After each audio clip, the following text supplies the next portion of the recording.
Don't ever take it. Life is but a dream. It's what you make it. Always try to give. Don't ever take it. Life is but a dream. It's what you make it. Always try to give. Don't ever take it.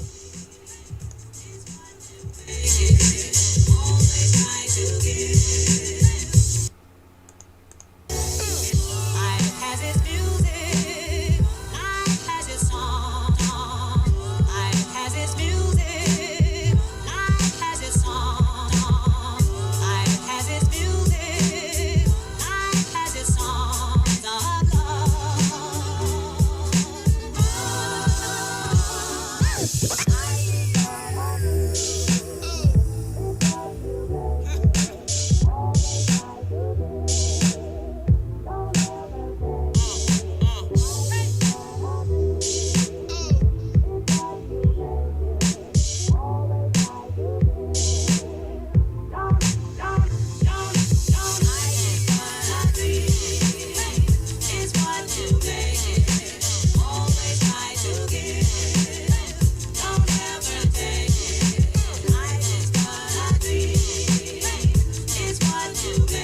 Welcome to The Quiet Place, the premier luxury designer broadcast from Gitchie. And our first guest, Mika, is already here. Mika, how you doing? Hi, I'm good. I'm just smoking a cigarette in my apartment. Welcome. Yes, it's very good to have you on. Thank you for coming on. Can you tell us a little bit about yourself for people who aren't aware of your work?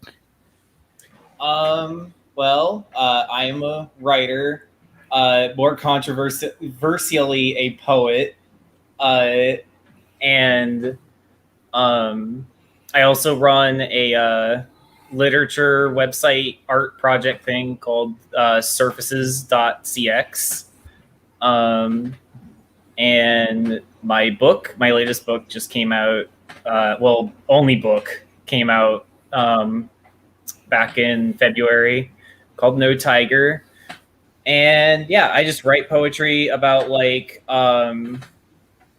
anything that really compels me, but it tends to fall towards especially in the book, warfare and media, and how identity, gender and sexuality and stuff are distorted by those things. But in the past, and I guess going on, I tend to have a lot of horror and sci-fi influence and stuff. I've always been a big pulp genre fan. Yeah, I can definitely see those influences in there. Some of the things that struck me in that was some of the mix of sort of the interest in warfare machinery, almost it's almost like a Hunt for Red October-esque kind of fixation on the military machinery, but also having this sort of dark atmosphere around it and incorporating it into a very poetic sort of discourse. Yeah, so I think that from what I've gathered, that's a thing that seemed to I don't know, I'd never really seen it before in poetry, and I kind of just started doing it kind of spontaneously because I was I'd never really done that kind of thing before. A lot of my work before I started writing the bulk of stuff that's in No Tiger was a lot more it has more elements of almost gothic romanticism and stuff, where a lot of it is evocative scenery and everything, and didn't really have anything like any technical details or anything like that to it. I was just would describe landscapes and everything. And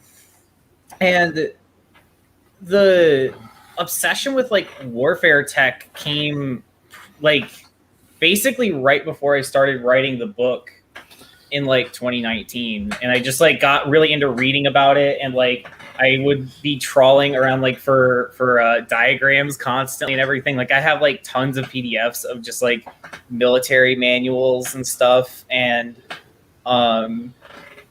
there's more of that in the zine that came before the book, because the collage work, I did a lot of stuff that isn't as present in the book, just mixing in diagrams and stuff with the poems. And I think it comes partially because my dad was a veteran, but I don't even know where the obsession came from. It just kind of happened spontaneously because I've always been in first person shooter video games and military sci-fi, but the obsession with real warfare and tech is very new to me. And I you of course occasionally mix it with fantasy elements. I know that Jeremy, the host here, he was really attracted to one of the poems that sort of described this sort of I need to grab the book in a minute, but it was a poem that involved this almost like a bionic eagle descending from the sky. Which one was that, Jeremy? Well, I can't find my physical copy, but I've got the PDF here.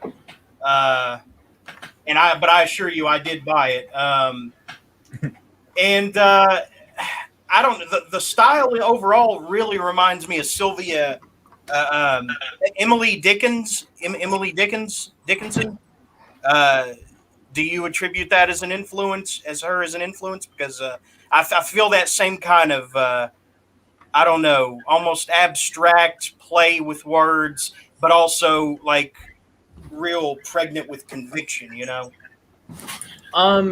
Like I don't like think honestly like I it's hard for me to pin down exactly where the influences came from because like I did like used to read like Emily Dickinson and stuff and um I also read a lot of like the like romantics back when I was in like high school, but I feel like a lot of my poetry um like especially the stuff I write now, the mode I write now, honestly, a lot of it, it's almost like embarrassing to say, but like a lot of it like started out with me just trying to like bite like death grips really hard and stuff.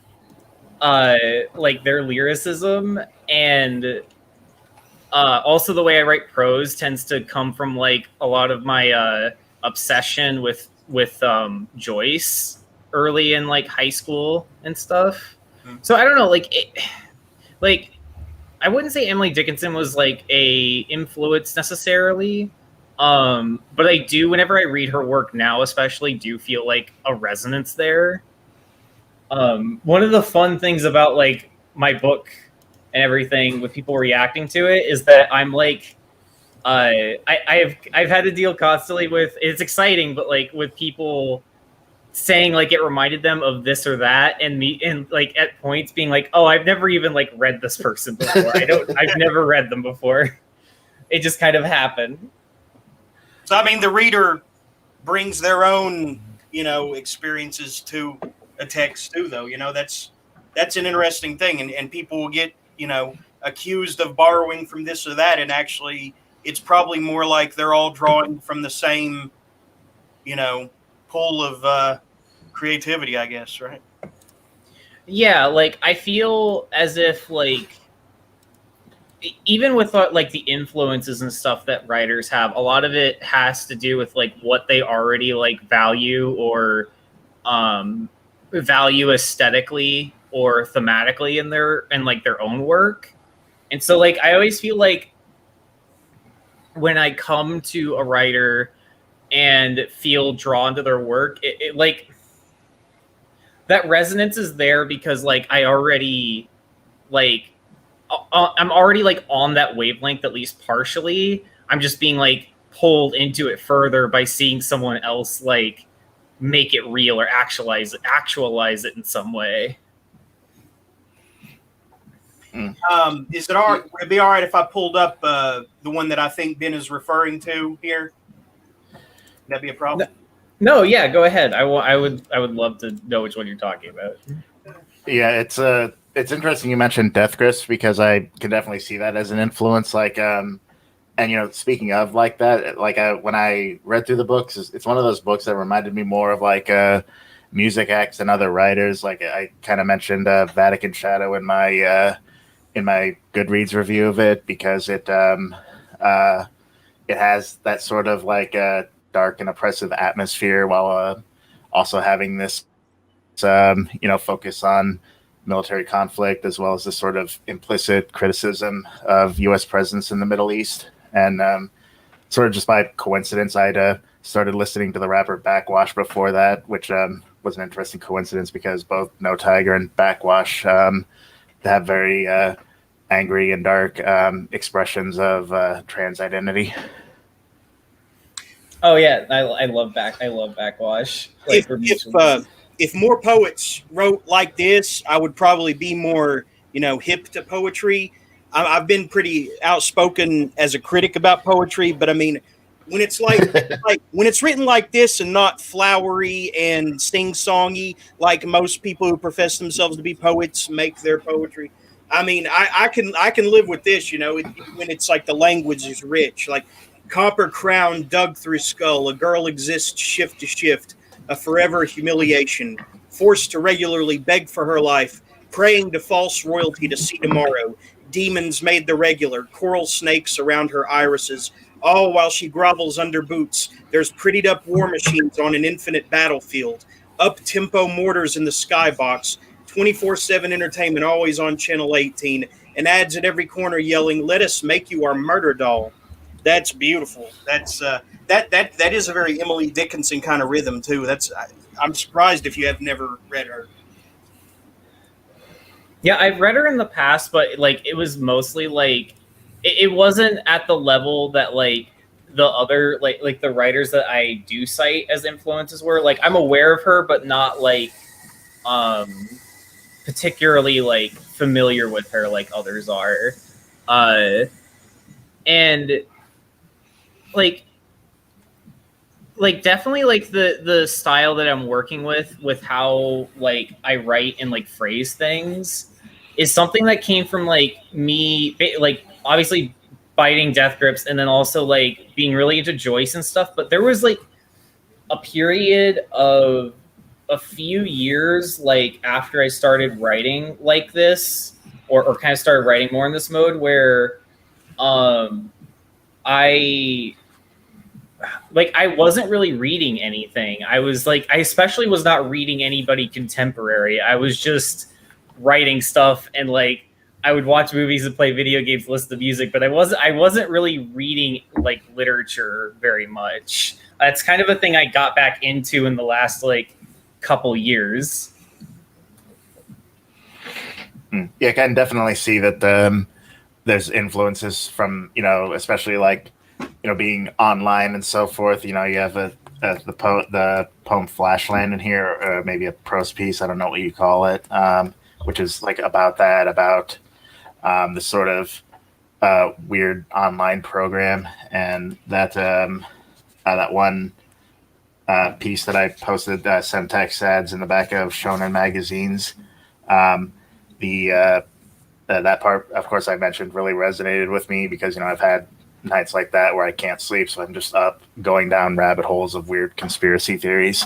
So I really love that paragraph in it. Yeah, like I love literature and stuff, but like I've always been a pretty like outspoken person about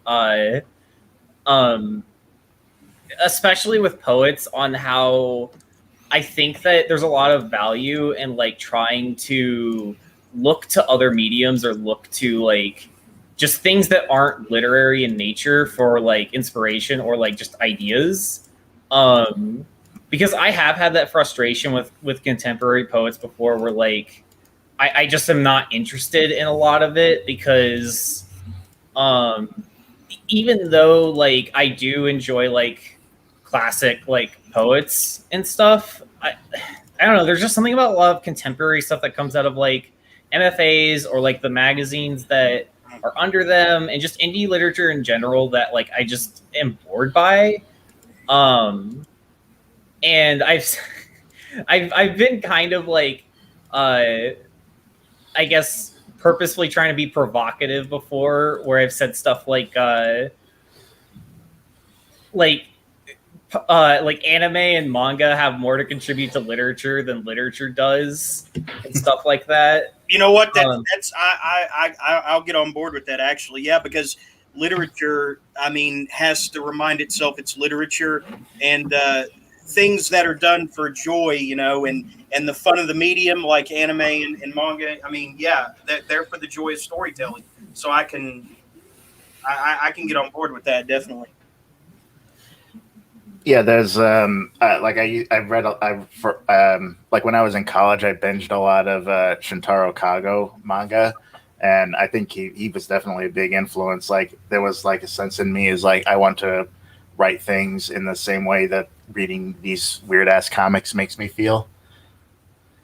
Yeah, like I when I first like started doing this like more aggressive mode that I'm in now, which like before there was a period for like a couple years when I first started, when I first got into writing that were like I was kind of like obsessed with like the image of like the poet in a traditional sense, and like I was engaged with a lot of this like stuff that was like the hot trend in indie literature back in like the early 2010s, which was like that was like what alt lit, when people say that, like actually was. That's where the term originated. Yeah.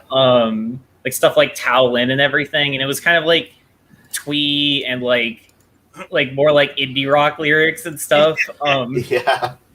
But like there was this point where like when I got disillusioned with what alt lit turned out to be, I kind of like just isolated myself, and like for about a year, like I just kind of sat down and was like, I don't want to write like this anymore. And then I just eventually figured out something I wanted to do, and it was this more aggressive kind of like, I don't know, like I really, even though it's sometimes simplistic in how I kind of distort grammar, I find a lot of satisfaction from doing it, because just phrasing something in a slightly different way from how you're supposed to in a regular sentence, like just gets a lot from me. Like I find it really exciting in a way that I don't know, it's hard to describe, but I just like writing things for punchiness rather than necessarily building like a cohesive like song like flow over the course of a piece. This one right here, this is the one Ben was talking about that I just thought was insanely good, and it almost seems like fiction, a prose, like fiction. Have you ever tried your hand at that? The imagery in this is insane. Wolves in body armor, howling at nothing, hungry, eating and killing and shitting for. I don't know if that's blocking out profanity or just unable to complete the thought, but siege upon their own ramparts, hungry. That's good. That's good punchy description there. Yeah, the more prosy stuff in the book is like, so like I'm often kind of ambiguous about how I describe it, but it is like essentially me trying to write like prose poetry. Like there's earlier stuff that isn't in the book that I did write like in the past 2 years that is more in this mode, and it uses like the slashes a lot more, like to divide things instead of just periods and stuff. And like I kind of started just trying my hand at writing something that looks like prose, but I wrote it like poetry, where like individual sentences and stuff can just be used to describe like a single like evocative image instead of trying to propel any kind of plot. And I think that like I'm trying right now with my current book project to write in a kind of in between, like something that's more just prose fiction and something like what is in the book. Kind of going off of like the Flak Wolves piece, which I think is like, in my opinion, I think that is like that's the capstone to like the whole thing. Like I think that's the big climactic finish to everything I was trying to do with the book. And I'm wanting to continue doing that, and like I am trying to do more, I guess, fiction in a long form sense, but still trying to keep what I did or what I managed to do with that particular piece. Awesome. Which, funnily enough, that piece has a interesting backstory to it. I wrote that like after, like, so all the pieces in the book are mostly from 3 zines that I like released over the course of the past 2 years.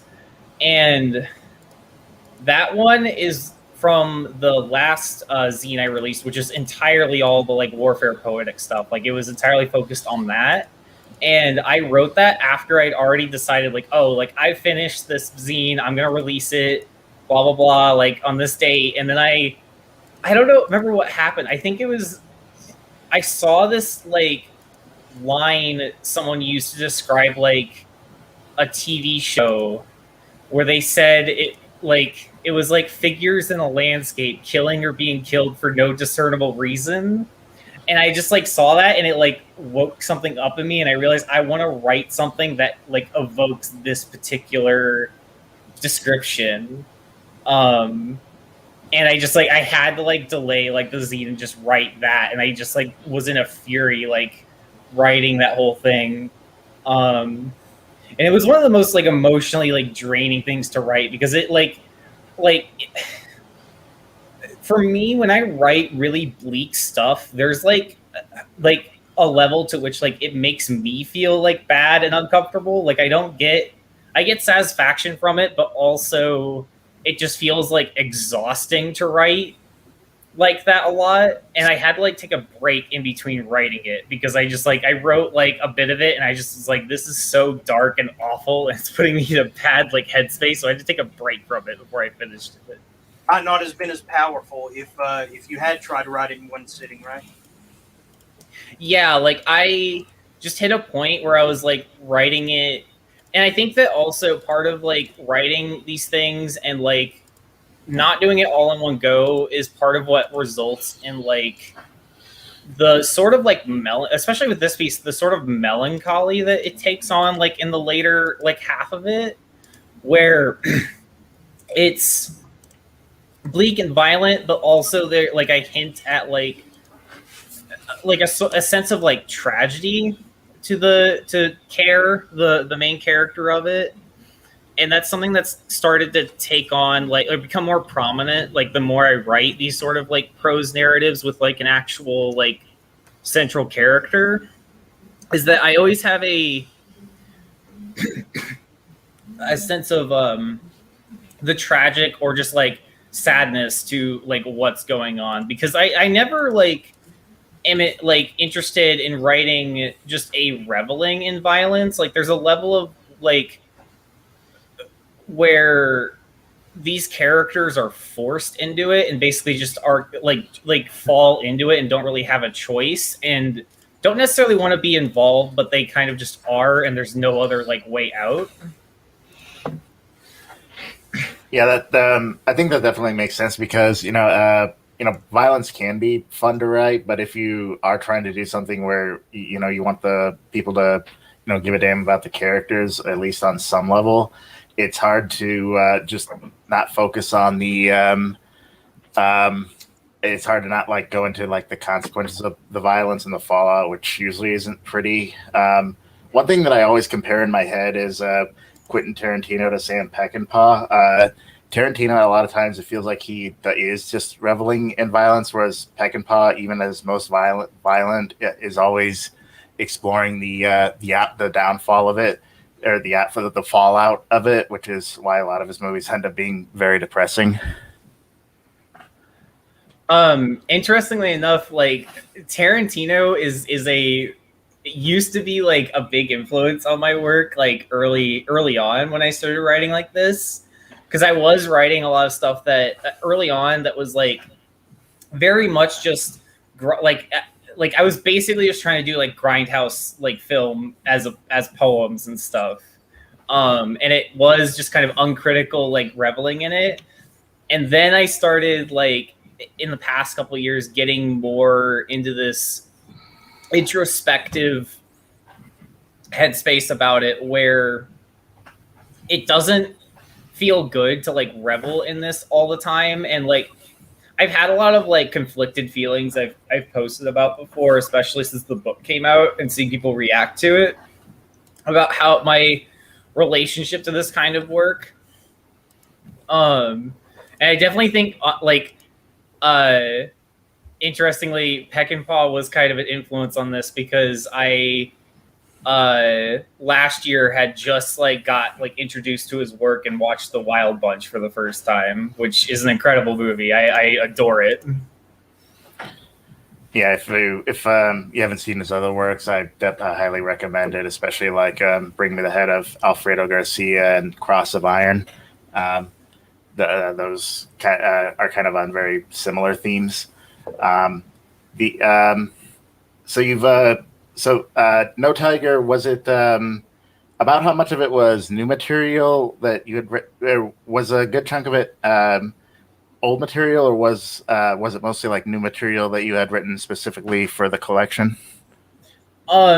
So like I really like the book kind of came about on accident, where like I realized like because all the stuff I had released was out there for like free, but then I realized I wanted like something physical, and so I was like shopping around for a publisher, um, and I got directed to Apocalypse Party by a friend, and like didn't expect much of it, but then Ben, the like Devos, the editor, like read my zines and said like, oh, like if you want to put together like a manuscript, I'll like take it of this stuff. And so like most of it is stuff that was already out there in some form, but like I did rewrite some of it. I did like change things around, and a couple of the collages are things that like didn't make it in, like the zines. And also I think all of the prose pieces other than Flak Wolves were not like collected in any way. They were just stuff that I had like put out there at some point, like on mostly on Surfaces, my website. What was the reason that you called it No Tiger? I know that it is a line in the book. It's I couldn't find it specifically, but it was something like such and such is No Tiger. What was the reason you chose that as the title for the book? It's out there, like it's in the book a couple of times, repeated, and like mainly the reason I chose it is because the overall like feeling of the book to me and the way that I wrote the violence in the book, I think is evoked by that. And basically the title means like, or the phrase "I'm no tiger," etc., is a admission of like weakness, even in the face of like this like brutal violence, or even committing it, that like there's a level of weakness or futility to it, where these characters are not entirely meant to see, especially a couple of them aren't strong people. They're not strong like personalities. They're forced into this situation by circumstance, or just by the environment around them, and there's just not much they can do about it. And that's kind of just how the feeling that I have in general about this kind of thing, where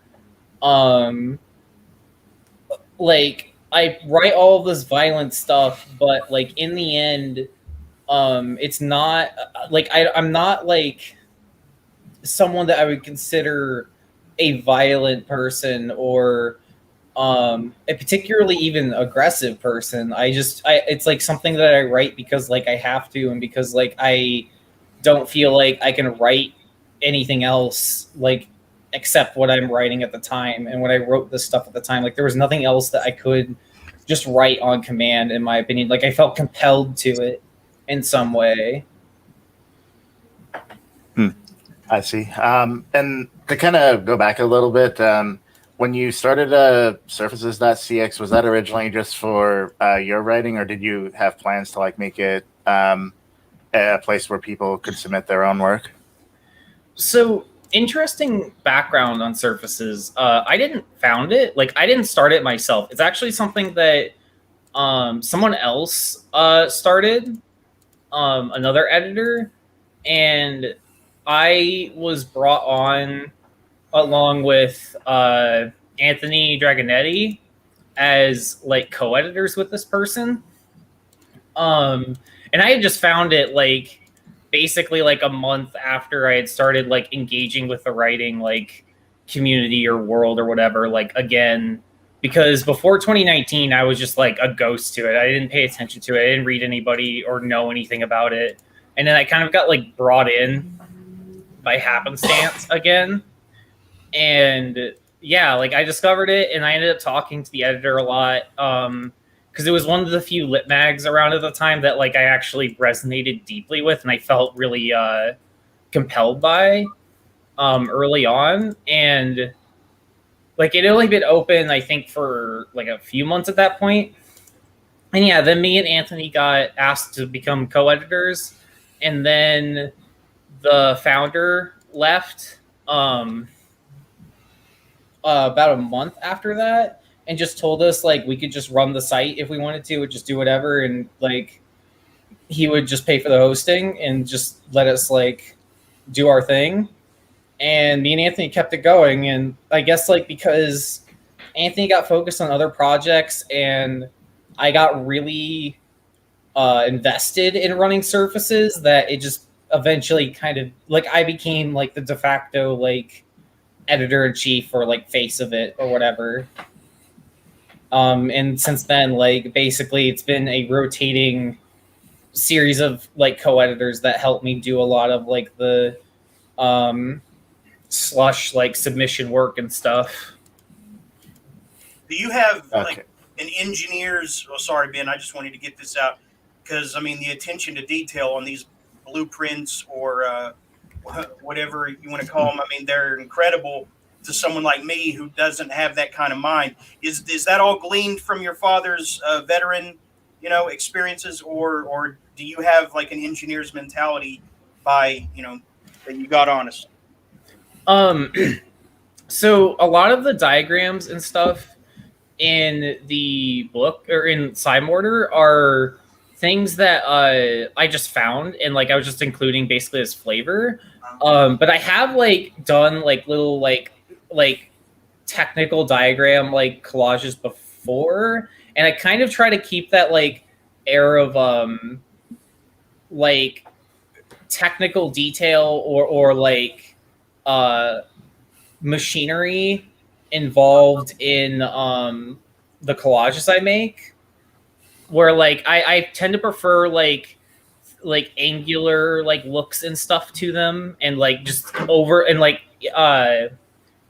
emphasizing like complexity.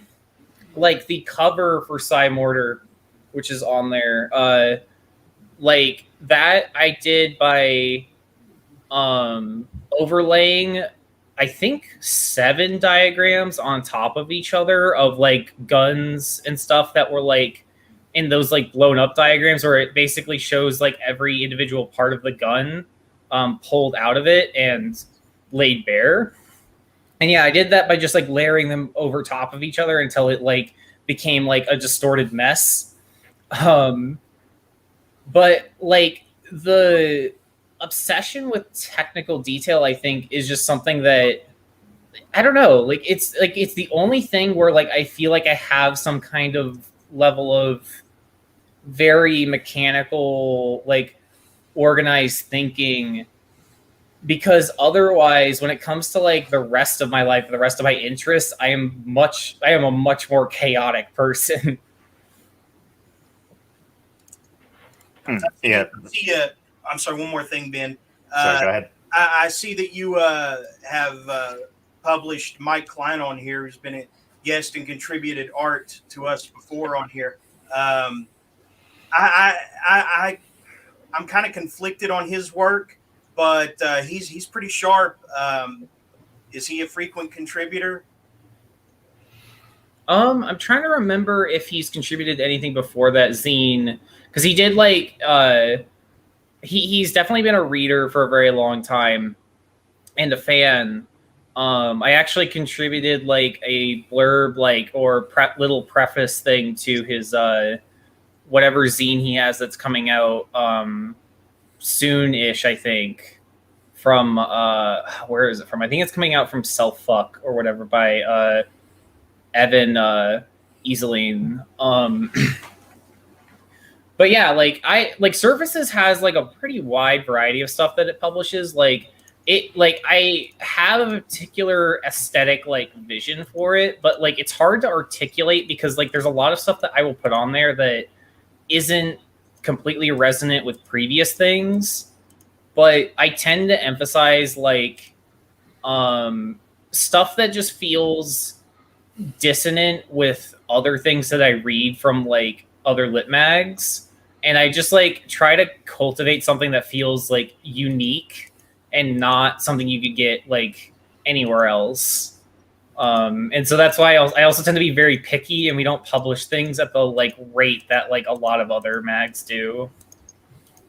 And the online magazines are such a crapshoot.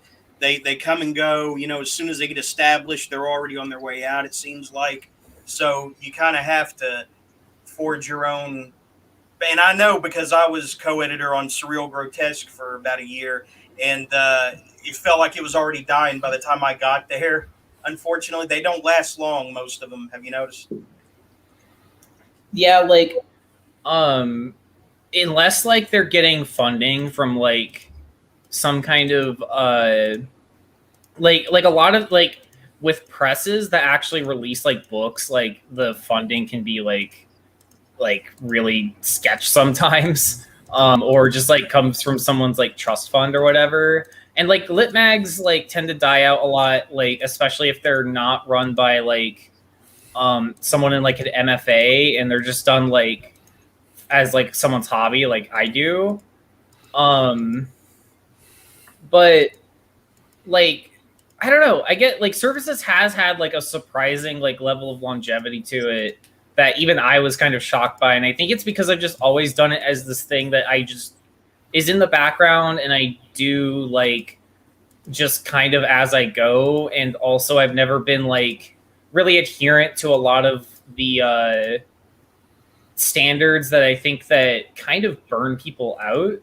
And it does make it like kind of run like chaotically where like stuff falls through or like, I'll be behind on stuff. Like I mentioned like frequently on my Twitter that like I am just like behind on shit like constantly. But like it also makes it so that I don't feel as like stressed out by the mere existence of it. Because I don't do like we don't do submissions like quarterly or whatever. We don't like have like strict like deadlines or like response times and stuff. It's like I just do it when I'm able to, and I think that like having that level of like obligation to it has made it so it's something that I always want to do and don't end up like wanting to stop it just because it like stresses me or gives me anxiety. Yeah, that's definitely understandable. I think I was somewhat aware of Surfaces not too long after it started. I do know that I'm pretty sure probably around when the original founder was still there, someone I know on Facebook messaged me and asked me if I run Surfaces, which I thought was kind of funny. But I have been like following it on and off, and I think that's probably where I came across like No Tiger, because I saw that you were the editor, and I saw that Apocalypse Party had published it, and so I picked it up wanting to read some more poetry, and I just really enjoyed the book. Thank you. It's like it is weird like how people have like come to it, because Surfaces, like one of the things I'm proud of with it is that like it's had like a really idiosyncratic like audience over the years. Like I feel like it's never existed like quite firmly in its own like in like a wider crowd. Like I've always been kind of like closely linked to like misery tourism and that whole like orbit and stuff, but like overall like I've never tried to make it like super explicitly like part of a any other orbit. I just kind of do it as its own thing. And as a result, like I always get consistently surprised by the people that like read it or already know about it and stuff. Yeah, I think that's useful to try to avoid being in those circles, especially like this past week. We've seen some of the the drama that comes from that. But what are so I see that you publish zines on here. Is that something you do on a regular basis, or do you prefer to like do longer form zines, or do you prefer to like have the like shorter form ones where you just have like the image and the piece on the website, or?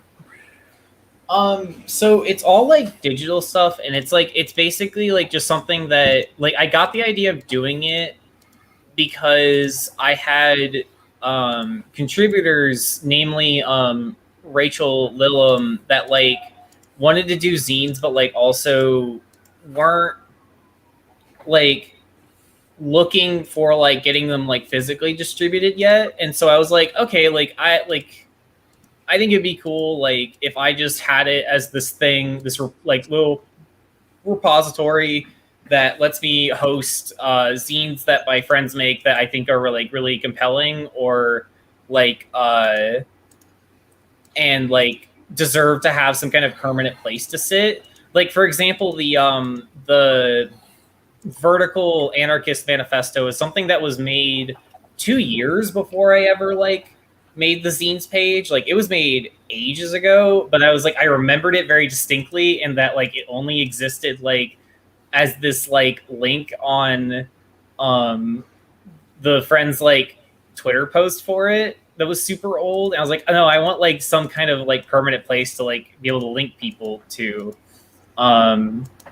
And so yeah, it just became this thing where I just like I have like this sort of archivists like mentality about a lot of stuff. And I like I'm almost obsessed sometimes with just wanting to archive stuff that is like hard to find or just weird like internet ephemera and stuff like that. I'm the same way because you know that it can be gone tomorrow, a dead link, or it was taken down due to TOS or content, problems, and it needs to be, preserved in some way, regardless of how, of its good or bad merit, right? Yeah, like that kind of comes from my dad because like he is like an old school like pirate. Like he was really into the wares scene like in the late 90s and stuff, and he has like bookshelves worth of just organized like hard disks that he has like basically all of the media of any kind that he's like engaged with in the past like 20 years is just like on a hard disk in like on a bookshelf in their house. And I think it came from there where like just this like obsessive fixation with like making sure that like things that affect you in some way aren't just lost to time, which I think like there are people that like are not super into that for like the internet, but I think especially now like there's things that like even if like records exist online forever, like there's a point where stuff just becomes impossible to find even if it is out there somewhere. Even if you use a Wayback Machine, you got to pinpoint the date that it might have been saved to, and then it goes out of phase or whatever. It's weird. It's wonky. But, if people don't preserve these things, then, you might remember it differently than it actually was. But if you can access it and go back, then you are able to keep a picture of it in your head. And that is important, even if it's like a stupid fanfic brony story. I mean, anything that you came across, you may need later for something. You never know, right? Yeah, I've also like advocated before that like people should like save things, like just save images they find like online or on Twitter, like just obsessively, like just save anything that stirs anything in you for like even a second, because I've had the experience so much like over the years of like coming across something and really enjoying it or it like affecting me in some way, and then I like remember it randomly like years later and I want to go find it again, and it's like, oh, it's impossible because it was like on like Tumblr like 5 years ago or whatever, and like trying to search like these big social media sites that dominate the internet is even more impossible than finding just like old. We lost you there for a second. Oh, I was just saying that basically, like, when you, I've said before, you should save everything you come across, like, online, like, if it stirs anything in you at all, because I've had the experience, like, multiple times where I try searching for stuff, like, that I remembered, like, affected me in some way years later, and like it's impossible to find, especially if it's something like on Tumblr or Twitter or any of these like really big social media sites that have everything archived, but searching them is impossible.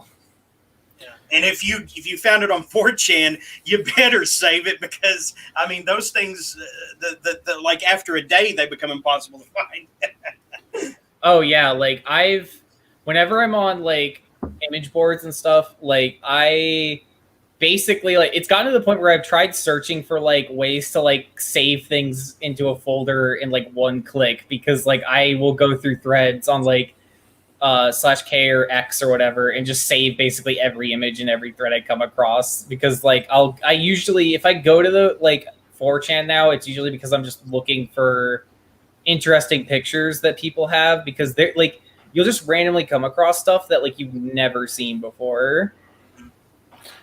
Yeah, I mean that's still one useful thing for it. The thing with like image boards is that they have a reputation for a reason, but surprisingly, as long as you, at least on 4chan, if you avoid places like a Poll and RK9, it's actually not that bad of an experience to browse them.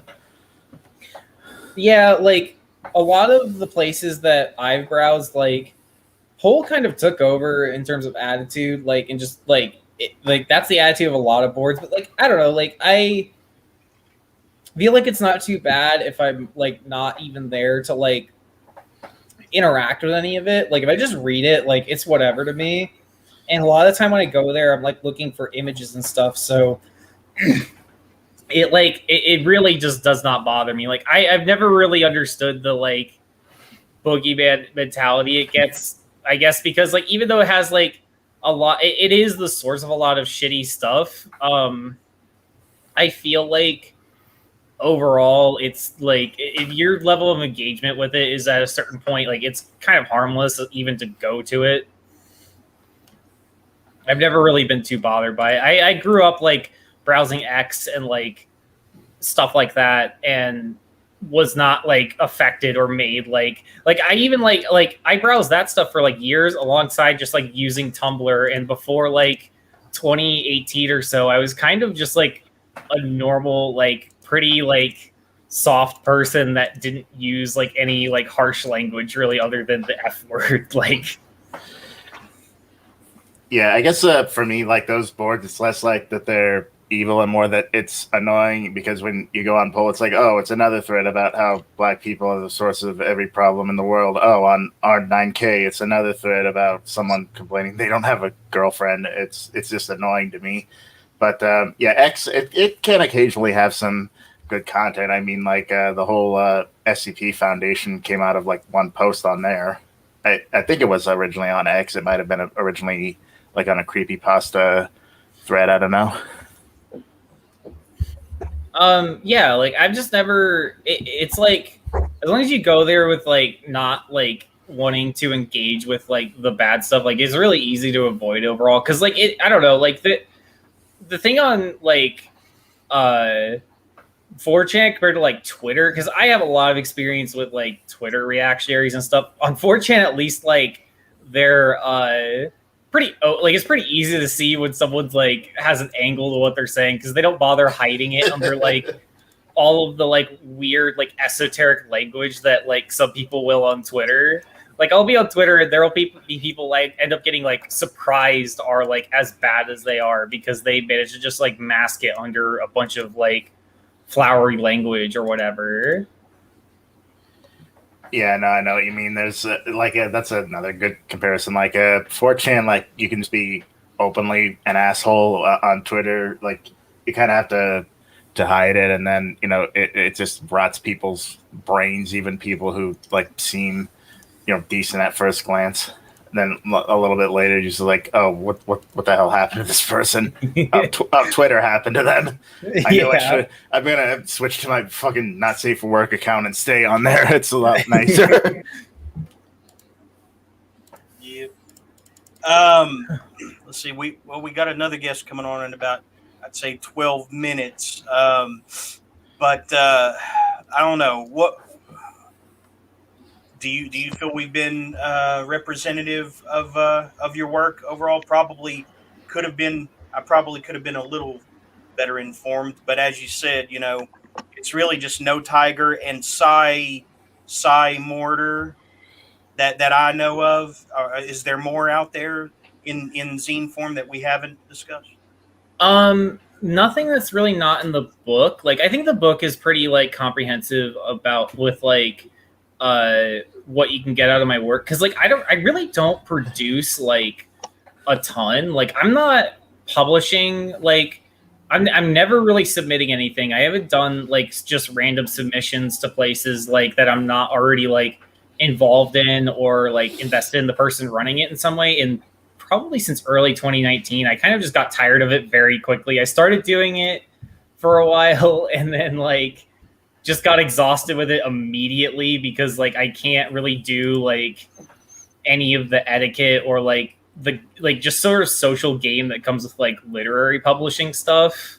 I have no patience for it, and that's part of why I run Surfaces the way I do. Like, I answer emails in like really like informal, like unprofessional ways, like just because I don't have like the energy to or motivation to do anything else. You can get stuck in a place where all you do is promote other people's work instead of your own and your own people if you're not careful. I mean, that's something I experienced, because I was always trying to be everybody's best friend,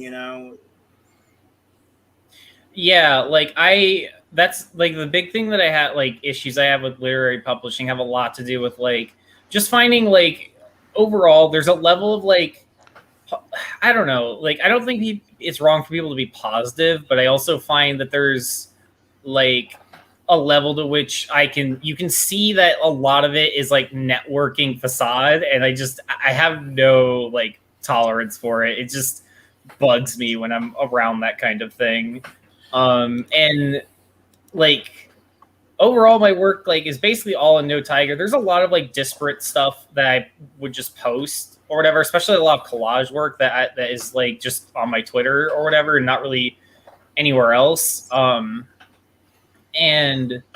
there's a couple of like prose pieces that are out there that like are like there's one on like harsh lit that's like nowhere else, but like I don't know, like overall like I don't produce a lot, like I don't write like constantly like some people do. It's something I like. Everything I write usually ends up out there in some way. I don't tend to trim fat or like just not publish stuff. I guess the only thing really to keep like that I would want to like promote right now is that like I am writing a book currently that is still kind of in its early stages, but I am like trying to do like an actual like novel quote unquote type thing called Dog Food Summer. Oh, I love that title. I love those titles that you can't even guess at where the connection is, and maybe there is no connection. It's just an imagery thing, like Allen Ginsberg used to say, put two words together that have no, connection, and for some reason it's just a kick to the eyes. I love titles like that. Grasshopper Jungle, Dog Food Summer, Yeah, that's the type of writing I love, and like it like the reason I chose that is because it's if you don't mind me like describing what like the project's going to be about, like it's basically a novel about a character that like there's a lot of like dog like imagery in it because the main character is named Dog Shit, and it's about her living in this town called Dull Sword, which is in the White Sands missile testing range in New Mexico, which is not like obviously like impossible. Like it, like I am interested in like this setting that kind of exists in a place where it can't exist and just kind of exists displaced through like from time and reality. And it's taking a lot of influence from stuff like Soviet like sci-fi, like the Metro series and like Roadside Picnic and everything, where it's going to be about like this character, but like the town and like setting itself is just as important. And there's a lot of elements where like they exist in this sort of sci-fi or like paranormal like world where things kind of just work in a way that people understand better through living around them and like in a folklore sense rather than understanding them in a rational sense.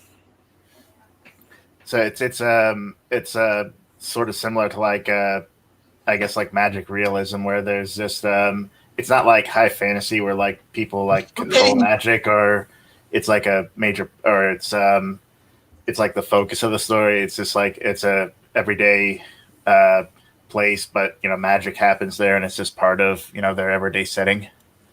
Yeah, like to give an example, there's this like subway system in the town that is like the primary way people get around, and there's no real explanation for why there is like a working like rail system in this town that shouldn't exist inside of a missile testing range.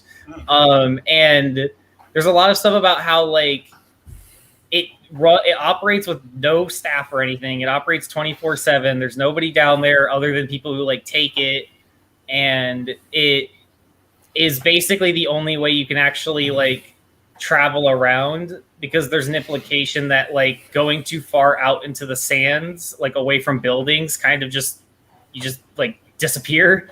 And also that like the rail system exists in like these massive tunnels that are like way too wide for like a subway, and that if you try and walk along the tunnels like yourself, like without the train, you just are gone. Like that's it. Like you just kind of get erased. And I have like a lot of stuff like written out like that, where there's all of these like locations or like things that operate in the world that people there don't really understand beyond how to live around them. Erased by who or what? Or is that we got to read? It's kind of, yeah, it's kind of ambiguous, where like basically like it's kind of inspired by like how some stuff is described in the Metro 2033 books, where like if you don't know your way around these things or know how to traverse like the actual area, like you just kind of end up dead. Okay. Sort of like the catacombs underneath Paris. If you just kind of wander them too much, you'll eventually get lost, and it'll probably take a long time before you're found. Yeah. You know, you were talking about saving things, preserving them for posterity, you know, and archiving them. I remember this old, and this ties back to Metro and Russian, I don't know, propaganda animation or whatever that you were talking about. Polygon, this animated short about a tank that comes to life and hunts down the commander that I get that oversaw the army, or the general or whatever, and it hunts him down, and I think it hunts down some of the other soldiers that drove it. I don't remember, but yeah, I don't know. It's just, and it took me a while to know to come across that, because you know it was not it was basically purged from everything for so many years. You know, I don't think it was allowed to be shown in Russia even, but you know I found out it was called Polygon. So yeah, save everything that's out there for future, you know, reference. Yeah, you never know like what might come in handy to like have around. Like I always return to like stuff I've saved, like just to like try and like kickstart some like inspiration and everything. Yeah, that's you know, they do say like everything is on the internet forever. That, you know, may not be the case. The internet is becoming increasingly corporatized, and there's a lot, you know, these big media companies would rather not have on there, and they're gonna, you know, do what they can to get them off. And you know, with things like, you know, copyright law being cracked down on a lot harder, you know, work that's supposed to be transformative is harder to keep online.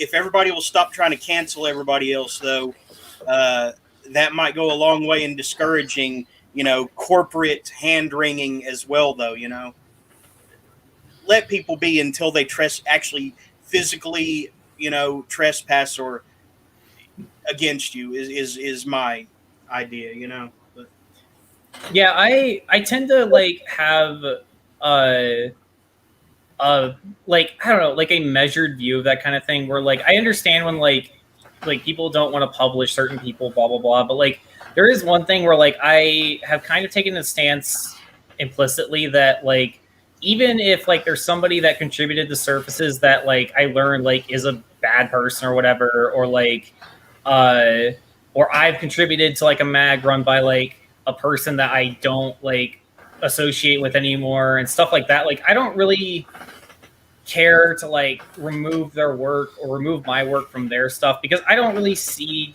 a lot of value in that. Like I understand it's a signal that you don't support that person, but like I've never like basically I've never understood the like purpose of like removing a person's work from your like magazine or whatever because to me like that all that does is make myself feel better and like get rid of my like the history that I was associated with this person, which I don't really have like an interest in hiding. Like I like yeah, I used to be associated with this like person that is bad or whatever. Like I'm not gonna hide that. I don't support them now, but there's no point in like erasing the fact that that association used to exist in the past. Yeah, it's very performative. So our next guest is here, Mika. Do you want to stick around to try to speak with them for a little bit, or do you need to get going? I think you may want to talk to this gentleman. He's fascinating, but it's up to you. I think I'm gonna have to get going because I'm gonna have to go talk to my girlfriend so before she goes to work and stuff. So I'm gonna head out. Okay. All right.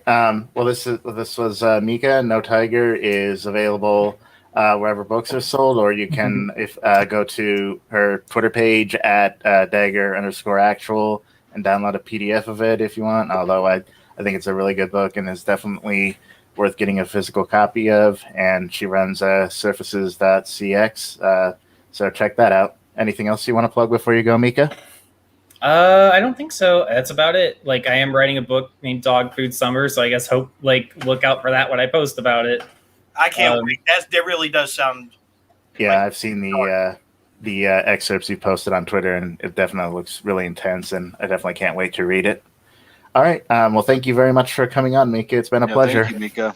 Thank you. All right, talk to you later.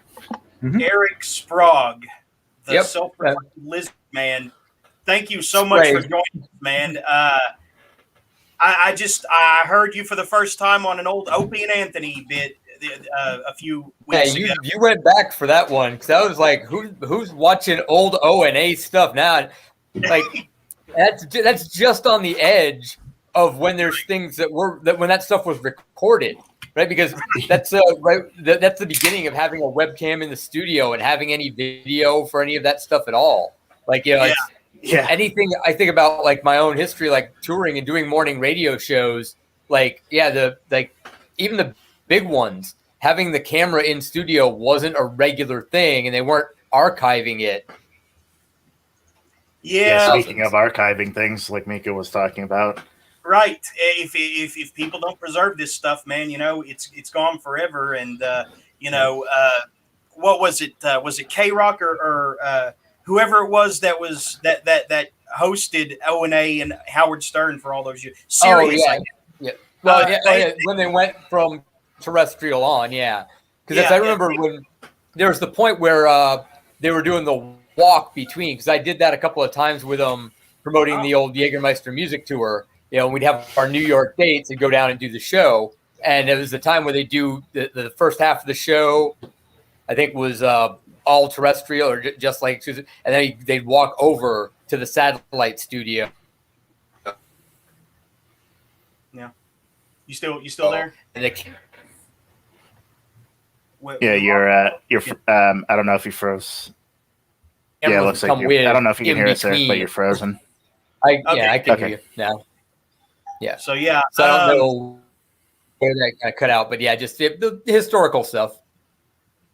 Yeah, you had these weird concoctions that you would like eat and drink too, that were all part of the big performance. How was this shit going on impacted your ability to perform in front of people? And I mean, do you have to use your webcam a lot to get out there now, or what?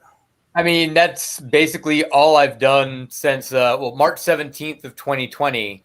I flew back from Australia. I wrapped up a festival down there, which was actually, we were really lucky that we started like basically the quarantines and like remember the toilet paper shortages and all that. They were just starting to hit really hard as we wrapped up the festival. So I at least got, that money in the bank, for, part of that year for 2020. And then came back, and then it was just stressed. Like everything got pushed back and pushed back. But all I've done are podcasts via Zoom, things like that. There's a brief period for about 2 months here in the summer, though, where between I got fully vaccinated in mid-April, and so there was a time when the things started to reopen, like open mics were going on again. So I was going out to comedy clubs, and just kind of after a forced year off, getting a little bit of a feel back to it. But then we had the variant surge and, the situation we're in now, which is, the numbers right now where I am in Austin are some of the worst they've been for the entire pandemic. We are in far worse shape, especially hospital staff and bed-wise than we ever were back during the lockdowns. Man, I'm sorry to hear that. Are you still sponsored by Jägermeister, or do you still tour? Do you still do anything with the Jim Rose Circus when permitted? I haven't worked with Jim since 2001. That's we just, I mean, like it was great to be part of the circus, and it was a really good experience in a lot of ways. But we just don't work the same way. We're very, very different people, and that was a marriage of financial convenience and opportunity, right? So I was up and coming. I have my Ripley's episode coming out like that. So it's good for me to get out there and get on a big tour. He had that to offer. He was also at the time in need of people to perform.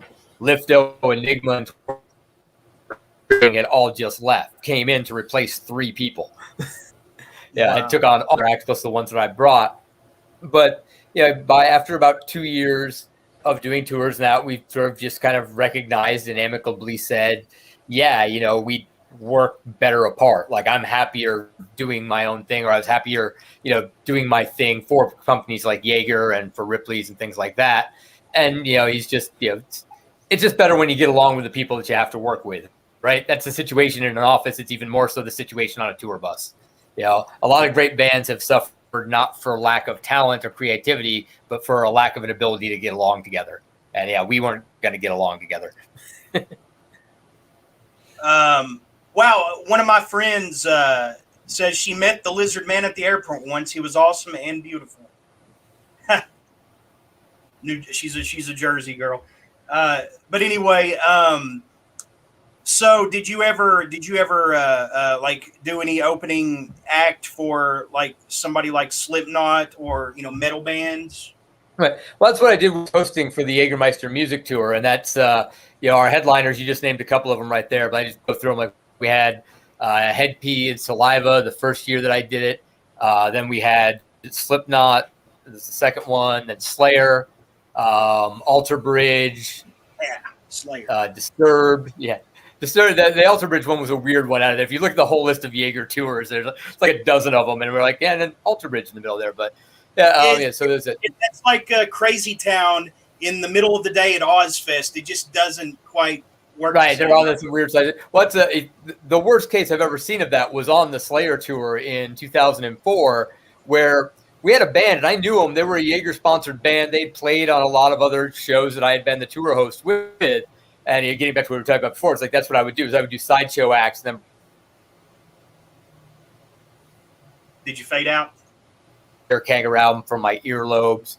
But we had on that Slayer tour, we were in New Orleans, and it was wild because they wanted to reward this band. Had done really good promoting for Jaeger and everything, and their numbers were going up. They were doing pretty well on like a regional level, and I think they just done a tour with like Better Than Ezra.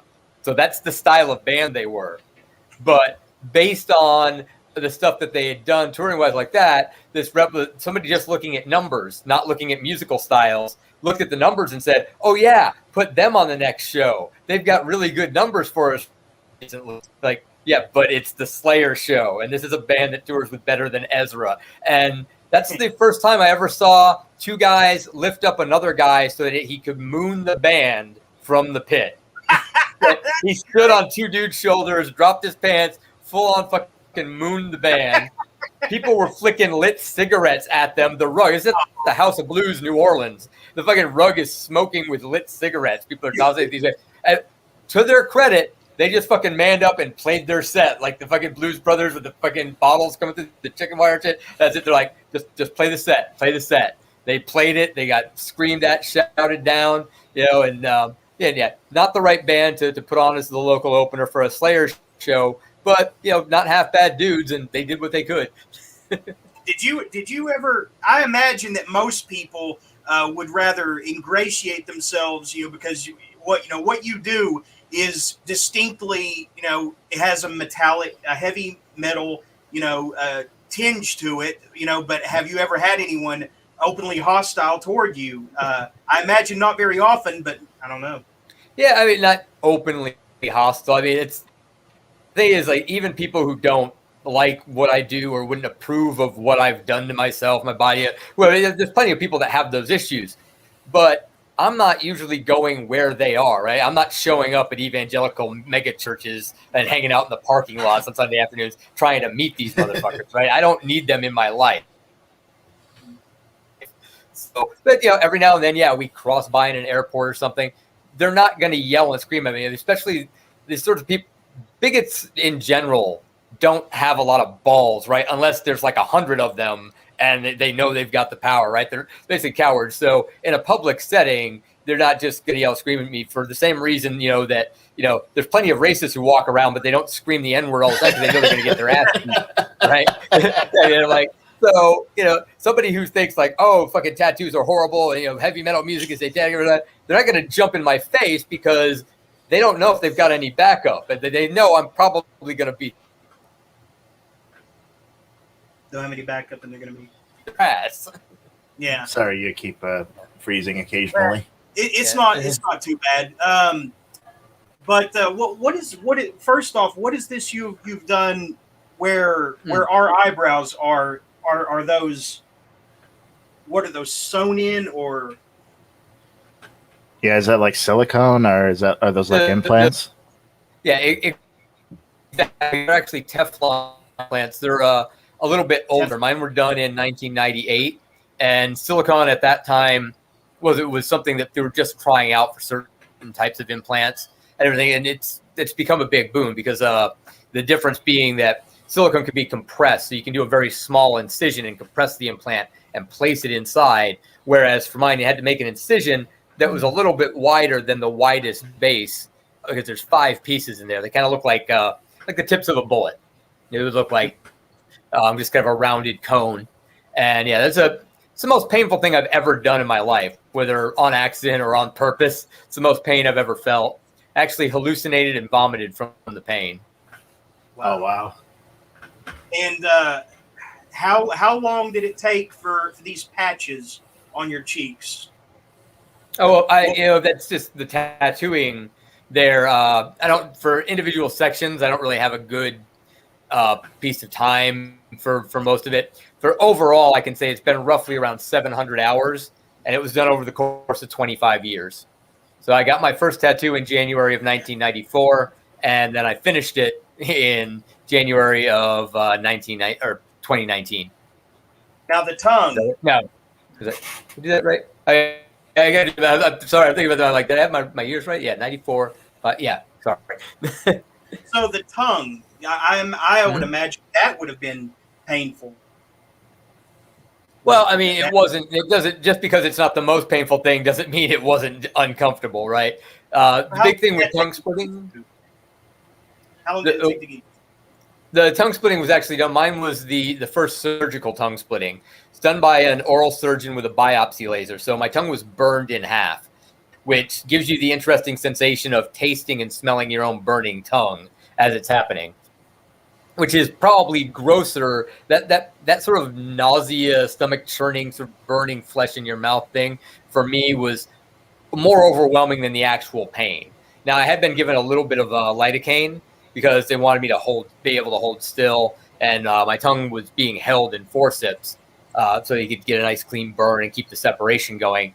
But there was still, I mean, again, not the worst pain that I've felt, that being the implants, but still pretty bad. The next 48 hours, the swelling was so intense. Like, it literally felt like my tongue was bursting in my mouth, just a constant throbbing ache. Pretty much spent 2 days sucking on ice chips and trying to stay unconscious, taking pain meds. Well, that's always fun. But so, I mean, have you been able to, set up a system where you can kind of take younger body, what would you call it? Body modificationists? Body modifiers, body modification enthusiasts. I don't think there's a formal label or anything. I don't think there's anything anybody's going to get bent out of shape about either. As long as, if you're talking about like people who want to do something similar or want to undertake heavy or extreme modification of their body, I get emails all the time from people asking for advice and sort of things like that. Now, I'm not looking to put myself out there as an authority by any means. I have a certain amount of experience, obviously, and I have, just because it's of interest to me, I do spend a good deal of time trying to keep abreast of what's going on, industry-wise, at least general strokes, with, things like the larger organizations like the APP, the Association of Professional Piercers, things like that. Yeah, try and tell them, I'm like, look, I'll give you my opinion. Your opinion. Give them your opinion. I heard that much. He'll come back. Yeah, I can see and hear you guys, but I don't know where I am from you.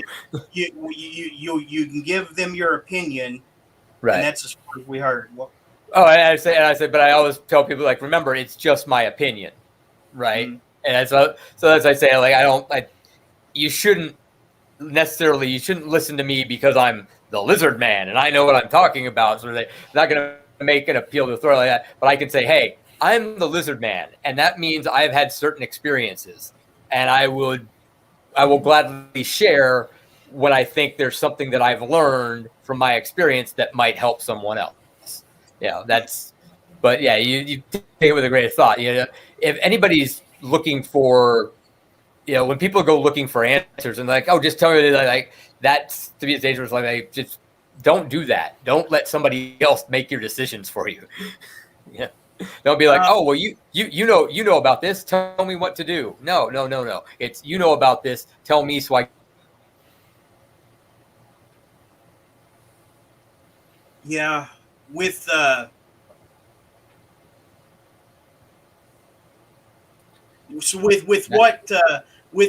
amount of dedication that you have had to modifying your body, I kind of feel like a lot of people who come to you looking for advice probably don't have the follow through, the dedication to it, that maybe they want to take it to a certain point, but ultimately they're not as committed to it as you probably were, which is why they're coming to you for advice in the first place, because they may want to imitate,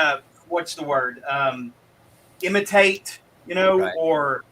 But it's actually pretty rare. Like, I've only had in over 25 years now of being a professional freak touring and being a public figure, whatever that's worth. I've only had a couple of people approach me saying that they were interested in doing something similar on a career level, wanting to become a performer and wanting to become heavily modified like that. The thing I get most often actually are younger people who want something like a split tongue or implants, or are very gung-ho to get their face tattooed and are having issues with their family, or just having issues trying to find someone to do it because they're so young. And it's a really it's a difficult situation, because I try to think back to when I was younger and what that's like, because they want it now. They're like, oh, somebody will say, like, I want to get a split tongue and I want to get implants and I'd love to tattoo my face. And it's like, oh, and you're what? You're 17 years old. No, whoa.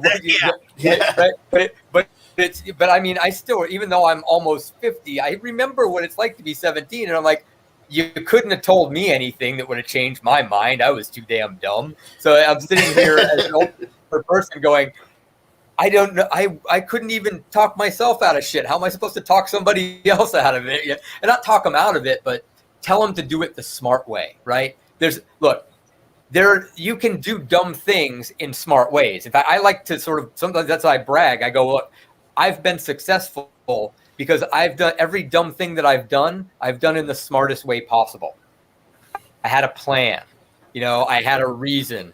I had, even if it was a very unlikely goal that I was shooting for, I still had one that was in sight and a way to get to it, rather than just, blindly going, hey, tattoo my face, maybe something will work out. Like, no, there's a thought process that went into it. There were stages I put myself through, and things that I did beforehand that I thought would give me the best possible odds. And it, thus far, yes, it's worked out. But it's, it's like trying to get into the NBA or the NFL. For every person that tries, only a very few get through, right?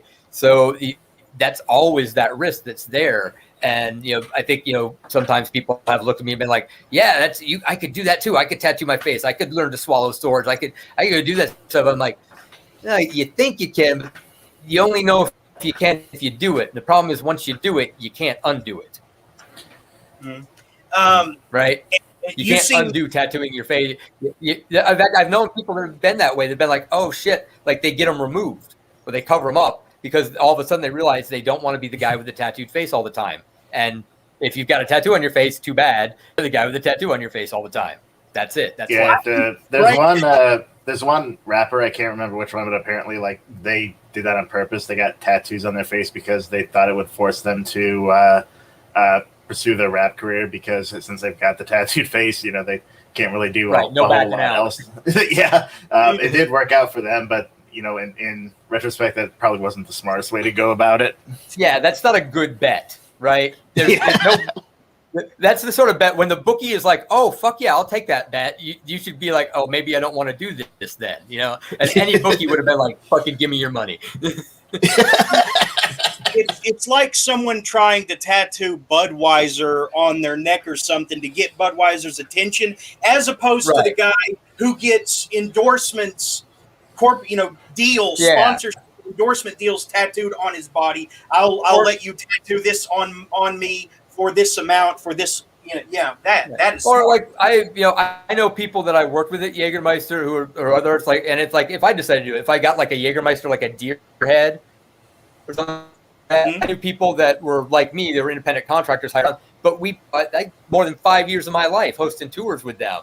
A lot of the people at that company are family, to me. So that would be reflected. It would, I got this Jägermeister tattoo so I can get money from Jägermeister. It'd be like, no, I've actually have a real bond with the people that make up that company, and it represents a significant portion of my life and career. I could very easily see doing that, in that way. I think it's great that you are so comfortable with your choices, and there are some days where I'm not comfortable just looking the way I do without any, help. But but it seems like there have been some who have gone down this road. When things are going your way, it's fairly, and I've got to say that for.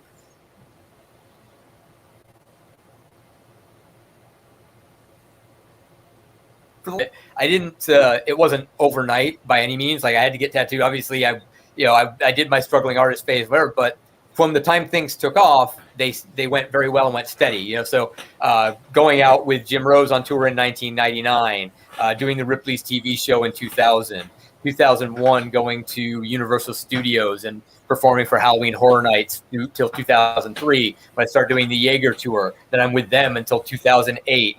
Then I'm going international. I'm doing tattoo tours across Europe.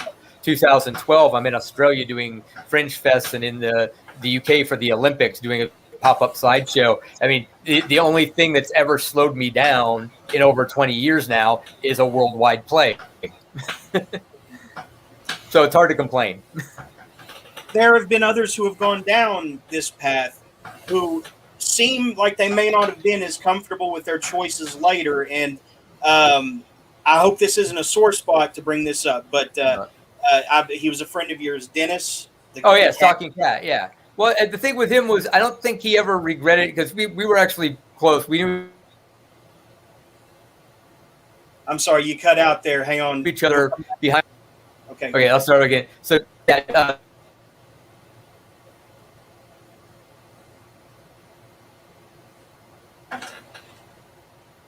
Stalking Cat was a friend that I knew through mutual acquaintances of Body Mom. And one of the things that for him, I never got the sense that he regretted his choices because what he did was very important to him. However, being a public persona was not something he ever intended or asked for. It was a means to an end. Doing things like that, like for Ripley, that was a check money that he could get for it was there.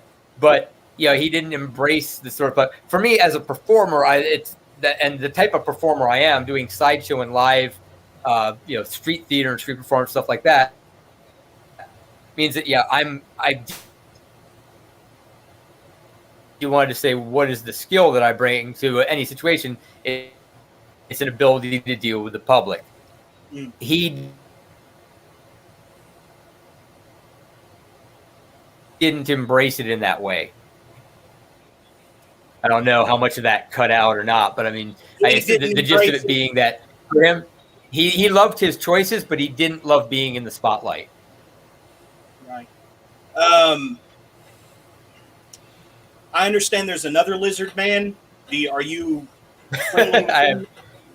I have no like. Do you mean by name? There's a DJ who's nicknamed the Lizard Man, and there's a biologist at the University of Texas who's Stephen Pinkerton or something like that. But he actually works with reptiles, the herpetologist, who's I think he's known as the Lizard Man in some circles. But other than that, no. What are some other? Okay, so we've got the Cat Man and the Lizard Man. What are some other? How many? Is there a convention where you guys get together? In one place, or are there more examples out there? There are a few. You've got the other than obviously Stalking Cat is now deceased. Larry the Leopard existed, but also now no longer with us. So.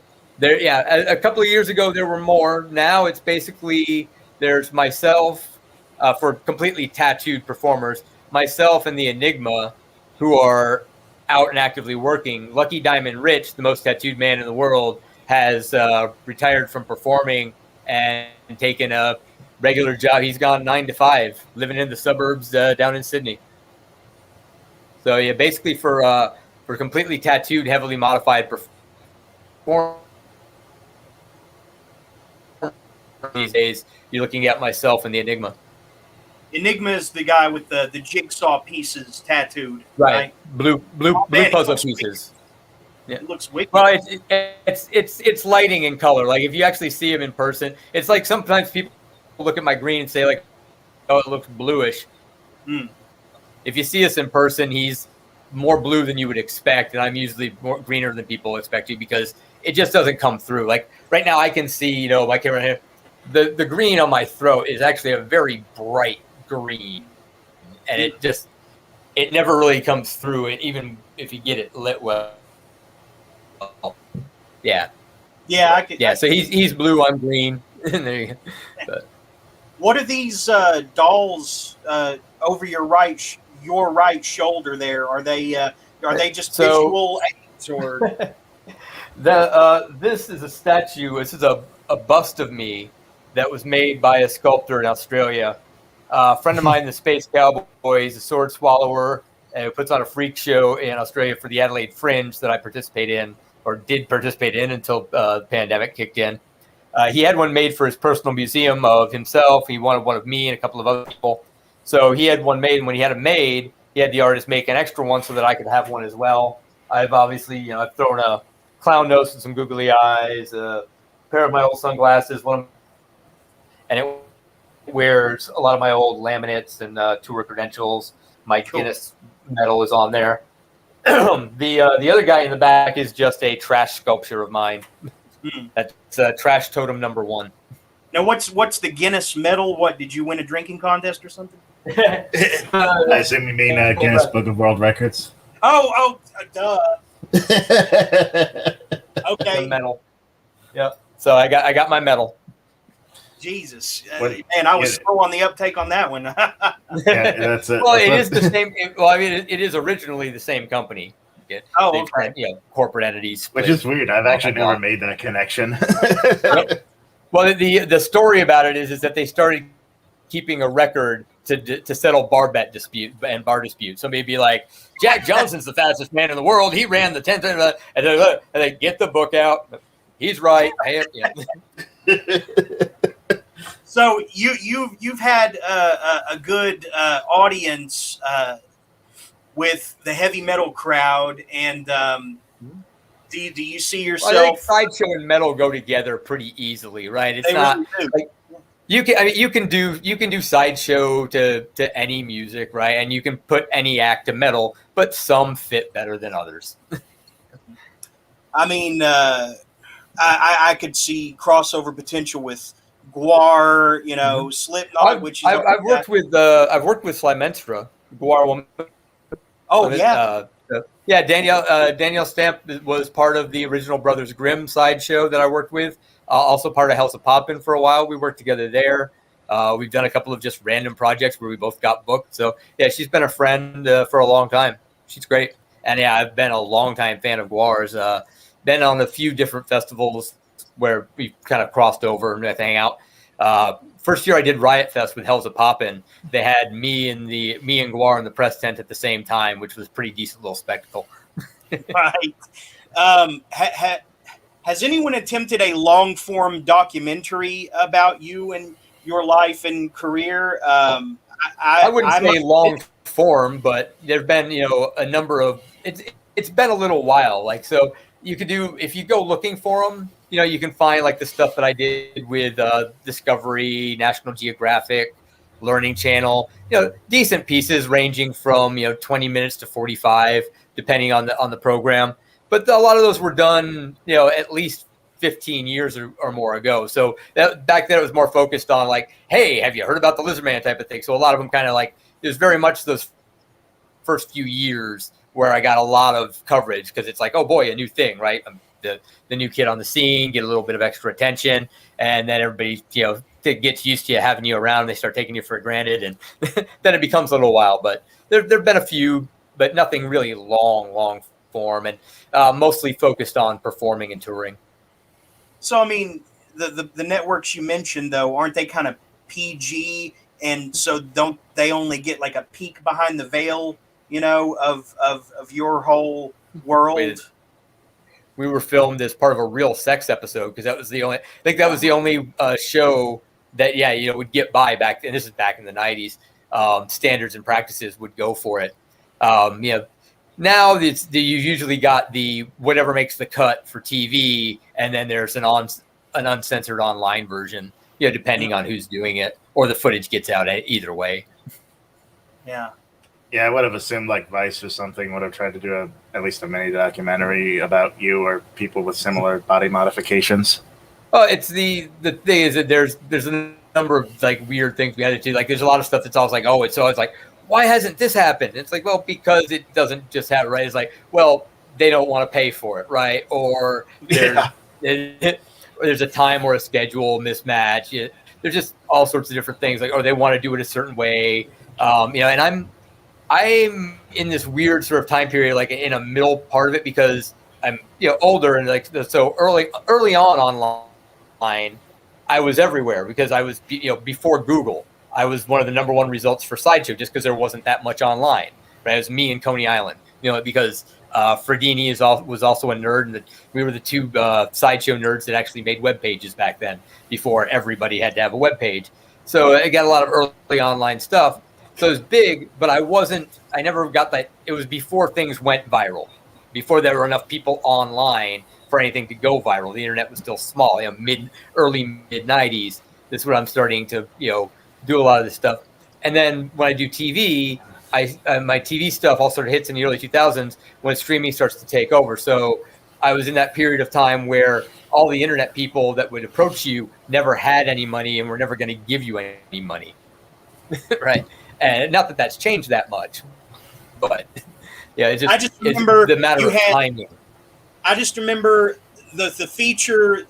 The first time I heard about you and Dennis was this very brief segment for each of you on Beyond Bazaar, I believe it was called. Right. And I was like, wait a minute. No, that can't be the end of it. I've got to know more, you know? Right.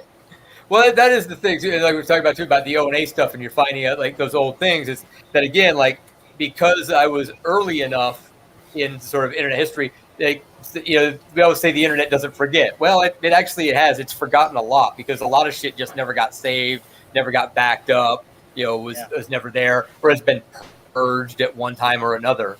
So, you know, it's like, if I had done, you know, if I had done National Geographic Taboo in 2012, the clip would be on YouTube and be easily findable, right? But no, I did it in 2004, so you usually got to find some copy that some fan uploaded somewhere that will get taken down if it ever gets found, right? Because there isn't an official one online. Yeah, so if this channel ever gets zapped, make sure the few fans we actually have actually save these in case my flash drive gets zapped or something. But keep circulating the tapes. You mentioned sword swallowing earlier. Yep. I imagine that there are always going to be people that are, you know, taking people behind the curtain, the uninitiated, saying, "Here's how we do this." But I mean, do you? Well, it's pretty easy with sword swallowing. The way that we swallow swords is exactly the way we do it on stage. Like taking you behind the curtain and doing it for you back there is not going to be any different.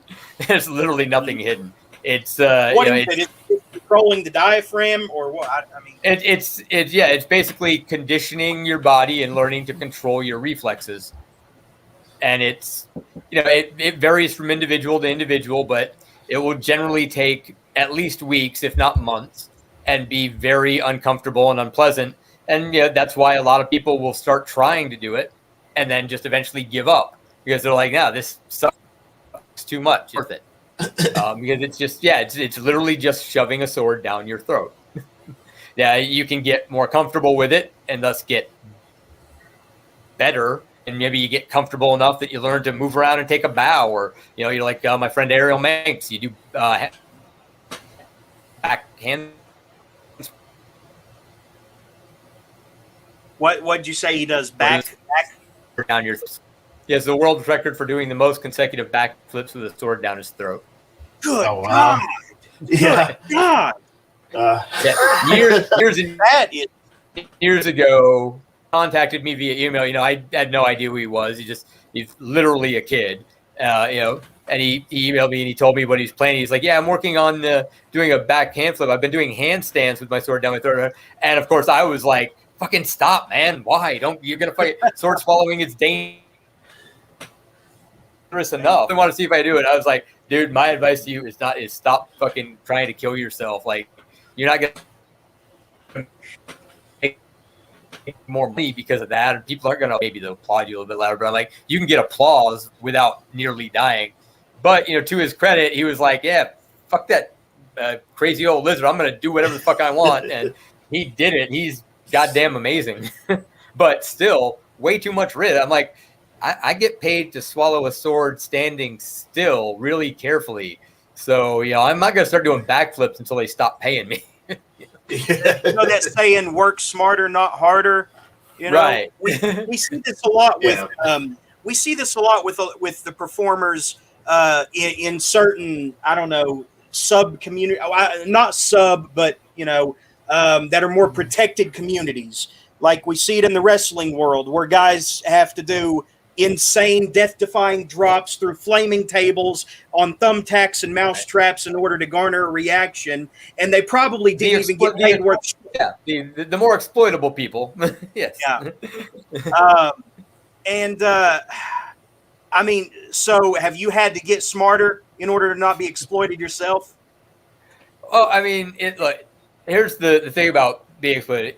If you're a good person, right? If you want to call yourself a good person, there's a couple of easy barometers that you can use. Number one is, have you been taken advantage of? Right? Well, we all have, right? That's what happens. If you're a good person, you get taken advantage of. Unfortunately, it's the cost of doing business, right? There's always going to be somebody who's exaggerating their need or whatever, taking advantage of you if you're a good person. But you know what? Because you're a good person, you accept that and you help everybody. That way, you make sure that everybody who needs help gets it. This is why, like, things people complain about, like, well, there's so much fraud in welfare and unemployment, whatever. Like, who fucking cares? Are the people who need shit getting what they need? Good. Then that's the cause of it. And also, it's so ridiculous. It won't put one pair of tires on a fucking Jeep. So it's such a stupidly ridiculous amount of money to be arguing about in a government budget. But anyway, digress. And trying to guilt people to go through people's grocery list and say, "Oh, you have food stamps. How dare you buy lobster and steak? Like what they're not allowed to eat? What they want? I mean, or alcohol. Like you can't have beer with that." I'm like, motherfucker, if anybody in the world needs beer, right? It's for people, yeah. For fuck's sake, man. Isn't the point here to make people's lives better? Right? When has anybody said, "Hey, I'm going to make your life better. You're sober now. I'm taking away your booze." You would never, if somebody said to you like, "Yeah, I'm never going to let you drink again," you'd be like, "What the fuck do you mean?" They'd be like, "Because I'm making your life better." "Yeah, because I'm helping you." You'd be like, "Fuck you." That's what you're doing when you're telling them, you're like, you can have food. You can't have anything that makes you feel good, though. Fuck that. I just realized that, I'm assuming that this is your autobiography, Once More Through the Modified Looking Glass. It's not an autobiography. It's a collection of articles that I wrote. Oh, okay. But it's out there. It's still available on Amazon, paperback and Kindle. Well, it just got available on Amazon last year because I finally got off my ass and did the conversion and put up a Kindle version of it, which if you're going to get a version, I actually recommend that one because I'm still re-editing and adding stuff to it, going back and adding photos and just, doing hey, what do I think of it? When I first put the book out, it had been about 5 years since I wrote the articles. So I did an update on each one. Now I'm doing that again 10 years after the book, 15 years after the articles. The paperbacks you see listed on there are people that are selling the paperbacks that I used to sell on tour when I first put the book out. Yeah, that's why the price of them. So some of them are probably the old signed and numbered copies. Some of the more pricey ones. For $24.99, and then there's 3 that are $38 acceptable. Right. That doesn't make sense, but okay. Well, some of those probably include shipping, right? Which is like I said, like some of them could be just a regular copy because I printed about 5,000 copies of the paperback book that are out there that have been sold that I know of, other than the print on demands. So there's more, but there's 500 that are the first 500 were signed and numbered. So I don't know if any of those listed them being that way or not, but self-published. There are little differences. Yeah, self-published. I did the original paperback through what was it, Lulu.com? Yeah, Lulu.com, and then the ebook it's the Kindle there. I used to have a PDF of it up on my website too, but I just kind of trying to get it to the tighter, better editions like that. Basically, I did everything you're not supposed to do and did it lazy. So, but it's out there. It exists. It doesn't make much sense to go through a traditional publisher these days unless you've got an agent to negotiate. Right? I mean, you might as well. If you've got a deal, yeah. Like I said, if you're in a position to have an agent negotiate a deal with you with a house too, because I mean and I don't know if you're familiar. This is one of those very common sort of.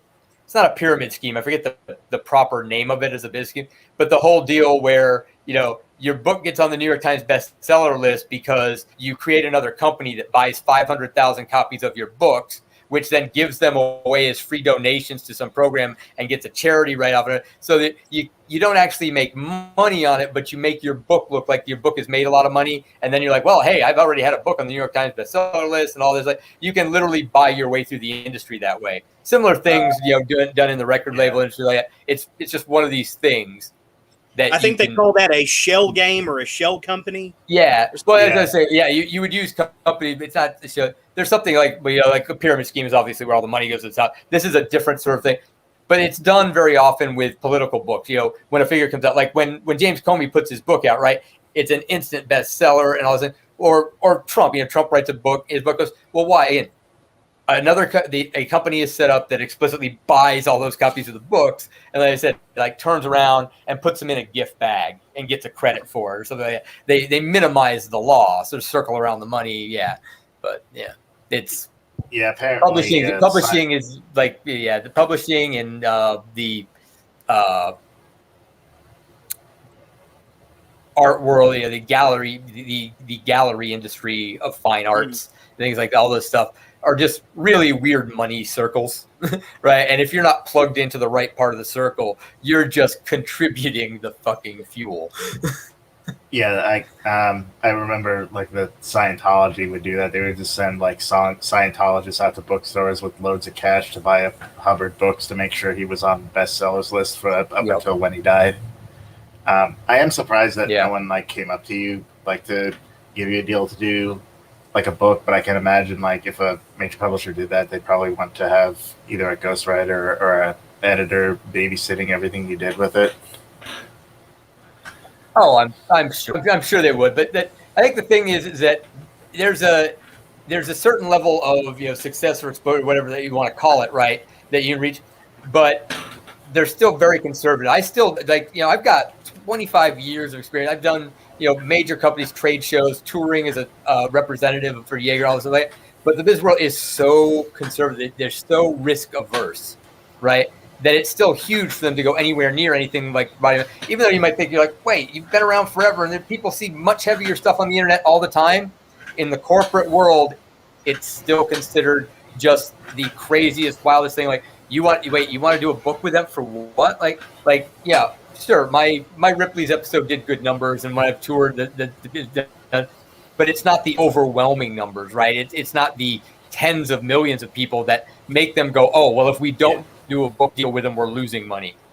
Nobody was running out to buy the movie rights to the story of my life because I haven't. But what I'm saying is, like, I crossed some threshold, but I haven't crossed that threshold yet. All that stuff. But I mean, industry-wise, they don't look at it. They don't look at me as the actual thing that I am. They look at me as a number sheet.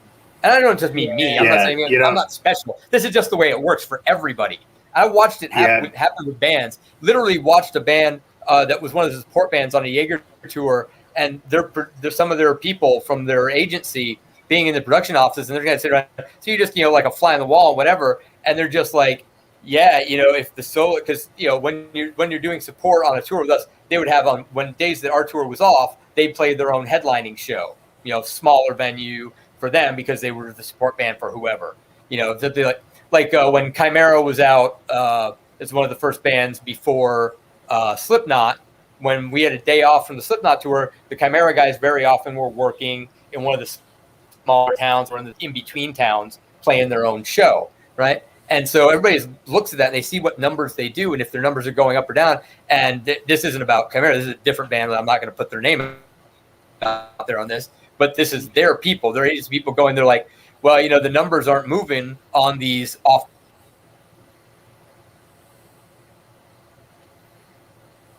Numbers aren't moving. Show. Yeah.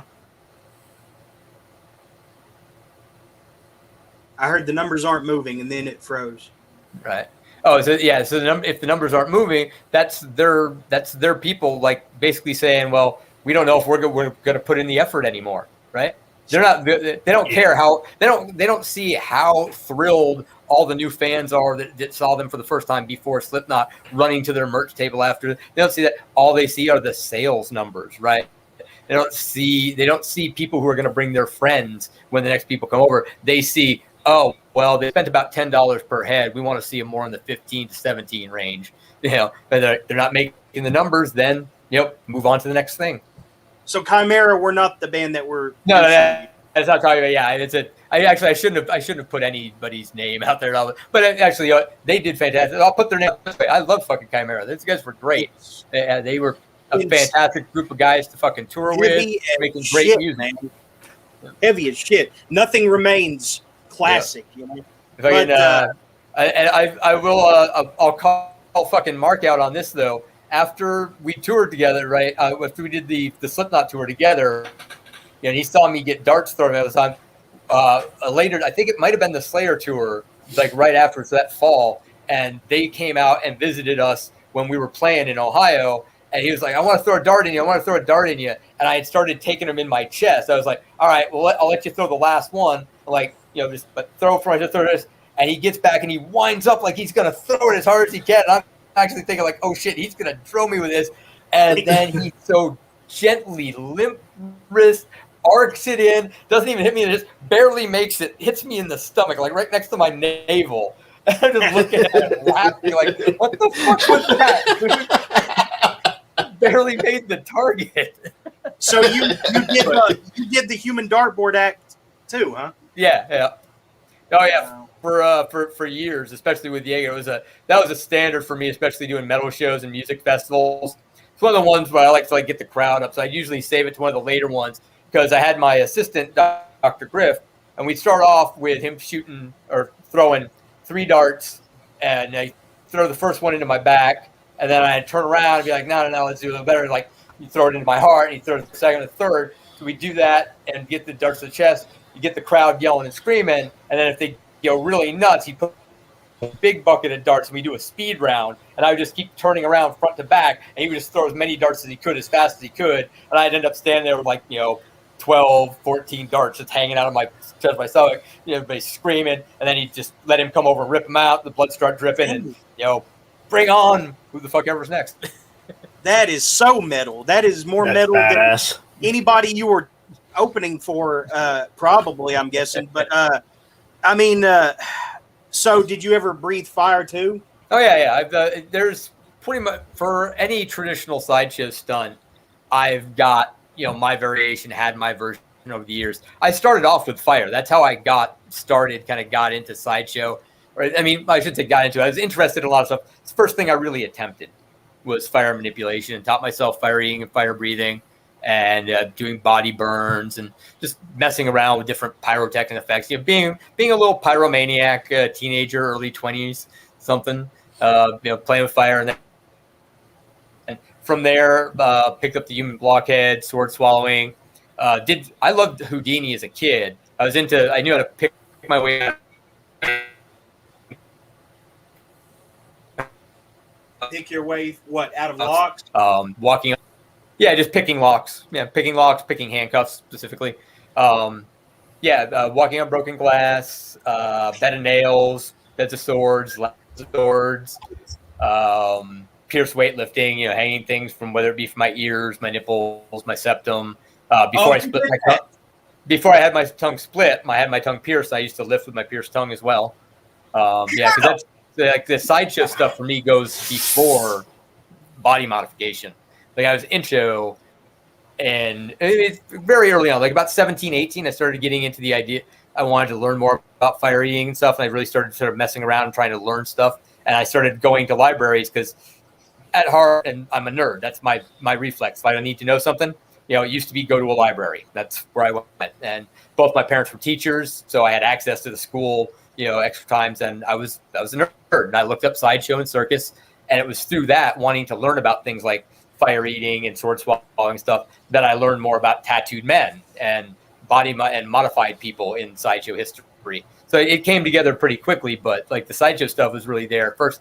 And for me, learning the act of performing was not more important, but that's always been more of my focus than the body modification. It was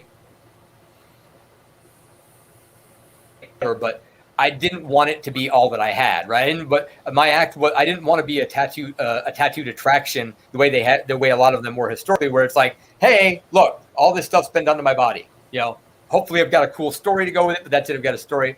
I wanted to have the acts as well. I wanted to be able to do the working acts on top of it. That's in fact, I wanted to be able to do the working acts, and then I decided, oh yeah, I think I'd like to be green as well.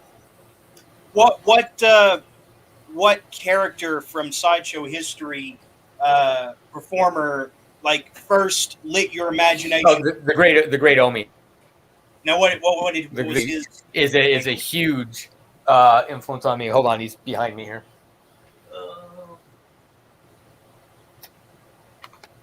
That's the great Omi. So the Great Omi was around the golden age. He worked for Ripley's, which is one of the reasons that I was very excited when I got a call for Ripley's.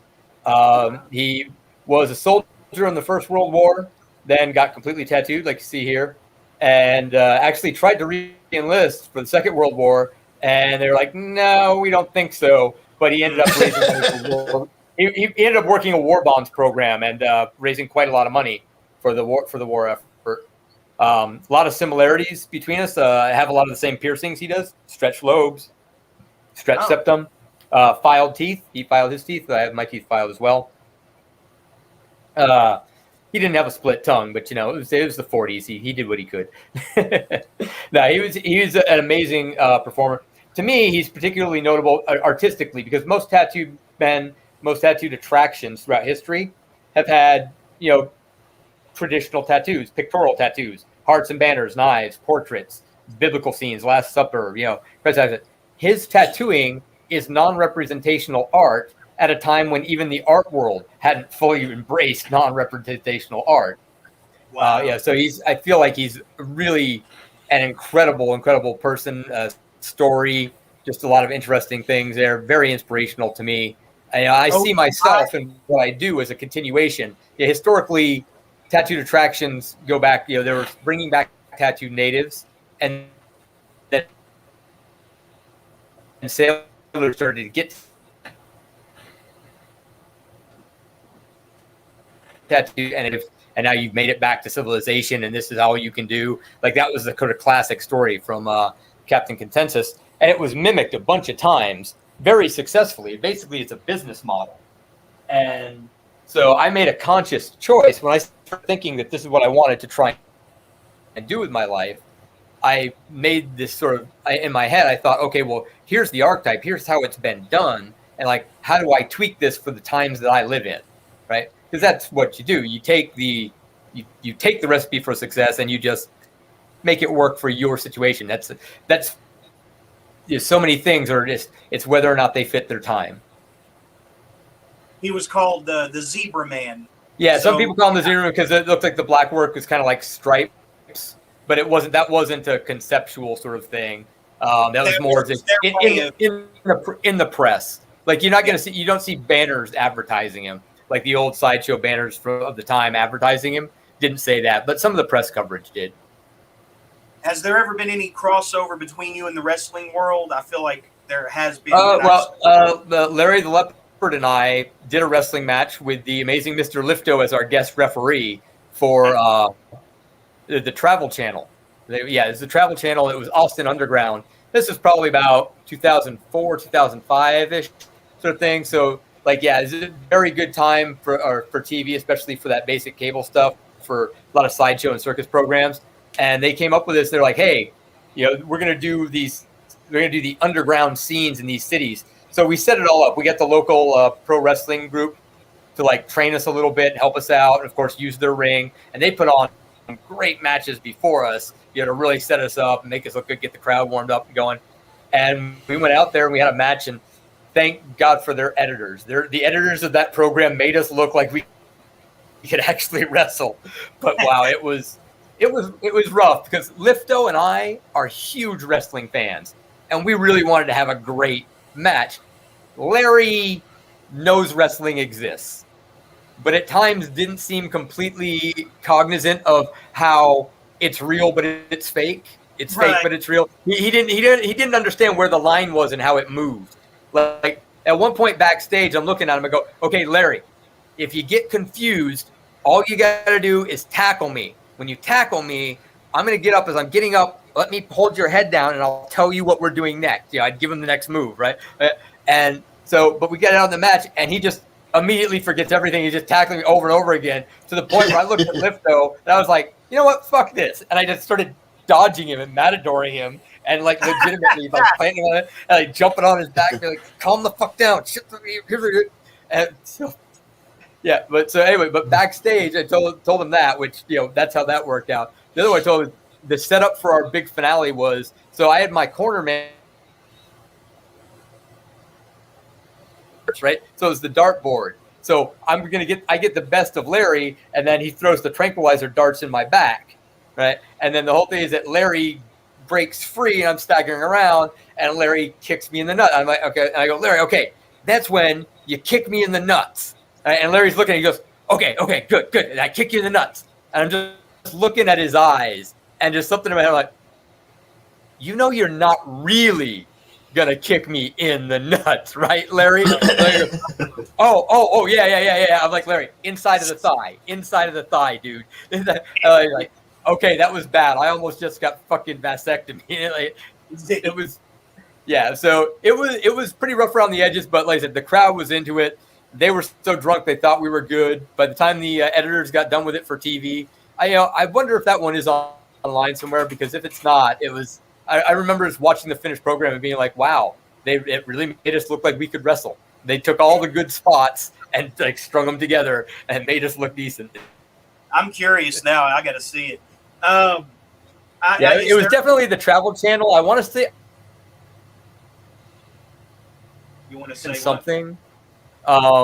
It would have had the roller derby girls, because that's when roller derby was really getting big too, taking off. So yeah, probably.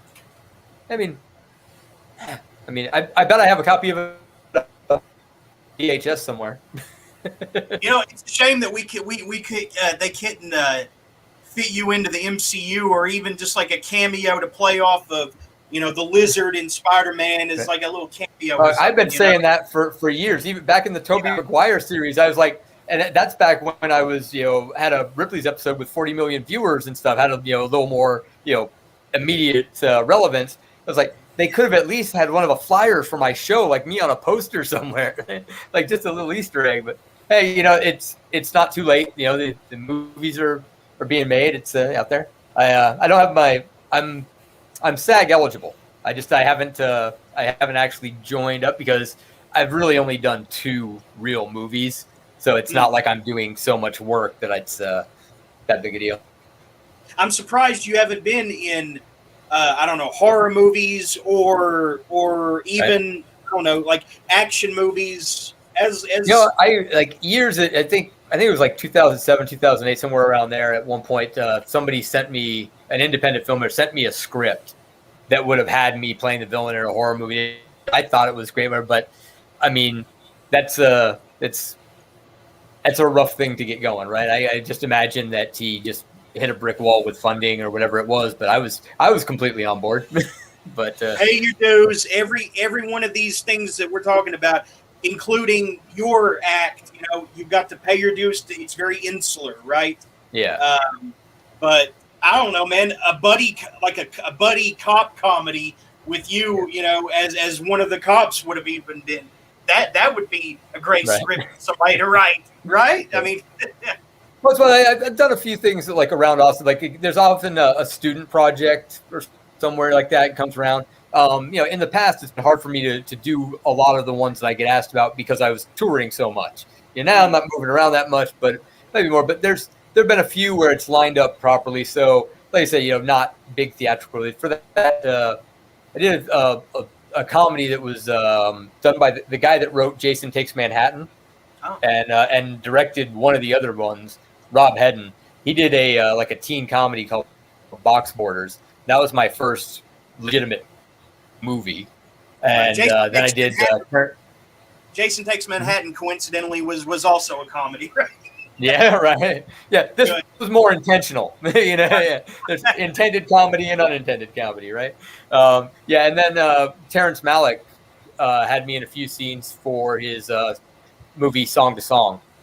No, so that was interesting because at first I was performing at Fun Fest, which is an Austin festival. It's now defunct, and he was filming there for this movie that he was making, and at the time he didn't have the title, but he just wanted like shots because I was there. They asked me like, "Oh, can we come and film your show?" And we go like distant shots, like talk to some of the actors and stuff, just as if they're other performers at the festival.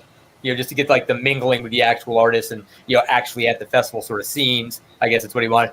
And I did that, and that went well enough that I got like this random call once later, this casting office was like, "Hey, could you come and read for this role?" I was like, "Okay, what is it?" And they said, "Well, Terrence Malick had you in shot you at the Fun Fest and we'd like to maybe use you for another role in the movie. So I end up with another role with a scene with Michael Fassbender and Natalie Portman. So I sell them drugs. That's awesome. Terrence Malick, that's a big name in the artistic cinema world, you know? Yeah, and I gotta say, like, and I don't know how he knows of me or knew of me, if it was just because, you know, being around Austin or what it is, whatever but he was incredibly nice and very, very generous to me, and just, you know, like I said, basically was like, yeah, you guys are gonna put Lizard Man in the movie here. So Awesome. and Well, I made the edit, right? Like you know, this story is him shooting 12 hours of film, and like some people that, you know, shot for months end up completely edited out of the film. So I was like, no, you kept the entirety of both scenes. Wow. Well, that just shows your versatility, that you can that's a romantic drama from what I'm song to song. It's described as an experimental romantic drama, but there you are in that. And I mean, you know, there's horror movie potential, there's comic book potential, there's all these things that you could go from one medium to the next, and there it would be pretty easy to work you in, I would think. Right? Yeah, that's I'd like to think that too, but it's you know, I saw an interview recently with Batista, you know, wrestler turned actor, obviously, you know, and him talking about how, you know, and, you know, obviously Batista, huge, you know, he was big in wrestling. Yeah, I'm a wrestling fan. I was still watching, you know, pretty dedicatedly when he was really peaking, and you know, he said that when he left wrestling, he thought he was just going to go like, okay, I want to do movies, and you just get to pick and choose and do it. And he's like, no, doesn't matter. Even when you're that big, you need an agent. You need somewhere to go out there and shop. You need someone to be constantly saying to people in casting is like, hey, what about him for this role? What about him for this? Because the problem is, it doesn't matter who you are. There's 1,000 other people that would fit into that peg too. And it comes down to who's it's like selling soda, right? It's not your product, it's advertising. Coke or Pepsi, who's the number one seller in any given year? The one that spends more on advertising. So that's what it is. If you don't have an agent, if you don't have someone doing that job for you, you're not in that loop. You're not in that process. And it's just, you know, and it's by necessity, right? An industry wouldn't be able to function if it was constantly open submission, right? If somebody had to catch me, was like, well, I guess I got to look at 7 billion people now and see who wants to be in the. No, it's, you know, it's like, no. There are filters there for a reason. The first filter you want is like, well, who among these people are actually fucking actors? Who among them are any good? Who among them that are any good actually fit the role, right? You all these fucking things that break it down. But even then, you've still got this huge pool of people. So it's like, well, who do we know that's available? I don't know. Call the agency and see. Right? And so you get whoever the agency is pushing. A cantina scene in The Mandalorian, though. I mean, right? I'm ready. You can be my agent. So, yeah, but pick up the phone, man. Get to work. that will definitely put those hopes to a halt. Well, is there anything that I may have missed that you would like to bring up? Do you have a Patreon or anything that you want to promote? No. I mean, I think, you know, you already you kind of brought it up there pretty organically. My book is there, and like I said, I'm still kind of working on adding to it, revising it, so additional content's coming out. And that's, you know, if I'm gonna push anything, that's gonna be it at this point. Other than that, well, I mean, hey, get vaccinated and get tested and fucking beat the pandemic, so I'll start doing shows again. Make it not reasonable. Make it reasonable to gather crowds of strangers on street corners again, so that I can go out there and do dumb shit so you smile. Yes. Yeah, and I've never done the Patriot stuff. I always figure I'm like, you know, if somebody wants to throw me a tip, they can get a fucking tip. But you know, otherwise, I'll give you something for it. Like, I'll sell you a T-shirt, sell you a book, sell you whatever. You know, we can make an exchange.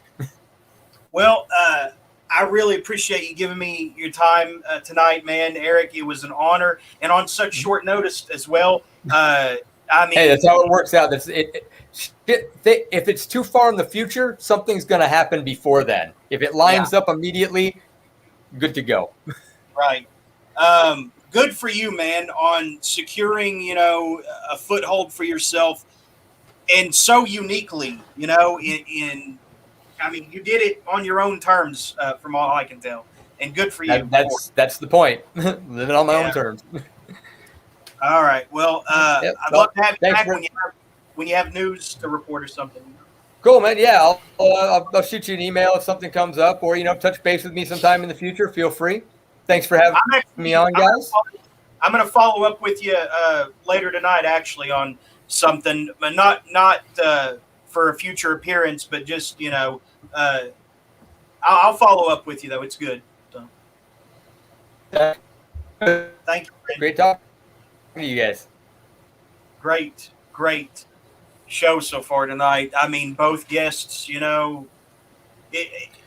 after that drought there for a week or two, trying to follow Bruce Cavill, both came prepared tonight. So I'm grateful for that. Shouldn't Regina be here by now? I hope she's all right. She'll be here soon. Gregor abandoned us. I think he was mad we weren't letting him talk. Well, I think he texted me, and I've got to check that. He probably just had to go early. He's Jeremy, I am mad with you. I am leaving, and I'm not coming back again. Let's see what he had to say here. Was he asking for dick pics? No, it's just had to go. As I figured it was, he just couldn't give any more time tonight. So it is what it is, right? Right. Are you sure that it wasn't followed up with, by the way, send dick? No, just had to go abruptly. So I'm sure he would have stayed for the Lizard Man if he could have. So probably he didn't get a chance to speak at all when we were talking to Mika. Yeah, I guess he never had a chance to read her work, so that's probably why. I didn't know. I didn't really think that he had anything to ask her. Just like when I had Adam Howe on, or Howe, who wrote One Tough Bastard. Mm-hmm. I mean, he hadn't read the guy's work, so he just didn't have anything to ask, I thought, So. Yeah, well, I didn't have too much to say to Erik because all I know is that he's the Lizard Man. That's the great thing, is that he comes with his own stories, his own lore, and you don't really have to do a lot of research beforehand, I mean, it was pretty fascinating to have him on because, I've been aware of him. He's been, cultural background noise since, at least, the 90s, since I was a kid. So yeah. to actually, have him on and talk with him is pretty awesome. Yeah. We have been really lucky with guests, aside from the snafus last week with Steve Dilks and the other gentleman. We have been really lucky with the string of guests around here. Bruce Cavill, Erik tonight, Mika. We finally got to her. I know we've had some other really great ones recently, right? Yeah, definitely. I would like to see if we can get Gary Shipley on here. He's got a book coming out through Nine Banded Books, which I guess is going to be a nonfiction book about cosmic pessimism. I've got Dreams of Amputation by Gary Shipley. I've only read Terminal Park, which is definitely a very odd work. Oh, I actually have that on my shelf, though I haven't read it yet. This is by Copeland Valley, which is, I don't think it's a press anymore. If they are, they're very limited in what they publish. But yeah, I think Jordan Crawler, someone else who was published with them, said that the guy just kind of up and disappeared. Yeah, I think Copeland Valley also published Feast of Oblivion by Josh Myers, which is a really, really great story about John Lithgow being a space trout religion enthusiast or something, or some enthusiast about giving lectures about trout or something, and he happens into this cult that worships the trout or something. It's really fascinating. And let's see, I've read other things by Josh Myers that were not nearly as good, like Guns. Everybody made a big deal about that book that he wrote, Guns, and I didn't think it was nearly as good as this. Look at it. It's isn't that beautiful? It's just like a VHS tape, like you would record off of HBO, back in the 90s. Yeah, that's pretty cool. Who did the cover for that? Was it River? Uh, That kind of looks like River. Who? Oh, Matthew Rivera. Rivera, yeah. I keep It saying is. River. It is Rivera. Yeah. Um, Yeah, he did. I know that.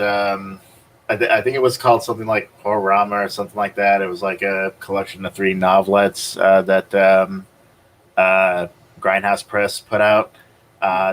They it has that look. It doesn't look like a VHS, but it looks like a VHS sleeve, like one You of know, those.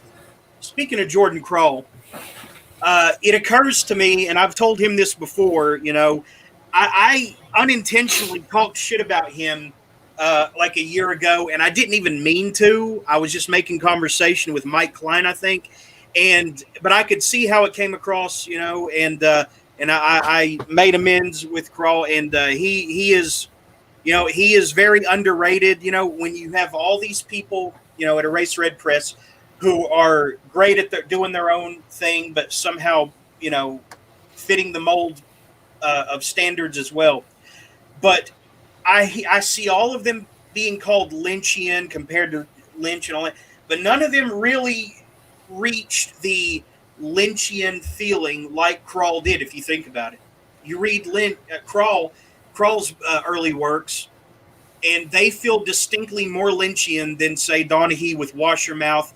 And I've hung out with Donaghy. It's like I learned about more about Erase Red through him, and so I mean I'm not disparaging him either, but if I had to compare the two as one Lynchian or the other, I would definitely say Crawl is more Lynchian. And I had to ask him recently, what's the deal with that prescription medication that like does weird shit to people in his stories? Taborica, or you remember that? I don't think I've read any of the stories with that. Maybe I have, but if I did, I don't remember it. But yeah, Crawl definitely does feel like he's very much evolved his work because he like his early like Bizarro work. It's definitely in that vein. It's got that sort of weird Pulp Fiction vibe to it, but then he moved it to definitely being more like straight up surrealist. Like there's less like solid like plots, and there's more focus on things like atmosphere and prose and things like that. I was about to let Regina in. As soon as I glide the cursor over, she disappeared. I hope everything's all right. Maybe it just hiccuped. But let's see. There was this prescription medication called Taborica that Kroll writes about as a recurring motif in several stories, from Body Dome Light to Black Aspirin. He did write Black Aspirin, did he? I always imagine. I'm pretty sure he did. I always imagine Antonio Magogoli or Magogoli was a pen name, as he had several, right? I'm like relatively certain that is him writing under a pen name. I think he's admitted it at one point, but if he hasn't, then well, I suspect that it's him. Now, see, I always thought that Seb Dubinsky was also a pen name. That is not true at all. I found out. Seb Dubinsky, he's been writing in French for a long time. He's had multiple works written under his own name. And I think it's just he was introduced to like the sort of mini scene through like Crawl's work. But he actually does. Dubinsky actually does have work through more major publishers. I actually think he has work through like the Dalkey Archive and things like that. Yeah, and the Apocalypse Donkeys, man. That's another one that's underrated with Crawl. He always had a lot of hands on the fire, Yeah, his output slowed a lot in the last couple of years. I think partially because of the pandemic and partially because of him starting his depression just hitting him really hard. But he has been like making music recently. It's more like sort of like noise and power electronics music. Cool. I thought he was doing something with Lopresti that was noise based. Yeah, he's had a band with Lopresti for a while, though they haven't put out too much. I still need to read Lopresti's first fiction collection. I know. Which one is that? I think it's something with flies. A I god got a of fly. among Yeah, them. yeah, that's a novella. Is it good? Have you read it? I haven't read that one yet. I did read. No, wait, I did read A God of Flies Among Them. Yeah, that was a really good one. It's about a guy who goes back to the rural home that he grew up in, and trying to investigate the disappearance of his family. It's Regina. definitely really, really creepy. What's up, boys? How's it going? We Hey. had a slew of guest success tonight to make up for last week. We talked to Mika at the top of the program, and she was awesome. Man, I'm sad I managed to miss both guests. I was hoping I'd at least catch Mika, but And then Erik Sprague, the Lizard Man, came I on, know. knocked it out of the park for an hour, and both of Awesome. them came prepared and brought their A games, and I'm grateful to them both.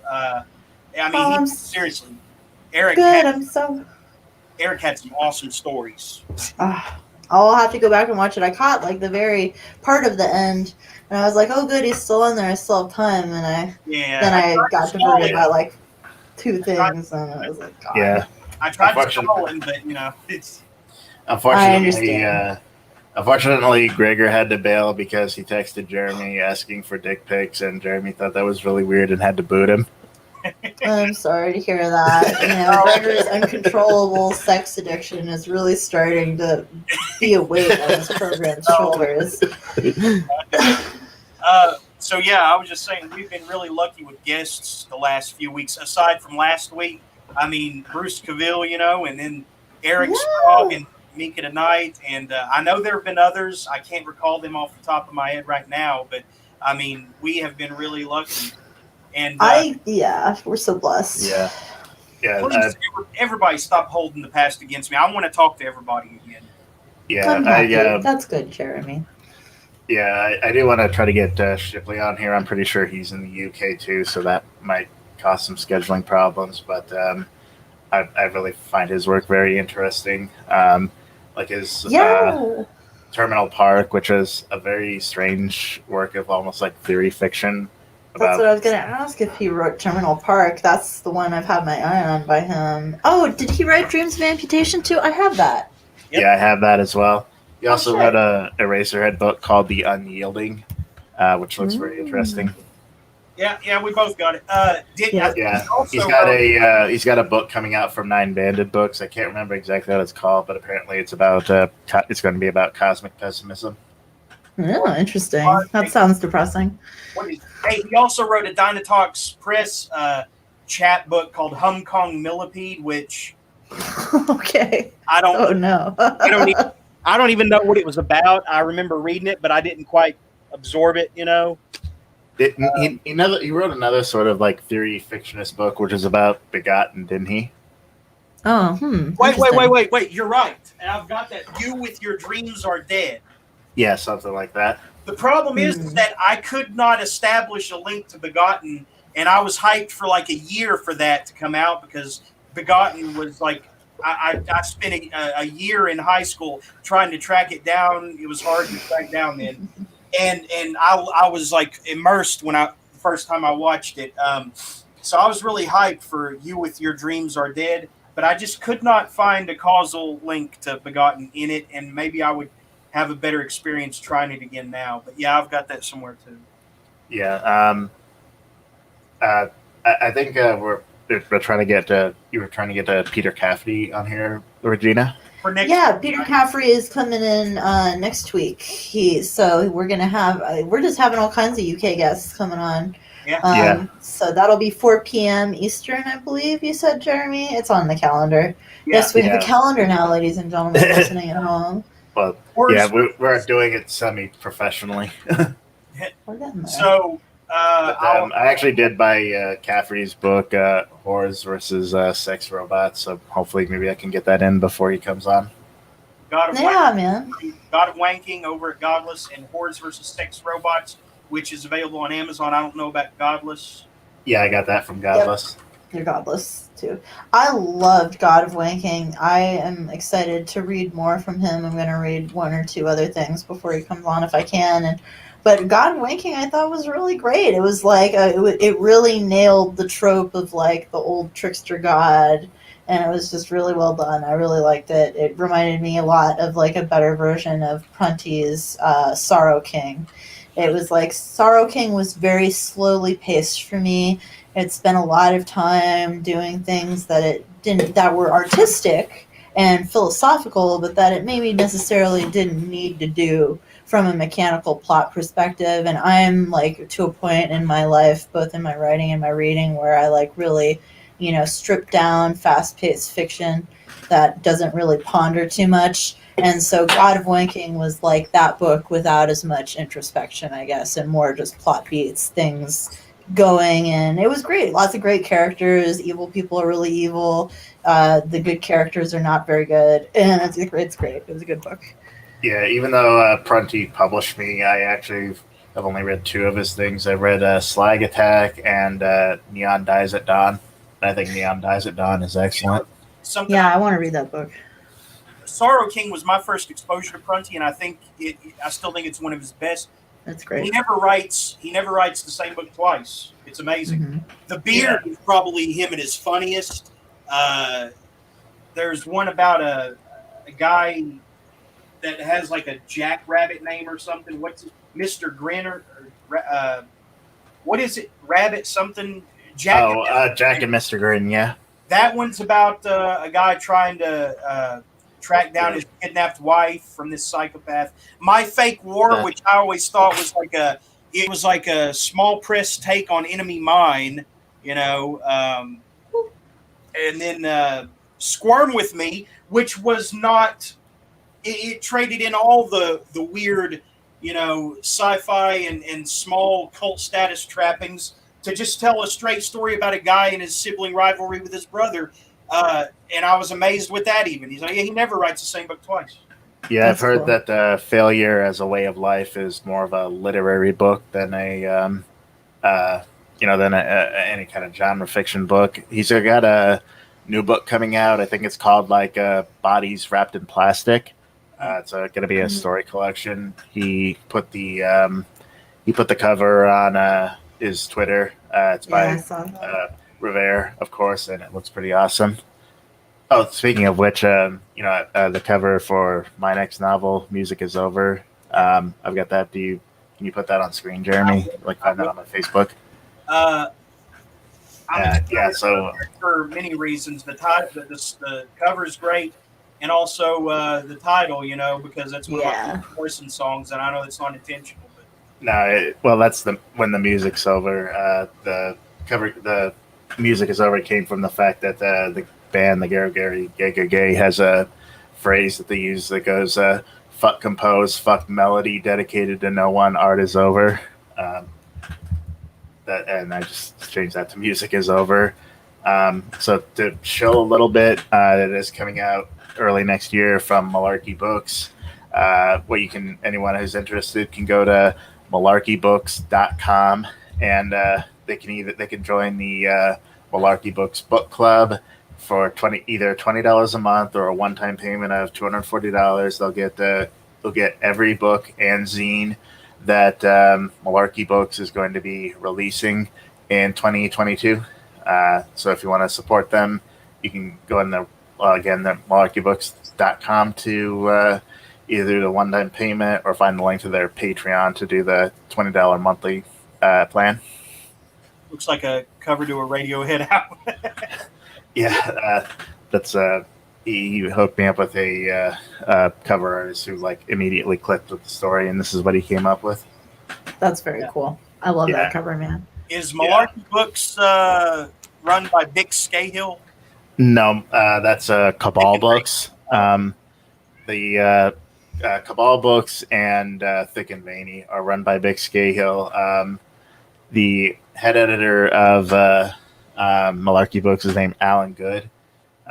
They don't have many books out yet. They're a relatively new press, but I think the most interesting thing they have so far is an anthology called What I Thought of Ain't Funny, which is a anthology of stories based on Mitch Hedberg jokes. Mitch That's Hedberg, very cool. I like Mitch Hedberg. it's hilarious. Yeah, I love his book. So low effort, but so funny. It's amazing. I like an escalator, man, because an escalator can never break down. It can only become stairs. Become stairs. Oh, Mr. Caffrey, Oh. are you like awake now and available? What are you doing? Yeah. We'll give him till next week. He knew it was next week, right? I mean, of course, if he wanted to come on, The plans were for next week, but if you wanted to come on now, Mr. Caffrey, we would absolutely have you. If you definitely want to come hang out, I'd love that. That would be cool. Yeah, just fucking let us awake know. here. We'll put the Well, you link in can. there. Yeah, if you can be awake with us, get in the streamable link. It's pretty intuitive, but we recently had someone have a problem with it. So if you have a problem, just let us know, and we'll fix it up for you. Yeah, hopefully you're not a boomer, Mr. Caffrey, and then I haven't had a chance to read any of his work yet, though. That would be the only thing. So we might try to have it back next week. Yeah, well, if he does. At least Regina's read his work, so Yeah. We can always just come on and talk literature. Cool. It's a literary salon. Thank you for listening, friend, and I look forward to. Yeah, thank you very much for listening. Yeah, no, I'm glad to have your ear on us.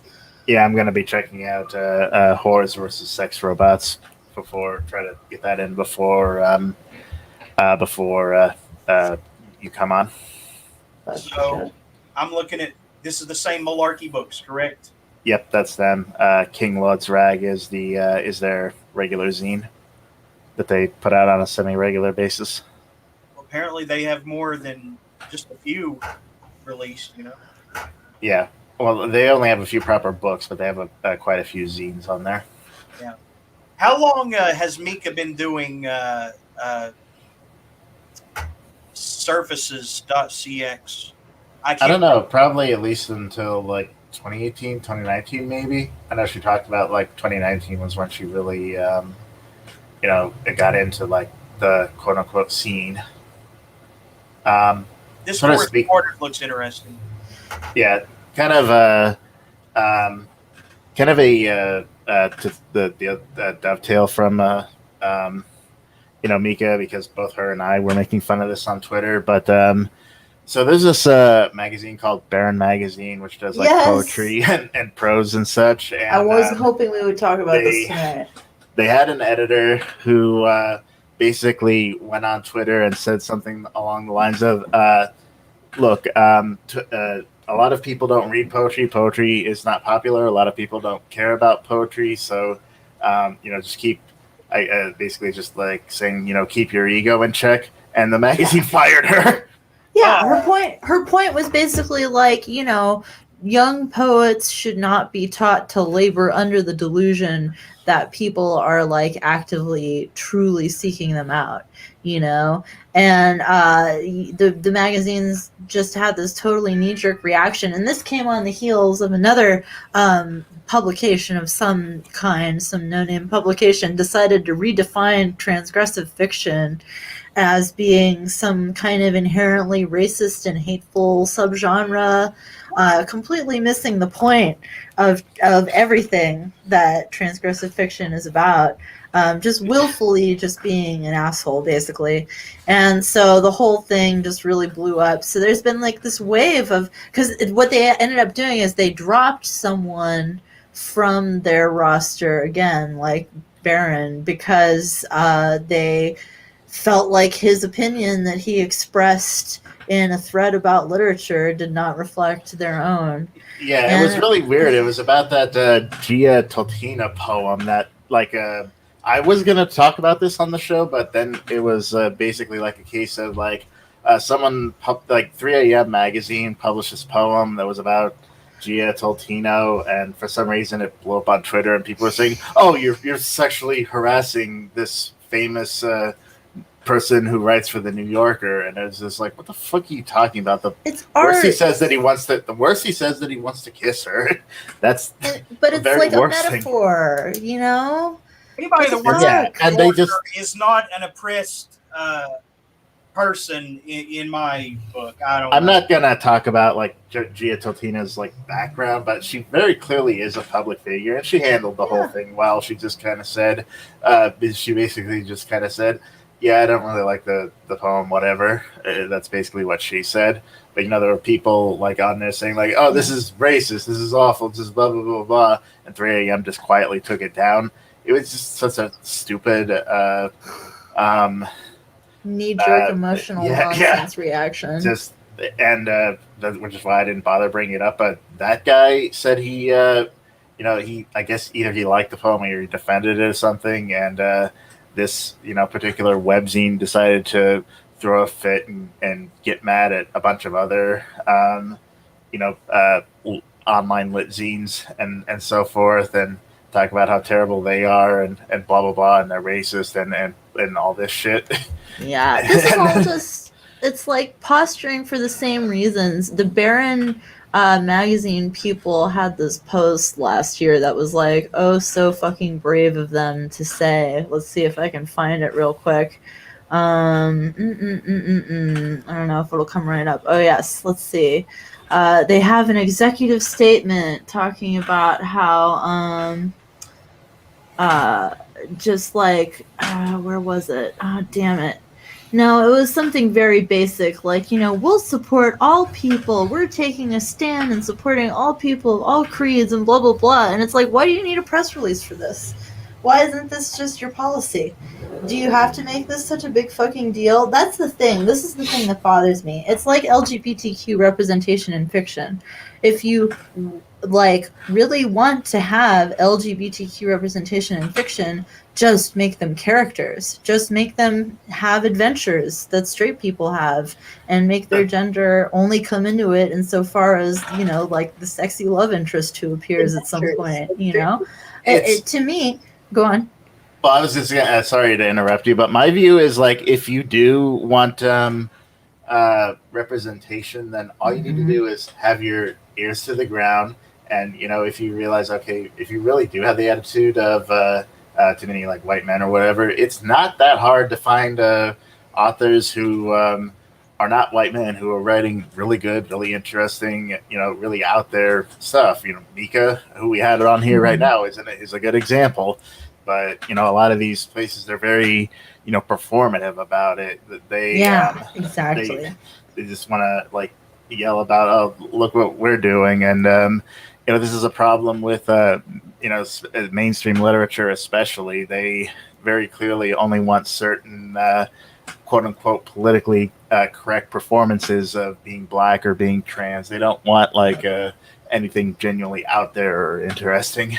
Yeah, exactly. Yep. It's definitely, that's the thing. It's that it's like, express yourself, but in a very Western, traditionally binary way. So if you're transgender, be transgender, but still do your best to conform to the binary we've presented you just with. Don't come trying to conquer everything and everybody, because that's exactly what you're rebelling against, is that conquest mentality, right? So you don't want to come in and overturn everybody's apple cart. I mean, you have to come as an ambassador if you want to change minds. You're not going to change them by the way I look at it is, it's like a form of capitalist realism. It's like, no, we don't want to genuinely reform the system. We just want a few black and women CEOs. But it's like what was going on with that thread that happened with the one webzine that was talking about how transgressive fiction is just when white men write racial slurs and blah blah blah. And yeah, there are a few writers who hide behind the transgressive label as an excuse to just write shitty racist bullshit. But when you have half the thread responding to it being like, hey, I'm trans, I'm black, I'm a minority, and that is not what transgressive fiction is, maybe you done fucked up. Yeah, exactly. I want it to be continuously held up on a pedestal and never have any conventions challenged. Once you overturn some conventions, then what you are putting up there becomes a convention, and that can be challenged as well. I mean, well, let me tell you guys my fucking theory for how all of this went bad we let people start using the word problematic to mean fucking anything and everything they find objectionable. And here's the problem with the word problematic, is the word problematic is a very objective term. When there is a problem, generally speaking, people will agree that there's a problem. If there's a leaky sink in the house, that's a problem, right? That's problematic to have a leaky sink when you're doing the dishes. So when someone calls an idea problematic, what they're saying is your thought is a problem and you should know why, logically, reasonably, this is a problem because it's just a problem. So why aren't you fixing it? Whereas really what they should be using is the term objectionable, which objectionable is a more subjective term. I find something objectionable. I find suppressive behavior on Twitter fucking objectionable. But it's a matter of personal opinion whether or not something is objectionable. It's a cultural thing. And so it's, to me, the problem is a linguistic one where problematic and the assumptions of problematic makes for kind of a very aggressive form of conversation. Whereas if we forced people to use the term objectionable and then thereby have to actually defend their opinion and explain why something is objectionable without being like that thought is inherently bad or problematic, quote unquote, to have, we would be having more constructive conversations. But we've let the discourse get away from us. We didn't challenge the word problematic hard enough, early enough, in a as cogent enough of a way.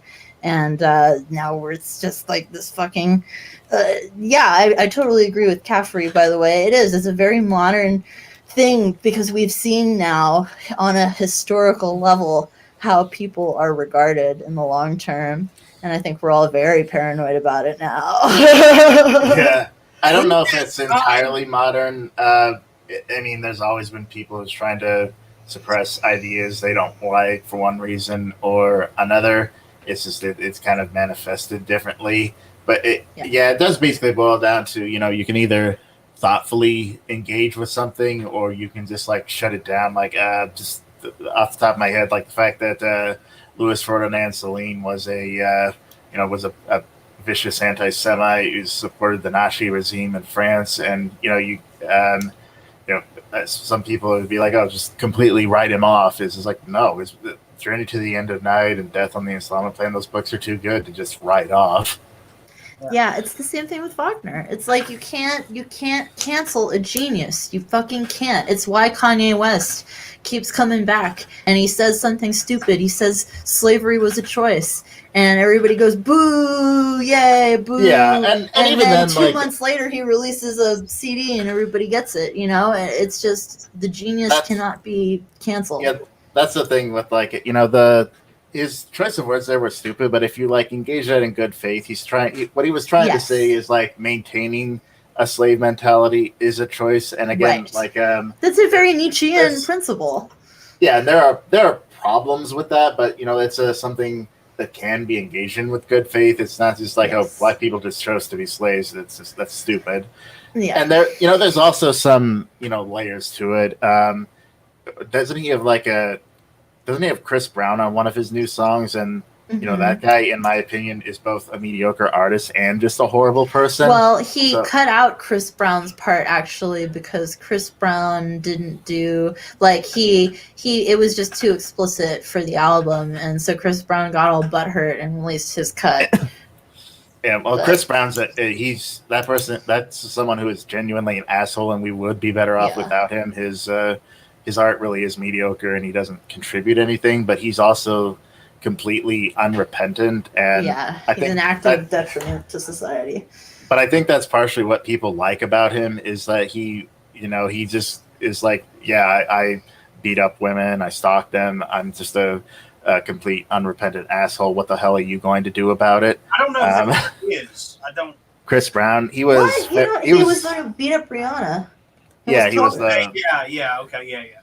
Yeah, and in some ways, like I think that's why Tekashi 6ix9ine stuck around for a while. Like when when he wriggled out of jail by snitching on all of his gang, he basically like made a song bragging about it.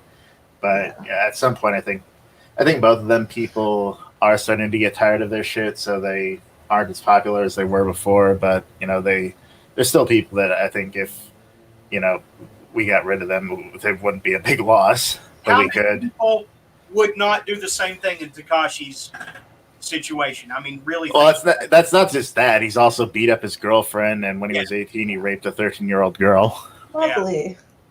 He's just and his entire discography is just him screaming at the top of his lungs about what a horrible person he is.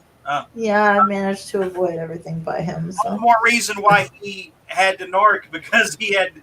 Didn't have a defense, I guess. It's also really funny. He's the first single he released after he was out of jail. It only debuted at number 3 on the Billboard, and he made this video complaining about it, saying how it should have been number 1 and blah blah blah.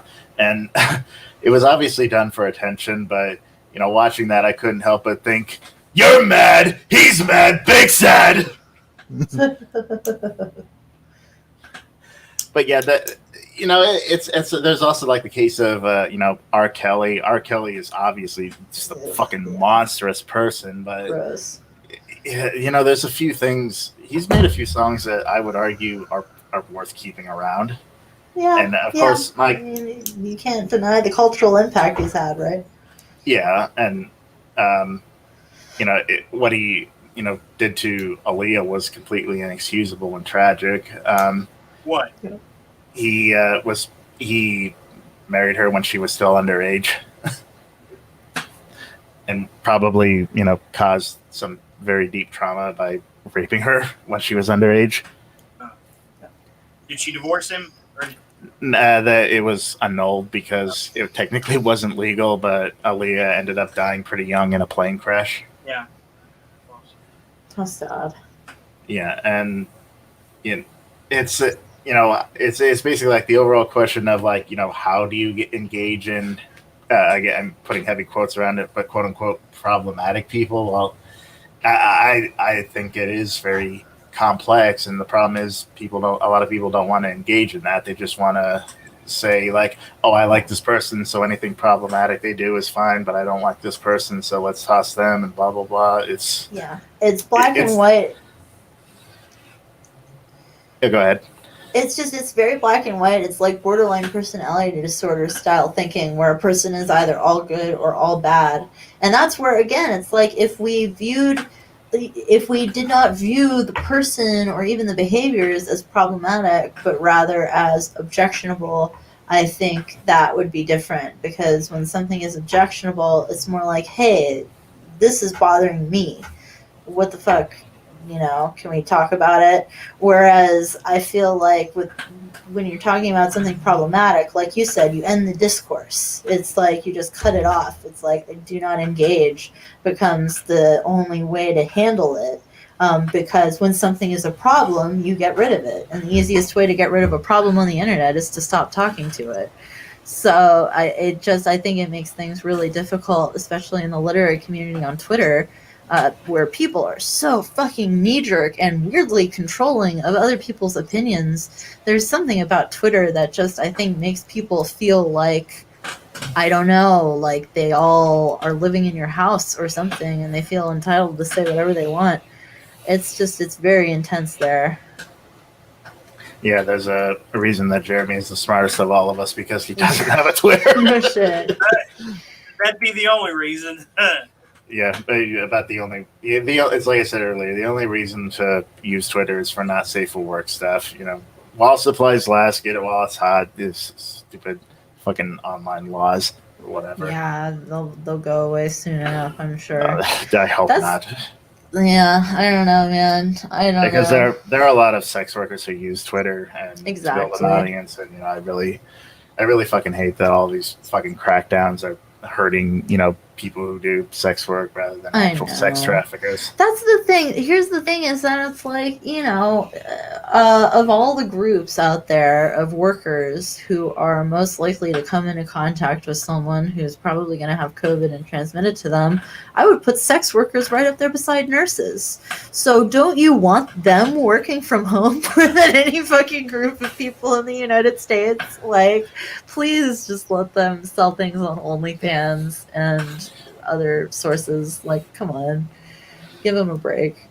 Yeah. Thankfully, despite the efforts of various neo-Puritan groups, I don't think internet porn's going away anytime soon. No, I don't think that's even possible at this point. You would No. have to literally reboot the internet and then have a new iteration of the internet come online where it was like fully monitored 24/7 by not just living people, but also some kind of neural network that's designed to detect boobies.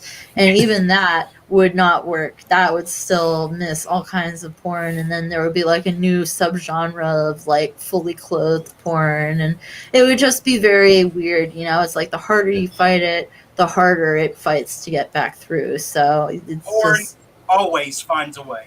I mean, sadly does. if you look through, if you look around and find, pornographic literature that was published in the Victorian era, that stuff's really out there. Yeah, it's very out there. But- Yeah, it is a uniform, but it also, it's a linguistic uniform and it is a problem. Offense is a problem too, but again, if you are offended, I think the better thing is to say, hey, this is objectionable, because then you're forced to admit that it's just your own personal offense and that it's not a vast social problem, it's just you. And I think it's a linguistic thing. It's how do you corner these people into admitting that it's their fucking opinion and that they are not the arbiters of opinion? That's really the question I guess I have. But. Yeah, and a broader thing is like a lot of people say, "Oh, politically correct doesn't mean anything," but I do like to use that in lieu of a lot of other terms, because I do think there is a difference between something being genuinely hateful and something being quote unquote politically incorrect, especially if it is exploring issues of race, gender identity, things like that. Like what Mika does could probably be considered politically incorrect, but it's sure as hell not hateful. Yeah. How would she be politically incorrect? Well, the fact that she graphically writes about sex and gender identity and from a very dark place and from a very does has some very graphic violence in her work, things like that. Yeah. I didn't find her preachy about it, and it never even came up. I knew it wouldn't, but I mean, and I can talk to people, I can meet people on that wavelength, if they're reasonable, but if they try to change my mind to a certain extreme, I will respect people as they are and as they want to be taken, as long as they don't try to dominate me. You know what I mean? We got to meet in the middle. That's just and like someone like James Darius would be someone I would say who writes about race in a politically incorrect way. He has a book called Negrophobia, which is this sort of Alice in Wonderland-esque story about a woman, a white woman, falling into like this fantasy world that's full of racial stereotypes, and obviously it's a way of confronting the racism of Americans past. It's not the stereotypes aren't prevented to be hateful of black people, but as a way of like examining how American culture views race. Yeah. But some people would object to those things existing at all. It's kind of the same thing with Duvet Knox's Soul Collector. I mean, it's like, he's a black author writing in American Ebonics, and there's barely a fucking sentence in this book that I could read, certainly not on air, and because I'm white. And it's just, but it's a really, it's cultural. It's about his culture. This is just, it's the speech pattern, and it's beautiful, poetic, rhythmic, jazz-like language all throughout the book, but it's definitely technically politically incorrect. And it's like, fuck you. If a man is writing about his own culture, let the man write about his own culture. Let him write his experience. Let him write language as it comes to his soul, not as you think it should be expressed. Fucking thought police. I mean, It should be allowed, but as a personal preference, I'm not a fan of writing in dialects. Is that the right term for it? Writing in accents. Like, I hated it when Brian Jacques did it in the Redwall books. Or every word was OI somewhere in the middle, because they had the deep, What about Irvine Welsh? that deep Cockney accent or whatever. Irvine Welsh. Does he write with accent? Train Spotting. Oh yeah, Train Spotting is like fucking illegible practically. You almost have to start. You almost have to say the words out loud to kind of get what he's saying. Yeah, you gotta. It's very much like a Clockwork Orange where you have to get the rhythm of it, and then after about 15% of the way through, you're like, okay, now I can fucking understand this. But you know what? I think it's really fun and interesting to experiment with language like that and the poetry of language and how it's differently expressed. I don't know. I think you should give Soul Collector a chance, Jeremy. I think it's really funny. It's funny as shit. It's really good, and I think it's a good book. It's a good read. It's short. Yeah. It's quick, and it's interesting. It's just interesting. It's an interesting use of language. By who? Yeah, and something. Duvet Knox. Duvet Knox. Yeah. DUVAYKNOX. I would love to get this man on the show, but it seems like he's very difficult to get on public appearances. Death. Can I say it? I know. That's what I'm saying. But... is I can't say any fucking. There are so many funny quotes from this book, and I fucking can't read a one of them on the air because they all have the bad word in it. But... Yeah, he's got a book coming out from Clash Books, I think either later this year or next year, called The Pussy Detective. Yeah, he's like Walter Mosley if Walter Mosley were even cooler. That's great. I'm very excited for more of Duvet's work.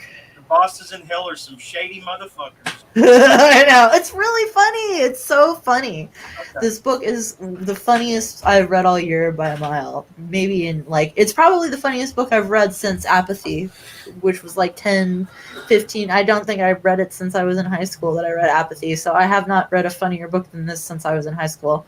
Don't show us your fucking address again, Jeremy. Yeah, and Apathy and Other Small Victories. That's it's so funny. Did you say I showed my address? No, I was saying don't show us your address again, Jeremy. Did I ever? I mean, I think you did once, but it was only on screen for a little bit. But Hubert Selby Jr., he kind of does that too with. I was gonna bring him up. Hubert Selby. Yeah, Hubert Selby definitely uses stylistic accents. I thought and stuff. He died. Well, he is dead, but but when he was alive, he died relatively. I think it was in 2003, 2004, something like that. Oh, maybe a little later than that. Around the same time, all the cool authors died. Mm. Yeah, you mentioned Irvine Welsh. I think I always thought it was funny how him and Will Self had this kind of tee off through the literary, press or whatever on who had more authentic heroin experiences. They were accusing each other of not writing about authentic heroin addiction, and they were both saying, "Oh yeah, well I've got the track marks to prove it. Oh yeah, well I stayed in my bloke's flat, for a year trying to kick it." Stuff like that. They were saying to each other. It was ridiculous. It was funny. Yeah, that's pretty dumb. And Will Self he's definitely a lot more of a quote unquote highbrow author, isn't he? I tried to read Great Apes, and it just seemed like such a chore. But I've never finished a Irvine Welsh book to date either, but I haven't really tried. But I mean, if you don't like the accent writing, it's hard to recommend one. But I really enjoy it. I think Filth is my favorite from him. Filth. I think Filth. Oh. It has a pig in it with a bobby hat on the cover. Okay, Filth Pig is a Ministry album, I guess. Okay. No, the name of the book is Filth, and the main character is a police officer, which is why it has a pig with a bobby hat on the cover.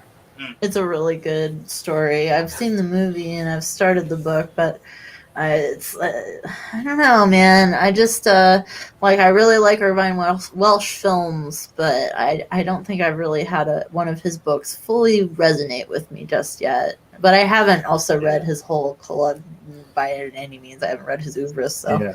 I haven't read Glue yet, but apparently that one's not written mostly in dialect, so that might be worth trying.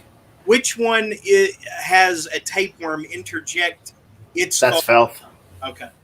Yeah, that's Felth. It actually like tears through the text with its thoughts inside of it. And it spends a lot of time telling the main character to eat and telling them, recalling their past and so forth.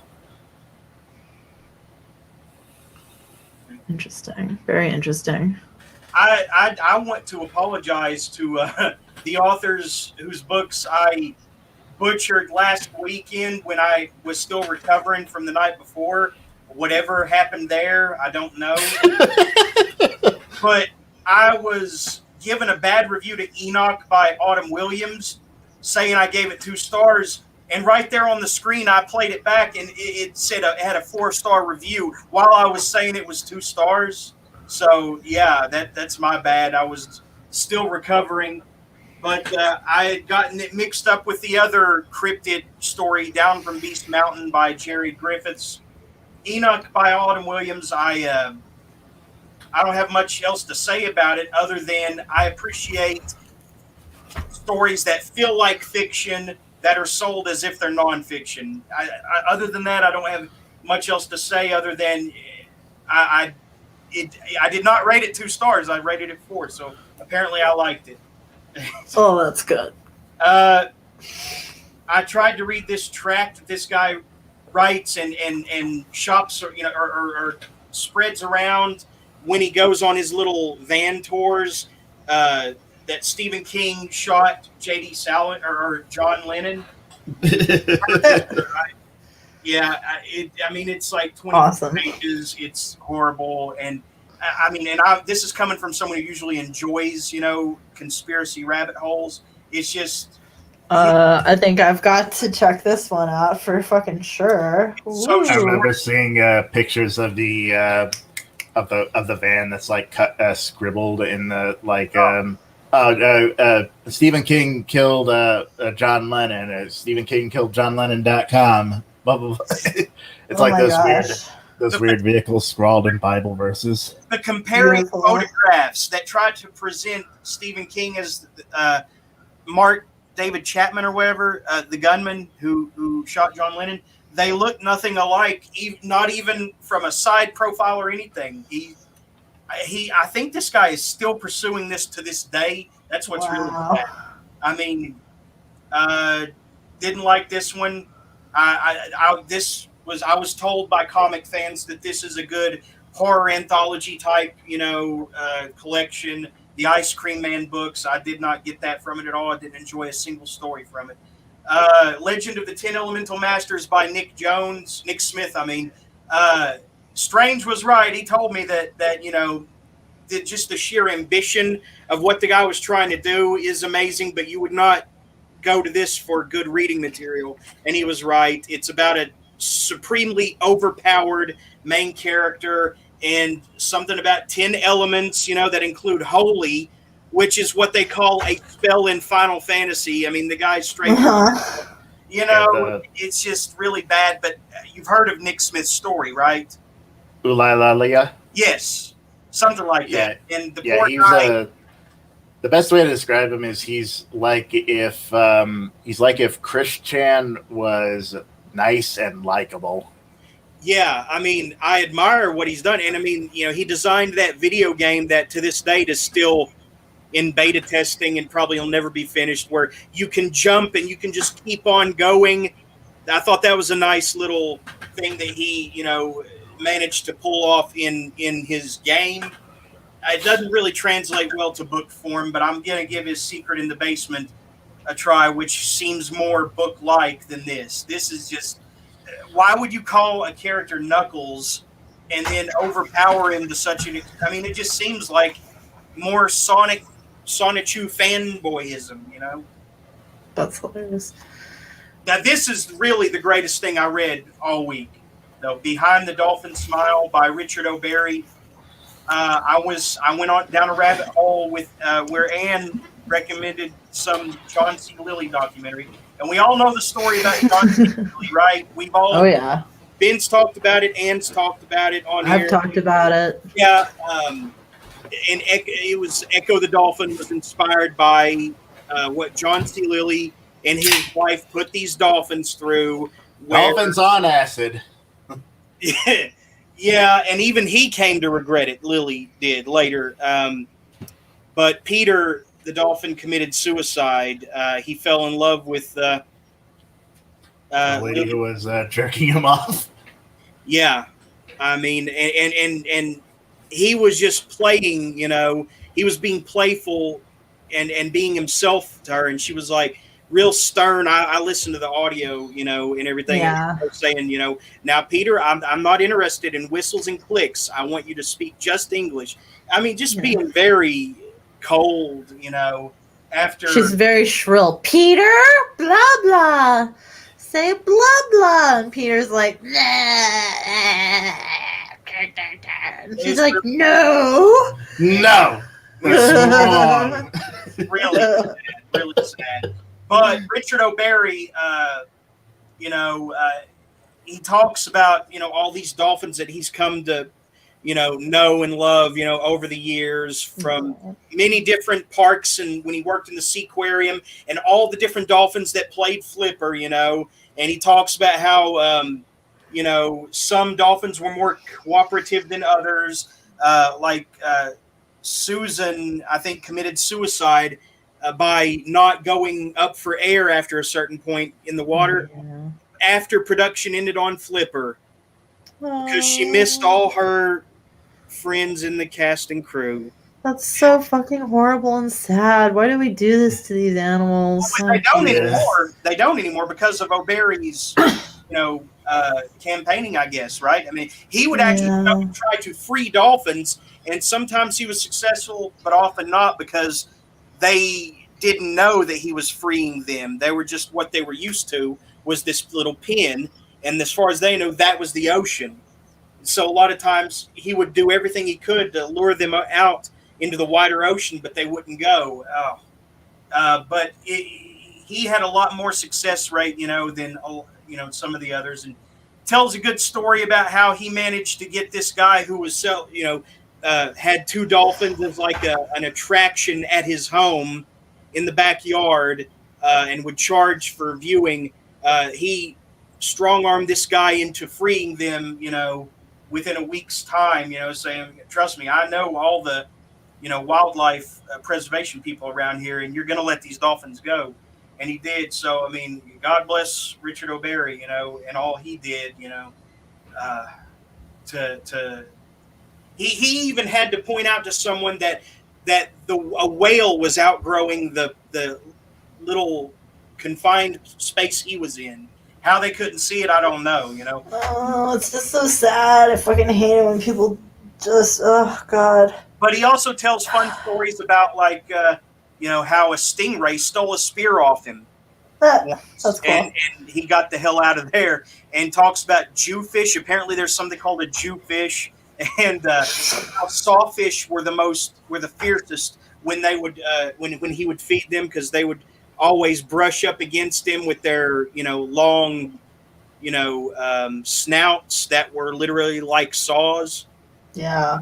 Barracudas also are dangerous, the most dangerous to feed for the same reason, I think. But he tells a lot of good stories, and he looked in the eyes of everything he fed, and it's crazy how many of these people, co-workers that he knew, who could not tell when something was wrong with these animals, but he could right away, you know? Yeah. So that was probably the best thing I read this week. But also this one I've been working on for a long time, and really awesome, about drug rehabilitation and turning these drug addicts into like genius prodigies through experimental, medicines and neuroscience and whatnot. Huh. And then he takes Romy Fudge takes all this, book learning that is condensed into his neuroscience lessons, and he goes to hunt down Hogzilla. It's like he uses all his new scientific acumen to go hunt down Hogzilla, which is a strange choice. But she wrote the male character really well. And I did read Ben's I'm a Marionette, but I didn't really, I don't know offense, I didn't really get any kind of feels from it, and I liked Elaine all right, but I don't know. I didn't feel like it succeeded in building that world any further. Maybe I need to go back and read it again. But what's the reception been like on that so far? Pretty positive so far. Good. You don't need to listen to me then. I figured if you weren't the biggest fan of Elaine, you probably wouldn't like that either. Yeah. I did like Elaine, but I feel like, I to be honest, I don't want to give you a 5-star until I'm absolutely won over. Like that's why like with Indie Rock, Zach had to earn that 5-star for me with Indie Rock Cabin, and then he immediately just shat it all away with dorsal fin or whatever it was, fall tinted dorsal fin. What the fuck was he thinking with that? Anyway, I'm sure you'll write a 5-star thing, and maybe it'll be The Music Is Over, but I didn't feel it was 5-star. But it was only 10 pages, 15 at best. Well, I'm a Marionette. Yeah. Yeah, it was a short story. It was like 5,000 words. So you got your plays coming, don't you? Yeah, I'm not quite sure when those are coming out though. And The Music Is Over, which see what I mean? Early next year, yeah. Peter Caffrey loves the honesty of this show. That's good. That's what I go for, man. Of the shoe. He loves how honest your shoe is. But so, what have you guys been? I hate that Gregor wasn't able to share his, but I'm sad. I know. I hate it when Gregor's not here. It's like the perfect number is, 4+ for this show. 3 is fun. I love hanging out with you guys. But the mainstay co-hosts are important. We're cast upon the breakers without Gregor. That's right. Well, hopefully he'll get, that 5th nipple finally sawed off. I know he's been trying to do it for a long time, so it's been costing him a lot of Tinder dates as far as I can tell, and there just aren't that many goats on Tinder, so it's, he's going through his options very quickly. Should modify the goat to resemble a goat. He already has a goat head, remember? Huh? Yeah. He has a goat head. Oh, yeah. But now he's got to modify his body to resemble a goat. Right.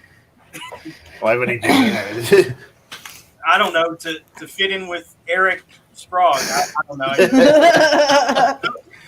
Go ahead. To save money on shoes. The bitches go crazy for the goat head. Regina, what have you been reading? Oh, not much. I've been writing a lot this week, and I just haven't had a lot of energy to read anything other than Book of the New Sun and No Tiger. Really loved Mika's book. I thought that was really interesting prose and really beautiful. So, yeah, I'm sorry, I'm reading Book of the Long Sun, not Book of the New Sun, but that is, Book of the New Sun is the first series in the series. It's the first tetralogy, in the series. Now, you said that I spoiled No, Jeremy, I don't even want to talk about it. Here's the order, as far as I know, that they're published and to be read in. That's New Sun, Long Sun, Short Sun. Don't fucking ask me anything about the plots. Don't ask me when they're set. Don't ask me the chronology. Don't ask me anything. I'm trying to read these books as blindly as possible. I'm really trying. I just asking. There are so many time loops involved in this, and the thing is that, Jeremy, you are not told anything about this world when you start it. You are told nothing. All of the things I have talked about on this show are things that are just basically variations of spoilers. So I'm really trying to not fucking get any spoilers.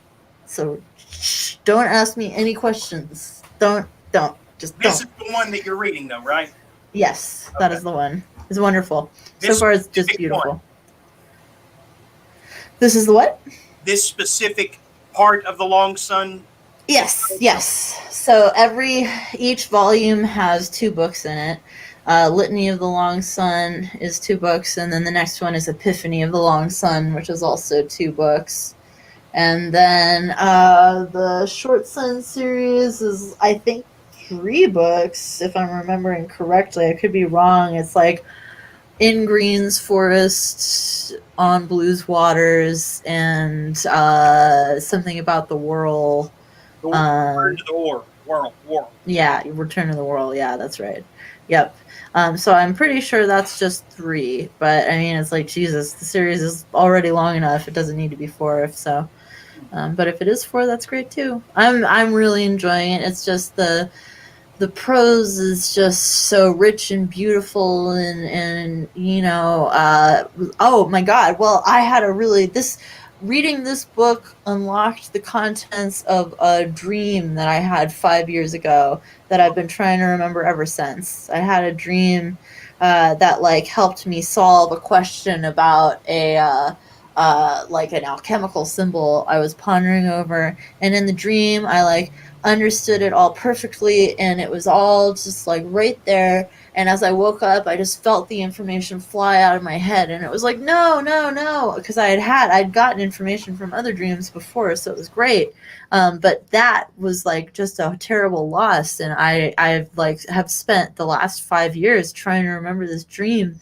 And the plot of Book of the Long Sun is about this priest who has an epiphany when he's playing, like a game of handball or something with his students, and he is enlightened by a god known as the Outsider.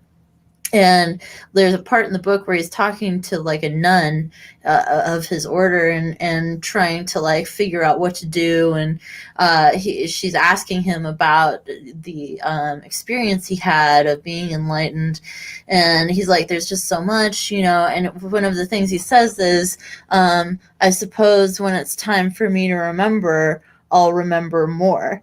And I was like, gosh, that reminds me of my dream that I had. And then literally later the same day, I was like washing the dishes, and the information that I had completely forgotten, that I had no context to remember, that was not spurned by anything, has not been referred to by anything other than in this fucking dream that I had 5 years ago, came flying back into my head as quickly as it flew out on waking.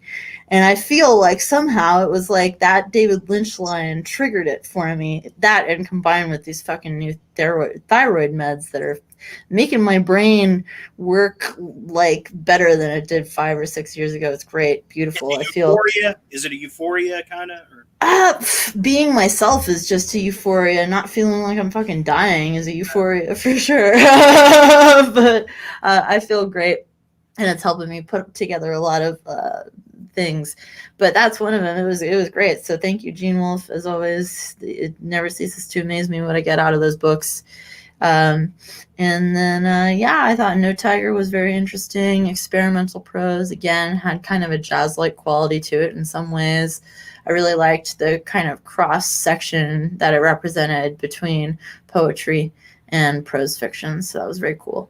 And yes, also for readers at home, as I once said during my Gene Wolfe thing, he did in fact bring you the Pringle, so you can thank him for that. He was involved in the creation of the machine that prints out the Pringles. So thank you, Daddy Wolf.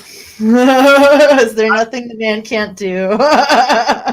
even snack food, he was innovating. I mean, I know, it's like what a hero. What a hero. He's so cool, you know. It's just, oh fuck, Book of the New Sun is so good. You really should read it, Jeremy. I know you have the first 2, right? Here's the thing. Shadow of the Torturer, Claw of the Conciliator. Yeah, so that's where I need to start anyway, right? It's so the first story, like the first book, I'm gonna say like for the first 50 or 60 pages, I was really not into it, and I was like, it was beautiful, but I felt like I was waiting for it to start that whole time. And then finally, when he gets out of the guild, it really starts. So if you can just stick with it for the start of his journey, getting the sword Terminus Est and leaving the Guild of Torturers, you're in it to win it from that point on. So just start it, stick with it. It's worth it. Okay. I also have There Are Doors. Oh, it's so good. I love that book, Jeremy. That's one of my favorites by him. Okay.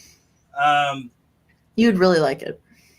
How is his later trilogy, The Wizard Knight and... Oh, The Wizard Knight is one of his most popular books. I think it's actually kind of a YA book. I haven't gotten a chance to read it myself, but it is by far like one of his most loved books, I think, at this point, and I really do want to read it very soon. I've actually got quite a bit of Gene Wolfe. I didn't realize it, how many That's cool. I really do have here, but yeah, look at that. Oh, let's see what you got here. Oh, these are all good. Yeah. You can't go wrong here. Yeah. Oh, Interlibrary Loan is his last one. Oh, it makes me sad.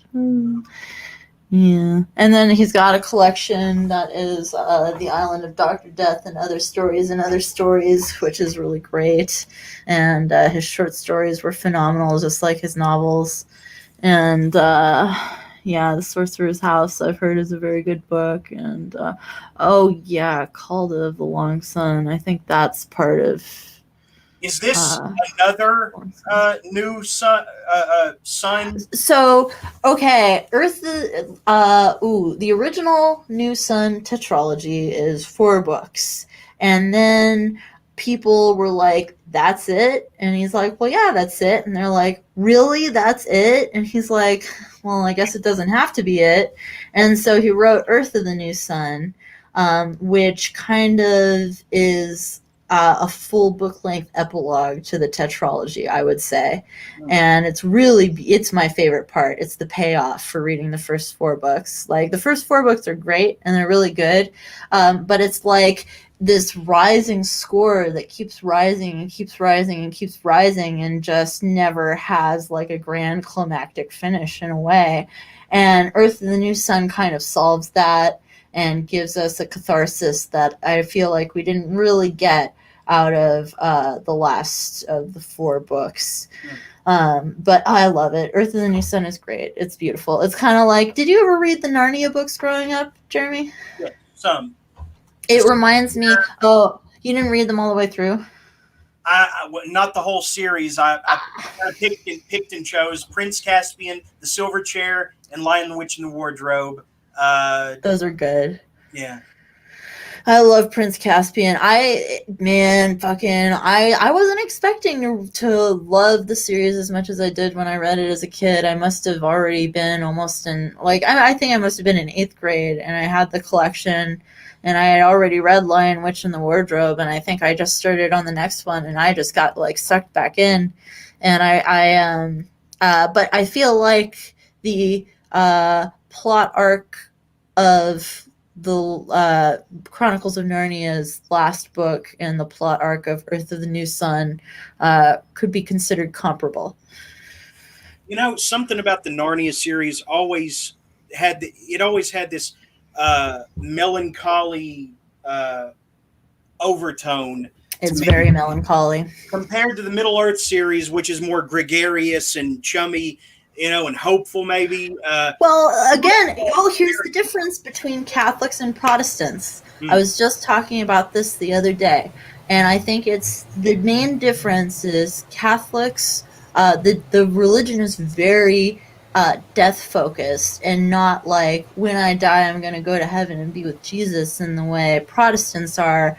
It's more like, look at Christ on the cross, look at and venerate these saints who undergo these horrible tortures, and learn about these tortures and learn about suffering and explore your own suffering. And so I think because of that, Catholic art, like the Chronicles of Narnia, tends to have a very melancholy overtone. And then Protestantism, you take Christ off of the cross and, oh no, it's not letting Peter access. That's too bad. Protestantism, you take Christ off the cross and you have, I think, less of an emphasis on the death of and the concept of death. And I'm pretty sure J.R.R. Tolkien was a Protestant, wasn't he? Because he was British. Not that all British people have to be Protestants. He wasn't as staunch in his beliefs as Lewis, who made it, wove it into all of his writings, even up to That Hideous Strength and the Screw Tape Letters and everything. Lewis made it an integral part of his fiction, whereas Tolkien, I think, wanted to keep them separate. Right? So it would make sense that he was Protestant and Lewis was Catholic. Yeah. Yeah, they were both, I think, initially writing for similar reasons to get over trauma, if I recall. But I think that, like Tolkien kind of wrote, look at Christ, yeah. I think Tolkien kind of wrote the book a little bit because he wanted to have an excuse to do his language. So I think it was partly that. Not, again, that there aren't, like, I mean, Gandalf is a fucking angel and stuff. So, there's plenty of religious stuff in Lord of the Rings. But I definitely, it is interesting. It's an interesting observation. I do agree with you. And especially because you haven't even read the last Narnia books, which are very, very melancholy. I don't think I've cried at a children's series like the end of Narnia, for sure. There's also a lot more Narnia books than there are Lords of the Rings. Yeah, books, but they read so quickly, especially after a certain point. If you really get into it, I love Prince Caspian. That's a really good fucking book. That's my favorite, probably. I think I actually got an audiobook edition of the Chronicles of Narnia recently, so I should re-listen to at least some of those. Sorry if you're still having problems, Peter. I'm trying to send it directly to him if he wants to come in and say hi. But I do hope he'll come next week too. So after I familiarize myself with his work. Hey, Yeah. there he is. Hey. Ah. Hey, brother. How's it going? Well, you it's froze. still. It's still. Yeah. Oh. Cool. Yeah, we hear you. We hear you now. Well, There sort of. we go. Oh, there you go. There you go. Welcome. Can you hear us, Peter? Well, hang on a minute. I've got a fucking, I don't know. It's the I was challenge. I was just really enjoying your conversation to the point that I thought, do you know what? I've got to fucking join in this. And I know I'm not supposed to be here till next week, but I'm kind of like the bloke who just turns up, knocks on the door, goes like, excuse me, bit of a gas leak, and you all look out, and I nip in your house, and I don't know, steal stuff. You may have understood. I'm a little bit drunk, but I was just enjoying it. That's normal here. I don't really know what I'm doing technology-wise either. Oh, fuck. Oh, Jesus. Yeah, don't worry about that. There's a fridge here. There's a fridge. I've got this fridge. Yeah. And I don't beautiful know. fridge, You my can't friend. see it. You can only see my face. That's fucking That's good. terrible. Yeah, I like that fridge. That's fucking dope. Yeah, Man, that's I fucking got sick. this fridge, so I'm just gonna get myself a drink. That's so fucking sick, dude. Oh my god. What do you have on tap, man? He's got Well, beer on at the moment, I'm trying to do, I don't know, camera, tap, I don't fucking know. This is fucking great. Sorry, do you know what? I can't even remember what it was that fucking annoyed me about what you were saying. Right, let me work this out.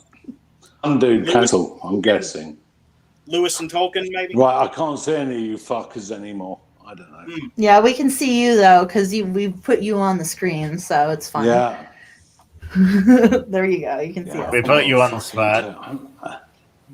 I'm a bit right. shit, aren't I?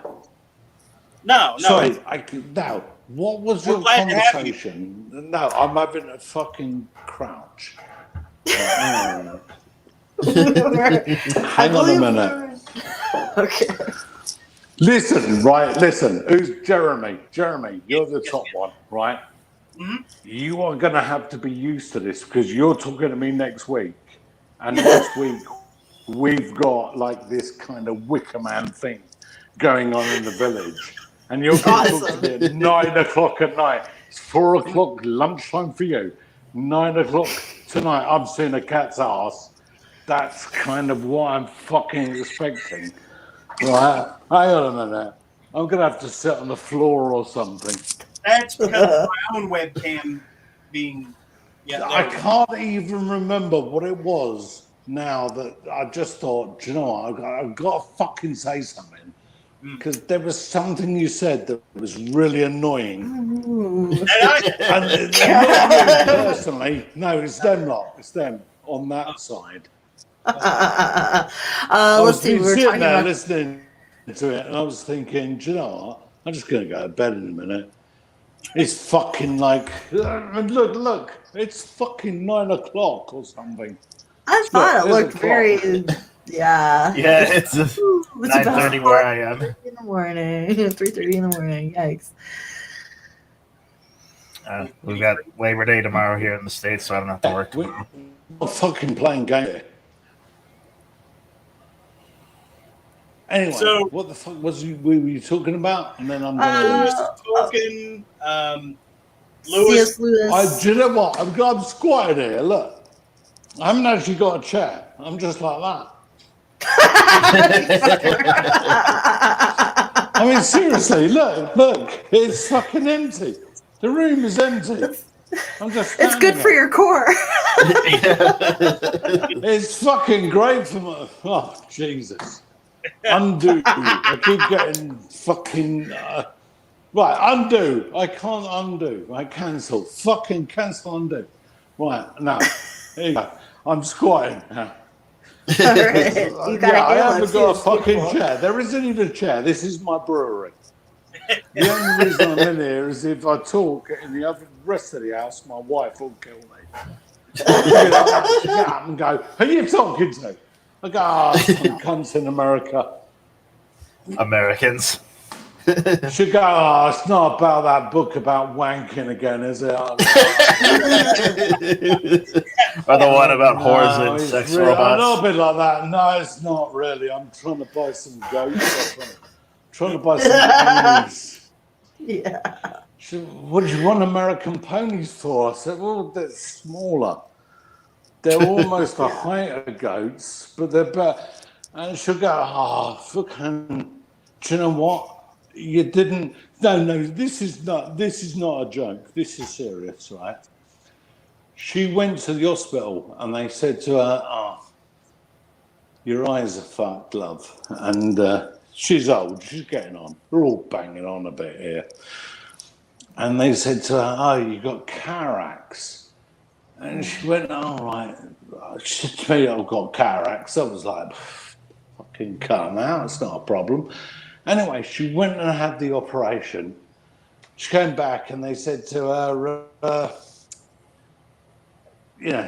if you feel a bit tired, anything you feel, just go to bed. And so I said to her, right, okay, we'll go back. Just anything. I worked about 5 minutes away. I'd literally pulled up in the car park and she rang me up. And I was like, what's up, love? And she said to me, have you seen the state of this house? Have you seen the fucking paintwork? Yeah, so anyway, so I can't. So she's literally at the other end. I'm literally in my brewery because she's at the other end of the house. And if she fucking hears me, she'll just come in and cut me off.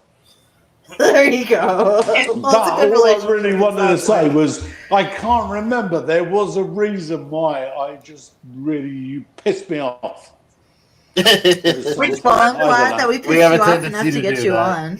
Yeah. Which pissed you off? Was it? It was probably me. It sounds like it must have been me. Because everybody hates Jeremy. No, it was an opinion about something, but I haven't got a fucking Catholicism, C.S. Lewis, Tolkien, Protestant. Catholics, blood. Maybe I should just go away. Well, no, I'm not saying that. No, we can figure this out. Aw. Did he go? I think he's frozen again. Okay. Broken up a little bit. It'll fix itself if he stays. What we should do is we got to get Anne back on when Peter comes on next week, and they can have like a conversation. Hopefully, Peter will be a bit more sober then. It'll be a power move off.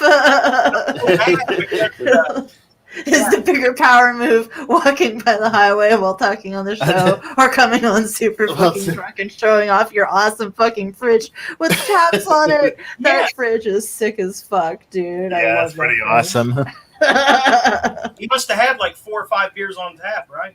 There he is. Yeah. Ah! Here he comes. The man himself back again. Welcome back, Peter. Are we any closer to...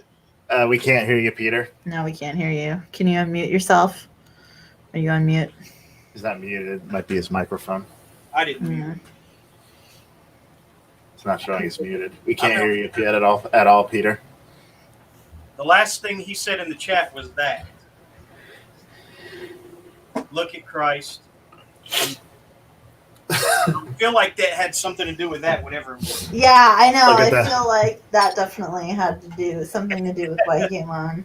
Look at the bleeding Christ on the cross. Yep. Here's a joke. A kid is having problems in school, so eventually his parents put him in a Catholic school, and his math grades started improving, and they asked him, what's the reason you were doing better? What was it about the school that made you do better? And he said, when I walked in and saw a guy nailed to the plus sign, I knew they were serious. Well, that actually, let me tell you, that fucking ties right into Gene Wolfe's Book of the Long Sun, because in Long Sun, the priests, they refer to their prayers as formulas, and at the end, when they make the sign of the cross, they refer to it as making the sign of addition. And so it's like, the rituals of the church have like kind of lost their original symbolic meaning over time and been adapted to these new faiths. It's really good. It's really interesting. So that kind of fits with the joke perfectly. Yeah. Oh, no, you really should go. I think everybody should read Narnia at some point in their lives. I love Narnia. That's probably what pissed Caffrey off. What were some of your favorites from the Narnia series? I think Voyage of the Dawn Treader is the best one. Prince Caspian is a really good one, and I think he makes a cameo appearance in Voyage of the Dawn Treader, if I recall. And the first one, obviously, is great, and the last one. I think those are the 4 that really stick out for me in my mind when I think about that series.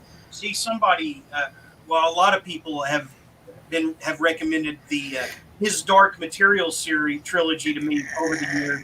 And I always meant to get through that, but I never quite finished the Golden Compass that I recall. But it wasn't because of a disinterest. It's just there were all these other things I wanted to read too. And but I mean, I heard that one is also kind of melancholy and has an emotional ending. All right, here he is again. Maybe this. Oh, and he's hello.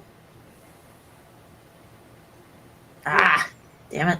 I was kicking the previous iteration of him, and then the other one went before I'd even done that. So I did not. I kicked the previous Peter, but not the now Peter. Anyway, his Dark Materials. Are you familiar with that at all? His Dark Materials, are you saying? Yeah. I haven't read it. I saw the first episode of the series, and it really lost me conceptually. But it's because I'm really autistic when it comes to occultism, and I feel like occultism is incorrectly appropriated by a lot of different things. And it's like, I guess if you're gonna, I don't know, like calling the animals their souls, it like rubbed me the wrong way, because that's just not what a soul is. It's like, these are real metaphysical concepts. It's like saying gravity is being caused by a giant octopus in the center of the planet and trying to make it a dramatic plot instead of like a cartoon. It's just not for me, and so I don't know. Spirit Maybe animal. it's because I'm Catholic. Spirit Well, animal. yes, I get spirit animal. Yeah, I get that, but it's like I don't know. It's just it's very, and like they're all they're fighting against the evil, oppressive church and all this shit, and I just don't have time for this. You ever read anything else by Lewis after Narnia? I have listened to a little bit of an audiobook version of the nonfiction. Oh, what is it? What is it for Christianity? What is it? Hold on. Mere Christianity. Yes, Mere Christianity. Yes. Yeah, I started listening to the audiobook version of that, and it was good. It was interesting. It was definitely, not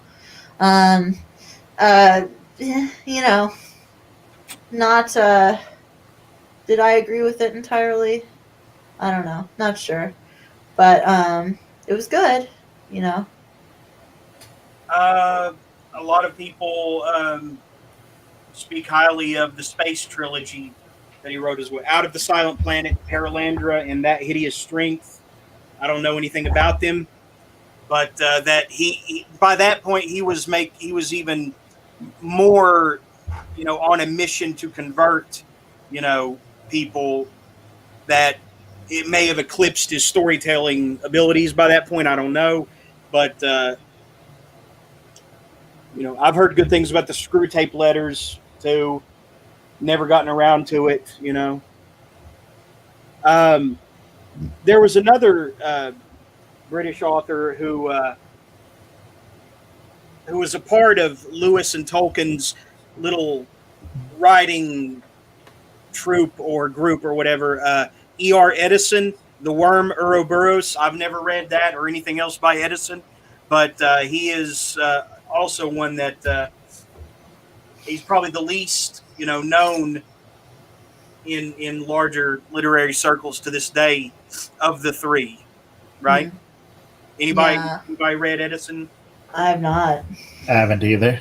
I'm also going to fact check myself real quick and say that I just remembered to look it up. And so Tolkien was the Catholic one. C.S. Lewis converted to Christianity because of Tolkien's pressure. But although C.S. Lewis practiced Catholicism, he did not formally enter the church. Huh. So they were both variations of Catholic, but one had a more introverted relationship. C.S. Lewis had the more introverted, pondering, sad relationship that kept him from establishing a relationship with the church, capital C. And Tolkien was more, let's go get that fucking sacrament, baby. But see, like I said, I never felt like Tolkien was trying to preach his religion. He just wanted to tell stories, right?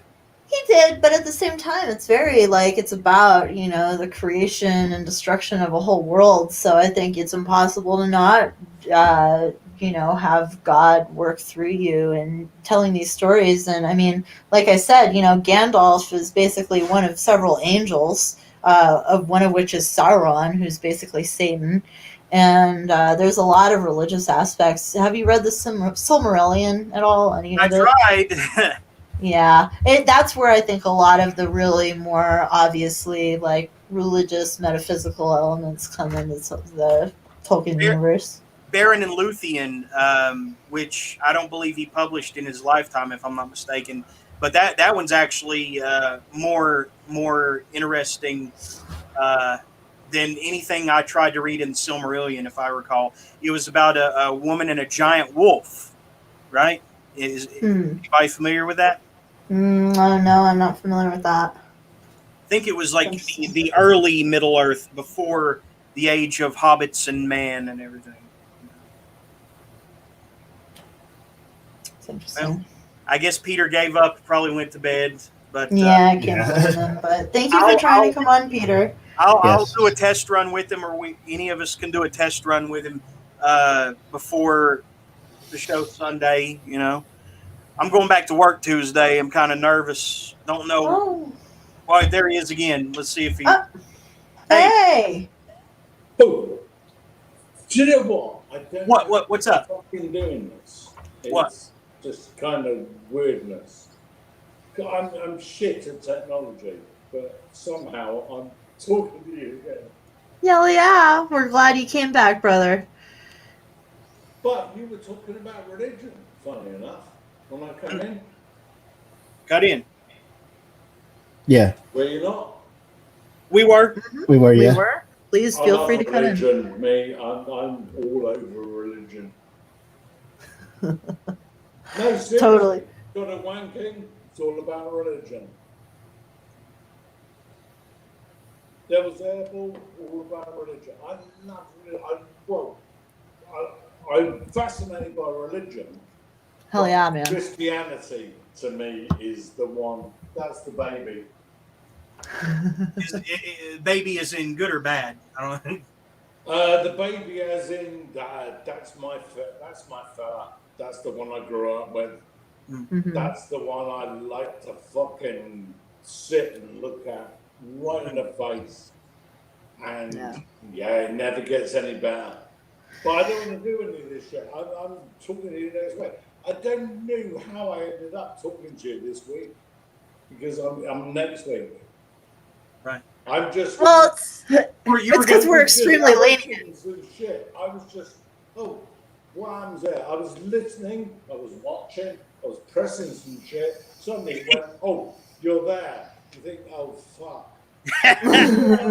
You got up at your cousin's wedding like the week before, marrying the other bloke, and you're like, oh, fuck, I shouldn't be here. But I didn't want to kind of just go, yeah, guess what? Fuck off. No. I mean, I don't know. I get it. I What feel are it. you talking about? You know? If you were able to get your webcam and mic working, this drunk without any prior, experience, then I'd say you did all right. Yeah. You got a cat there, haven't you? I do. Yeah. Is that okay? You might not like what I write about cats. Oh, not a cat fan, no. It's not that I'm not a cat fan. But some of the people I write about ain't cat fans. Oh. No, but we're all Catholics. Fucking great. I love it. I do. I think that genuinely, it doesn't matter where your writing's going. Be it Catholicism, fuck me. Just turn it up. It's too guilt based, right? Is that what it is? Oh, I love it. I love that guilt. I love guilt edged.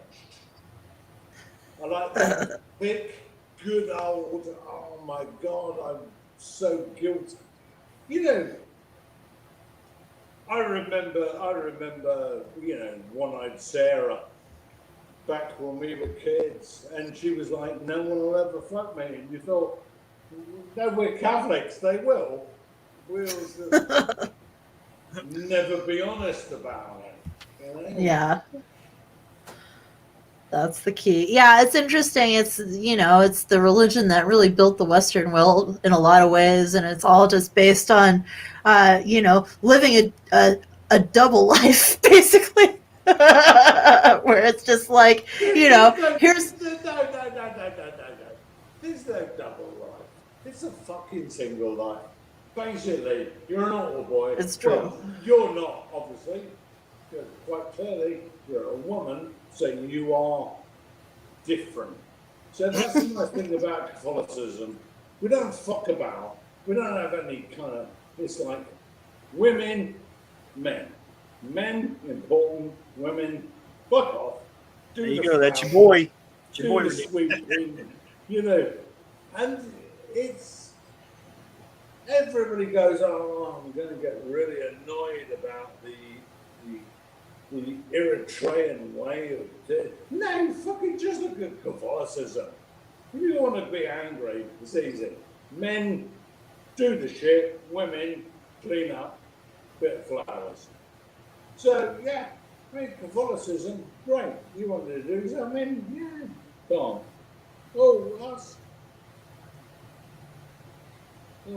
That's why Catholicism is really, to me, the biggest horror. People go, "Oh, do you write horror?" No, I don't write horror. I write about Catholicism. Oh. It's as funny as fuck. And I don't know,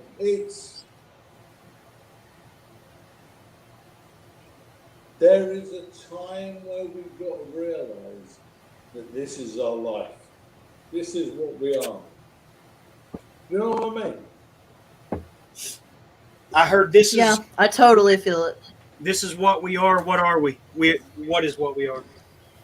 It's that. But by where we are, I don't mean where we are. I mean, this is the world. As in humanity, where humanity is right now. Yeah. Oh, yeah. Catholicism to me is the biggest fucking joke I've ever seen. And people go, "Oh, do you write horror?" No, I write about Catholicism. Yeah, Same thing. Do you write Bizarro? No, I write about Catholicism. Having said that, not everything I write is about Catholicism. When it is, fuck me, I know I've got horror, I've got Bizarro, I've got fucking big tits, I've got insanity. Oh yeah. Hell yeah. All good subjects. I go like that. I go right about nonsense, Catholic book. Right about nonsense. Catholic book. Yeah. That's the way to do it. So Definitely. to me, God of Wanking, Catholic book. Fucking, what was that other thing I wrote? Devil's Airball, Catholic book. And then the others aren't. But I think once you've dipped into that pool, fuck me, it's so thick, it's so dense, it's like, it's not just like looking at something and going, "Oh, that's interesting." It's like looking at something and going, "Fuck me, that's thick." Yeah. Dirty, fucking feculent stuff. And it goes so deep, and it's so permeating. And every day of my life, I've got to work and have that smeared across my face until I'm an adult, and I can maybe break away from it. And then if I do break away from it, guess what? It'll just be following me down the street, smearing itself over me. And you think, do you know what? I can fucking maybe take that and write a little joke about it. Or you could just sit in a corner and wank and cry. Yeah. Yep. That's Catholics. Yep. That's We're true. fucking great. We are. You know what? All you got to do is hit that Catholic audience. The ones, not the ones who go, "Oh, Hosanna." No, fuck them. The ones who've given it up. And we're just sitting there crying. And all you got to do is just go like that. But little bit of spuff on your wrist. Spuff. Does it work in American? You know, like little wank. I don't know. Just a bit of jizz on your and that guilt, that Catholic. That's what I like to write about. That guilt, that horrible, decaying guilt that brings you down and makes you go, "Do you know what? I'm fucking brilliant. I can do anything in this fucking world." And oh no, but then again, there was that time that, and masturbation is on. And, and do you know where you end up clowned up in your fucking big flat? You end up caught and you think, "Do you know what? I'll just move out. I'll let the Afghans in and I'll just go and I'll lie in the street." And then you lie in the gutter and then you just lie there and you just think, "Do you know what? I'll take some fucking drugs." Yep. I feel it. Absolutely. That's Catholicism. And then you take the drugs and you think, "Do you know what? Maybe I'll go to the disco. Do you know what? Abba aren't that fucking bad. Oh, do you know what? I quite like a bit of cop. And that's it. And that's what we do. As Brits, we go from the high to the low. We love ABBA. We become gay. We move on. And we drink a lot of alcohol. And then we go to football. So, yeah, I can't even fucking remember why. Why the fuck did I actually... What was I going to say? Maybe you were mad because I mixed up. Maybe you were mad because I mixed up which was the Catholic between J.R.R. Tolkien and C.S. Lewis. I fixed that though. I remember that. C.S. Lewis. Yeah, I liked him. He used to touch me, but fuck it. C.S. Lewis did not touch you, Peter. Oh boy. You gotta write a book.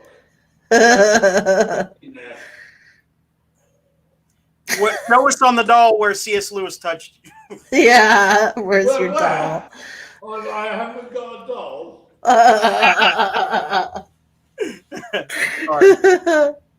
Oh dear.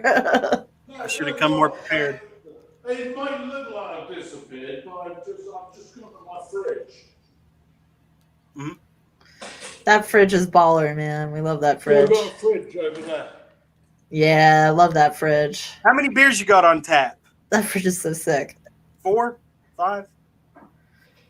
Yeah, what you got on tap? I don't think he's gonna tell us. That's the mystery. But no, I've been I don't fucking know. I mean, there was I don't know how I ended up talking to you. But anyway. Well, we're glad you're here. You're really spiced up the night, Peter. We're happy that you're here. Yeah, I wish more people would come on here this drunk. I really do. Talking about books and shit. Yeah. Yep. That's what we love. Yeah, I know. I would say Jeremy is one of the most widely read people I have ever known, and that's coming, from somebody who's never read fuck all. Well, if he has, he wouldn't be talking about. Did you want to weigh in on what we were saying about Will Self and Irvine Welsh? Do you have an opinion about either of those gents? Well, they're very British writers, and the only thing I would say about, I wouldn't say anything about them because British is British. I think that I'm going to say something now that people might not fucking like or they might not agree with. But there are American writers who are brilliant, and there are British writers who are brilliant. But there is kind of I don't consider myself to be a horror writer. I don't consider myself to be a bizarro writer. I just write stories. I really don't give a fuck. I'm lucky enough to have, through a life of journalism, having made my money out of writing, I just write for fun. But if you take there's this kind of British American thing. I think Americans like to write stories that have a beginning and an end. And I think that British writers like to write a story. And I think we don't have that limitation. For me, I kind of like to take the piss. I'm the kind of person that Jeremy, if you fell in love with me and took me to see your mum, I would be the most charming person to see your mum. then what would you be like to me? As I left, Uh-huh. that would make her turn around and go, don't ever see him again. That's kind of what I want. I want to bring people into the story, and I think that's very British. I think British, we like to bring people into the story and then fuck you off.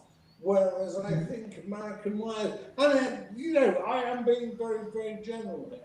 I think your general thesis is get us in, take us down. There you go. All those three. Now that is a really horrible thing to say because it does kind of fucking.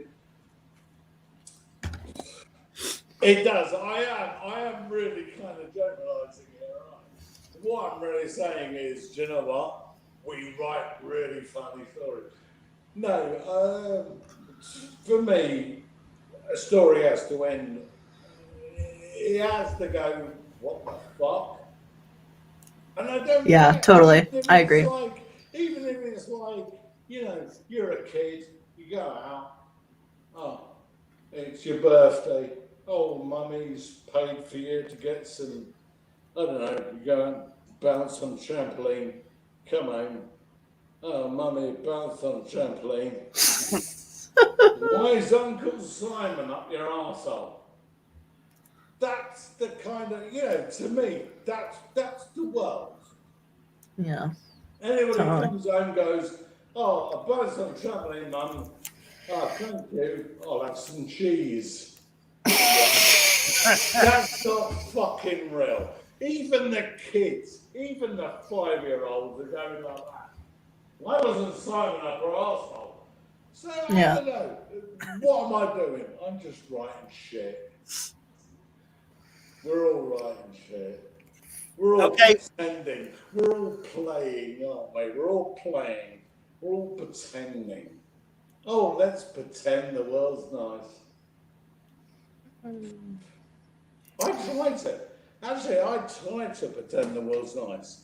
I've got probably, out of everything I've written, one book has a nice ending. The Same. But, I like to say to people, look, be prepared for the worst. Oh, here's one. It's got a nice ending. So I wrote down what you said a minute ago, but American writers like to tell stories with a beginning and ending, but British writers just like to tell stories. Did I understand that right? Yeah, well, I don't know about British. I mean, I'll be honest with you. One of my proudest things is a piece of paper that my great-grandfather, with exactly the same name as me, and exactly the same height and weight as me, was a naturalised American citizen who moved over there from Ireland. No kidding. That's very cool. Yeah, apart from the fact that I couldn't pass myself off as in the fact that I don't look like 172 years old. Throws a wrench into things. But, it comes down to time and place. I mean, everything is time and place. Yeah, it's so true. Space-time, baby. I mean, to be 100% honest with you, I don't like time and place. Yeah. It scares me because it demands a reality. Fucking hell. What's my book called? God of Wanking. Horse versus Sex Robots. It's in a kind of South American situation at the time when the Spanish were sending in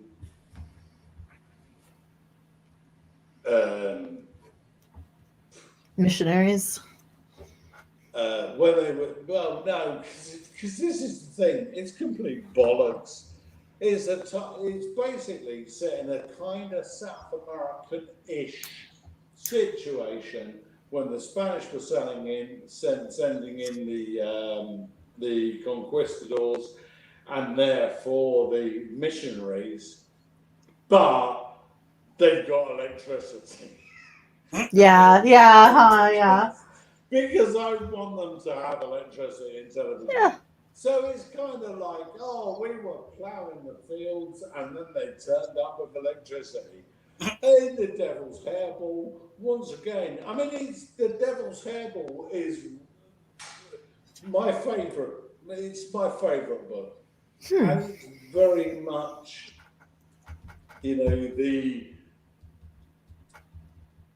it's very much the religious thing that I was brought up with. It's it's the conquistadors, it's that kind of period.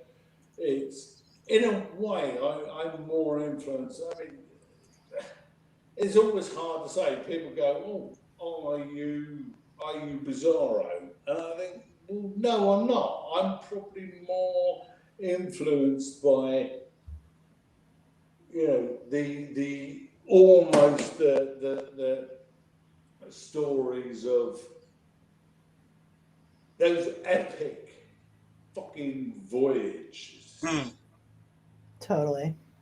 It's hard to write, and keep it coherent to tell an epic story. You got fuck me, it goes off all over the place. Yeah.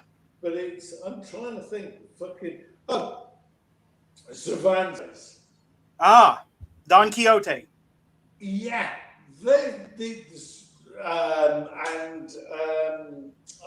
fucking hell. What else did he write? Did he write anything else? No. I'm struggling to fucking think in my mind. Because I'm shit. I'm also very, very drunk. And don't forget that here it's about. Couldn't tell. Well, it's about 4:00 in the morning. Good grief. Are you going to be okay? Oh, I'm going to be absolutely fucking fine, man. I'm trying to think, what's it called? Cheers. Sorry, I'm drinking a home-brewed cider as well. I'm thinking, right. But anyway, it's that epic journey thing. Voltaire, Candide. That's what I was trying to think of.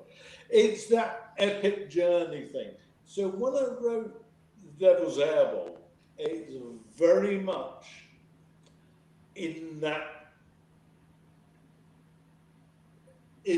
sort of vein. It's your everyman. Are you talking about Joseph Campbell's hero's journey? Is that what you mean? Victor is your everyman. Okay. He's not a great person. He's your average. He's you and me. Totally. And he gets a bit pissed, and he goes to the festival, and he somehow ends up committing a sacrilege with the statue of the Virgin. And he gets set a task to go out and do, like a challenge. Go out, resolve these fucking issues, and he goes out with the best will in the world, and he gets fucked. As your every man does. It's a horrible fucking story. But he's my favourite person ever. And the book does rumble. I mean, I'll be honest with you. It's not one, if you want a kind of quick, big bang blast, then I would actually say read the God in Wanker.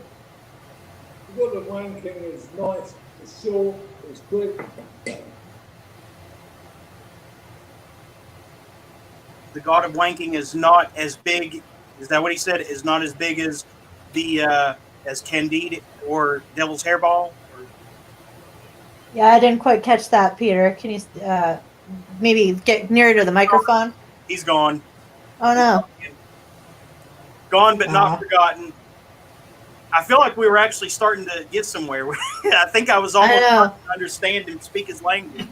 I don't know. Maybe we should start wrapping up. I don't know. He'll probably pop right back in. No, I did want to mention Max Booth. One of my favorite books, stories by him. We Need to Do Something is now a movie. Oh. And I don't know. Have you read it, Ben? I have it on my shelf, but I haven't read it. It's honestly, I think it's the greatest thing he's ever written. And it's before it became a movie. But Pat Healy, who's a really great character actor, he has a lot to work with here as the dad who gets most of the heft and the meat, in the story, because he's an alcoholic and, he's like, as soon as he drinks everything that's in his thermos, he has to resort to mouthwash and alcohol, pads to stay, somewhat lubricated. And he starts hallucinating and losing his temper.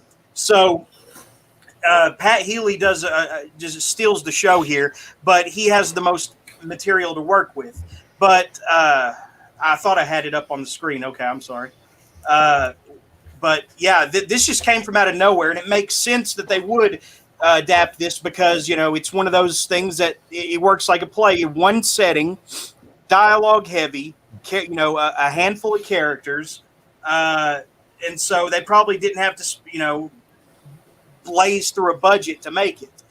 And it's a good place to start with Booth's, work. I know that the guy hates me for whatever reason, but, I've always been, generous when talking about this. It's very well written.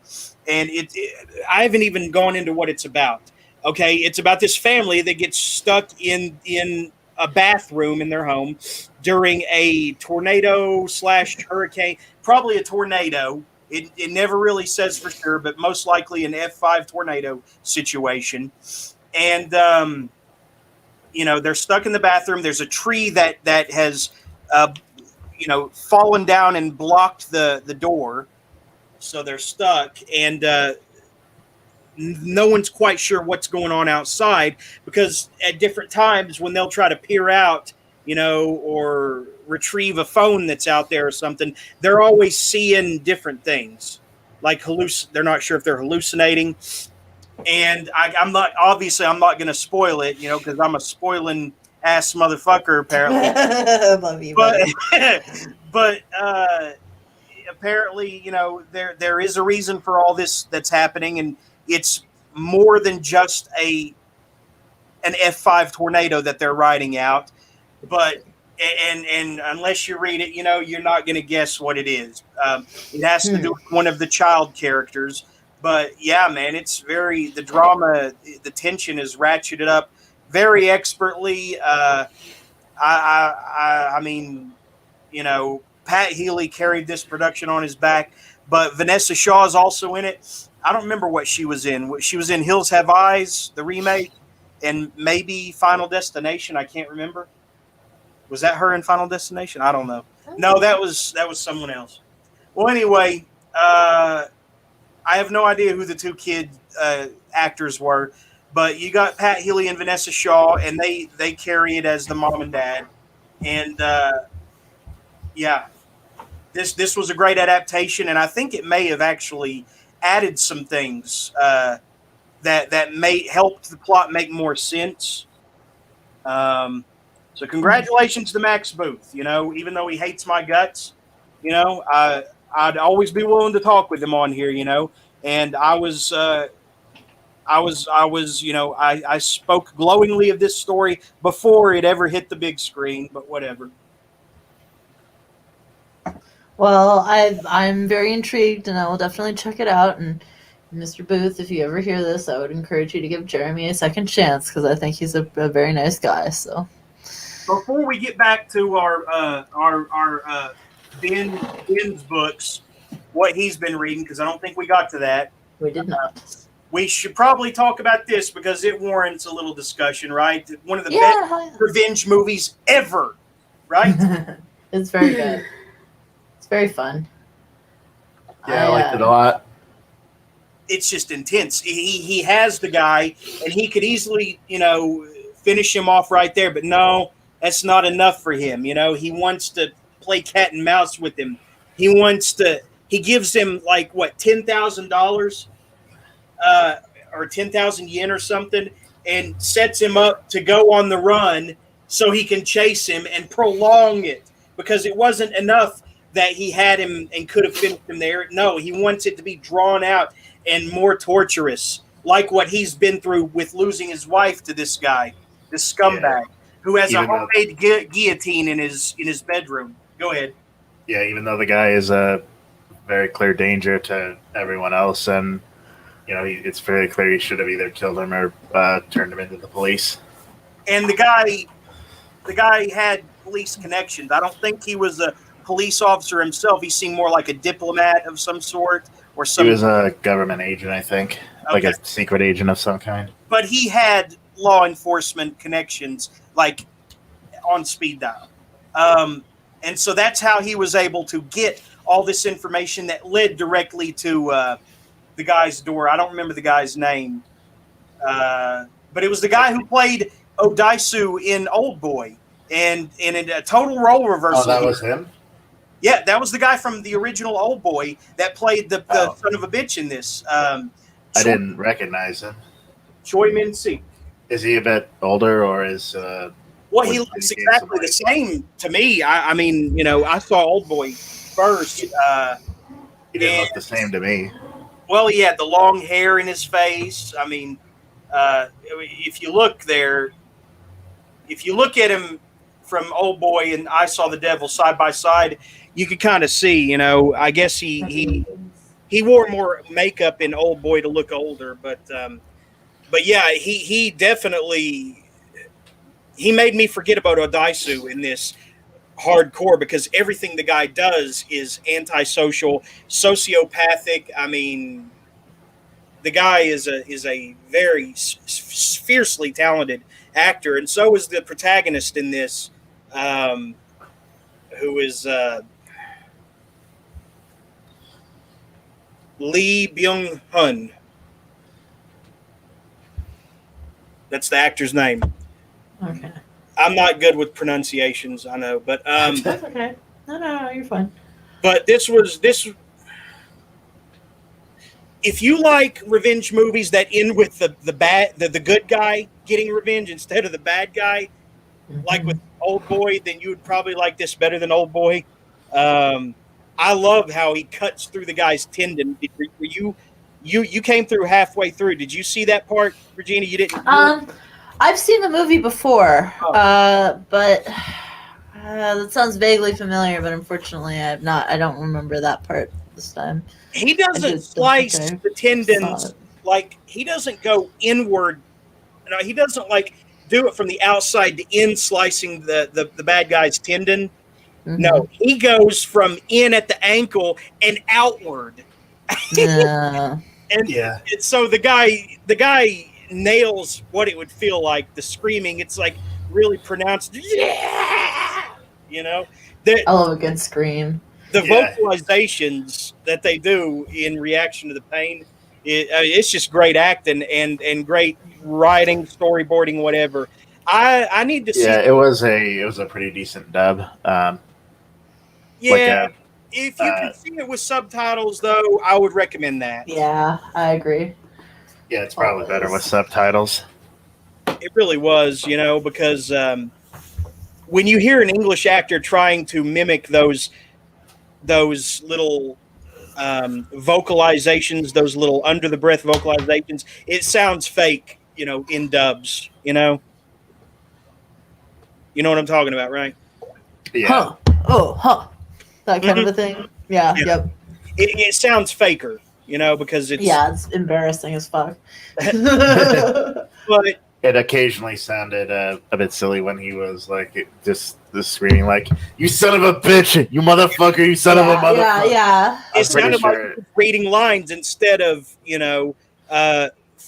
like internalizing the script. Yeah, I'm pretty sure it's maybe a bit more eloquent in Korean. Yeah. But like the mood it was going for would be the same as cursing, but it doesn't quite work the same.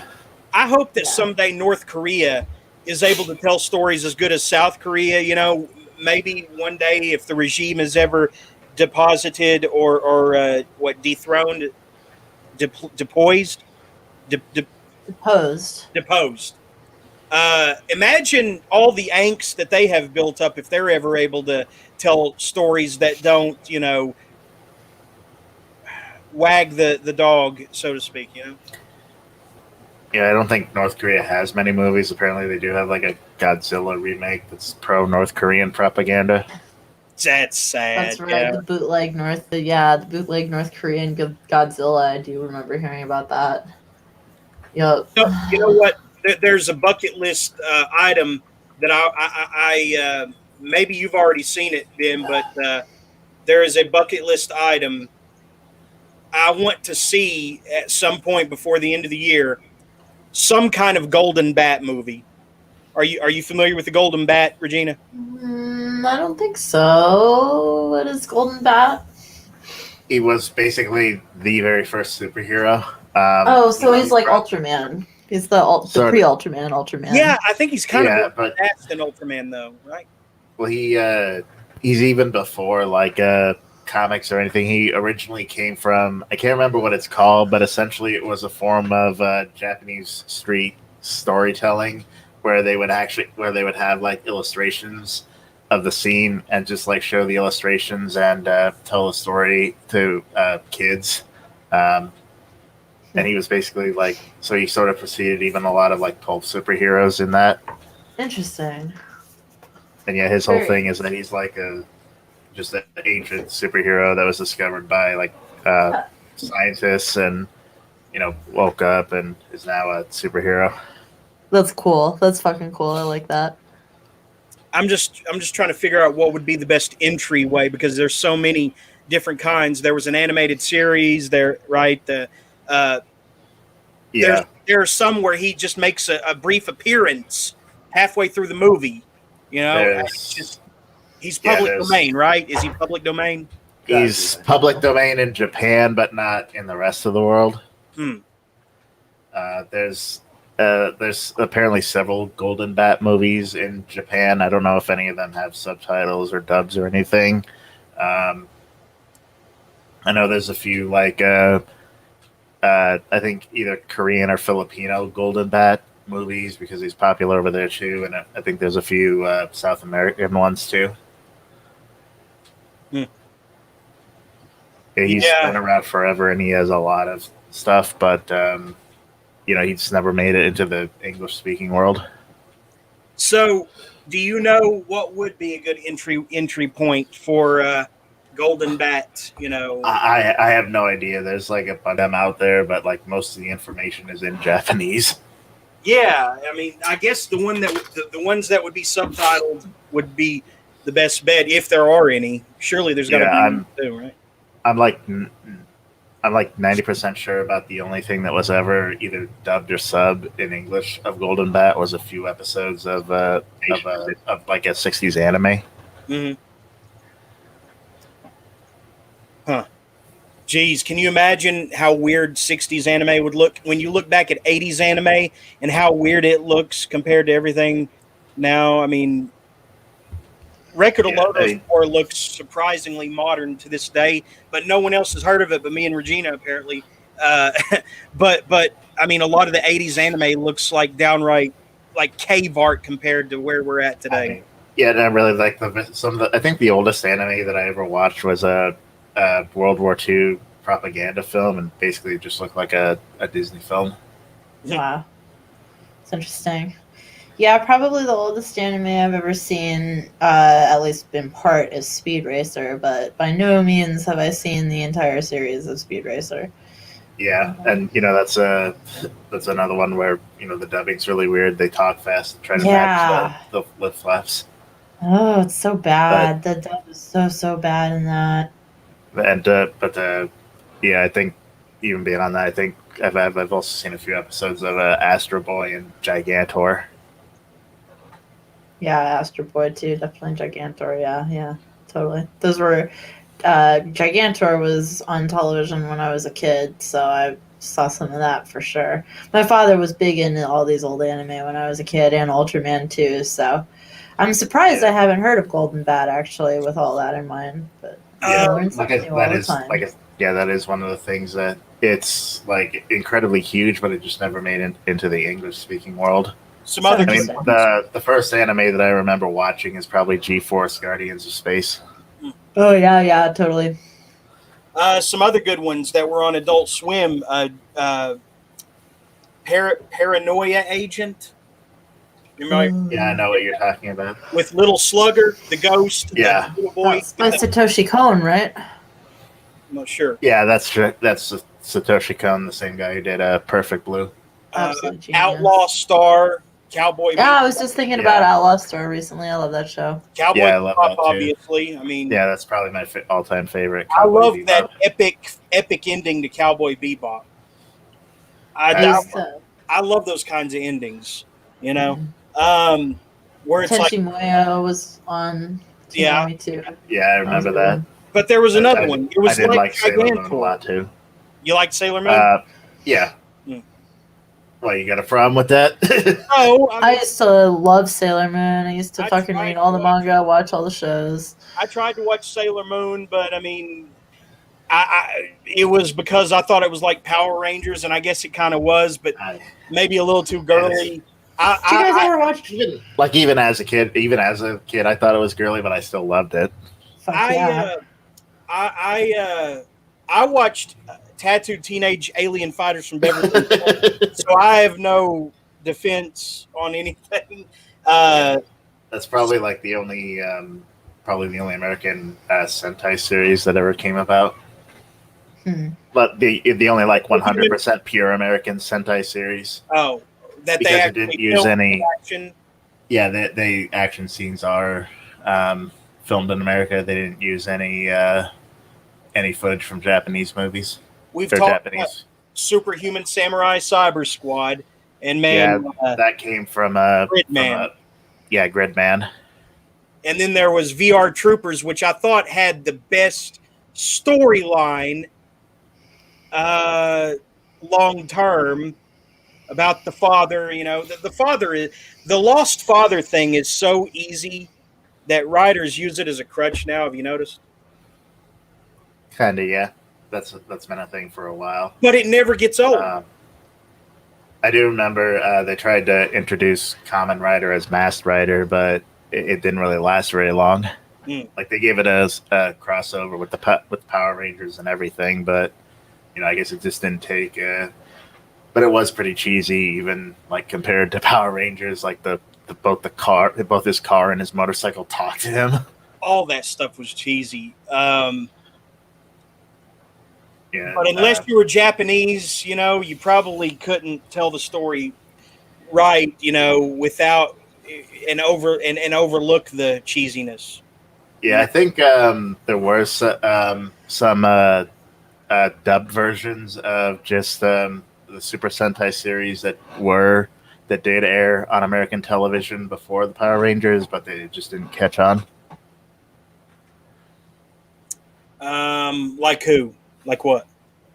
It was like Super Sentai, just before. There was an Ultra 7, which was Ultraman in English. No, I mean like Super Sentai has been running for like years and years. Like if I remember correctly, like the Power Rangers, that was like the something like what? Yeah, it was like the 9th or the 10th season of Super Sentai. Yeah, it starts like way late, and it's just like a butchered cut of incorporated with then clips of these American kids doing Alpha, things. Rita's escaped. Recruit a team of teenagers with attitude. I used to fucking love that show so much. I did too. Oh man, Zed and Rita were my first and biggest imaginary friends, and when they got killed in that show, I was like, my friends literally died. I was so devastated. I was Rita just who? like, oh my god. Yeah. Oh, Rita Rita Repulsa. Repulsa. Okay, that's what I Fucking- thought. Yeah, yeah. The She actually, baddest bitch. yeah. When The did she get actress, killed? the actress died not too long ago. Oh. Oh yeah, I saw that. I remember that. Did you say that Lord Zed got killed too, though?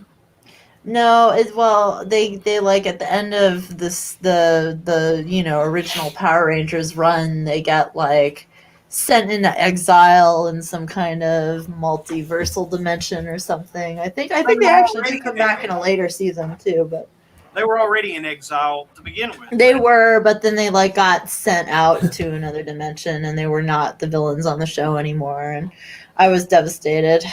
How do you follow up Lord Zed, man? He looked. I know. I remember there was like a storyline where like Rita and Zed end up running away because they're afraid of this like Machine Empire thing the coming, and I remember the Machine Empire characters were actually kind of disappointing. They weren't nearly as cool or threatening. Remember Yeah. Scorpina? Do I remember what? Scorpina? I think I know who you're talking about. I can see her in my head. And there was this tribal chief guy who did a war dance named Lokar or something. They used these people very sparingly, but Lokar, some other guy, and Scorpina were, characters that they occasionally used. And then there was always that that dog terrier dog looking guy that built He had like the blue suit, and he was like almost like a shaman or something like that. He built the monsters out of clay, right? Yeah.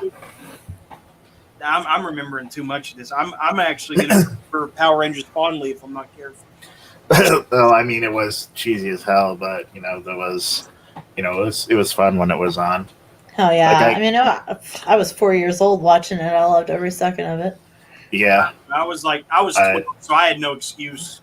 They tried to like bring a bunch of other Sentai style series over, like like VR Troopers, Super Samurai, blah blah blah blah blah, but or Gridman, whatever it was, and the Big Bad Beetleborgs.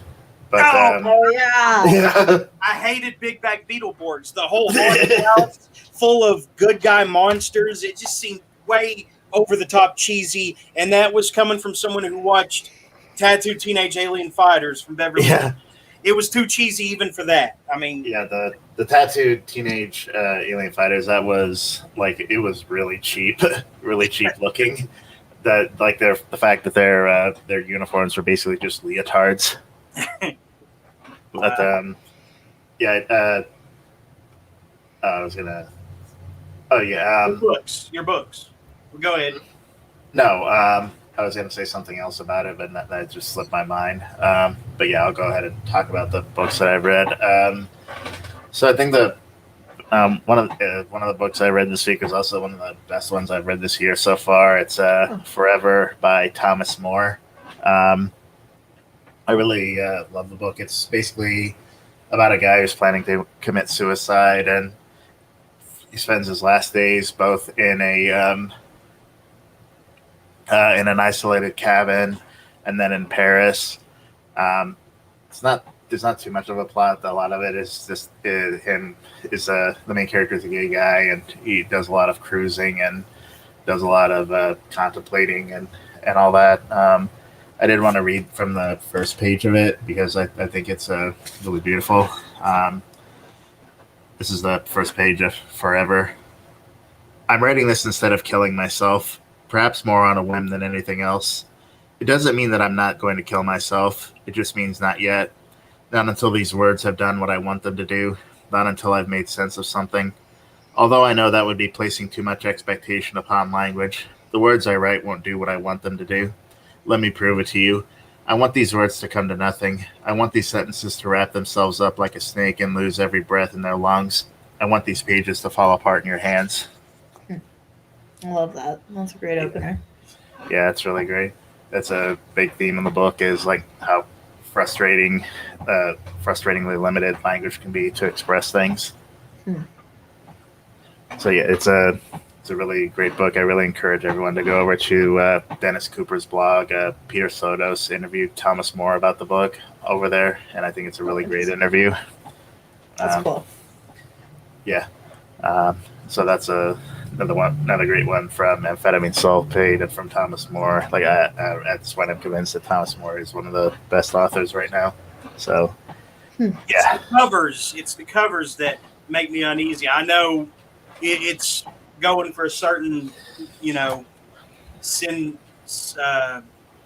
for a certain aesthetic, but it's meant to make you uncomfortable, right? Totally.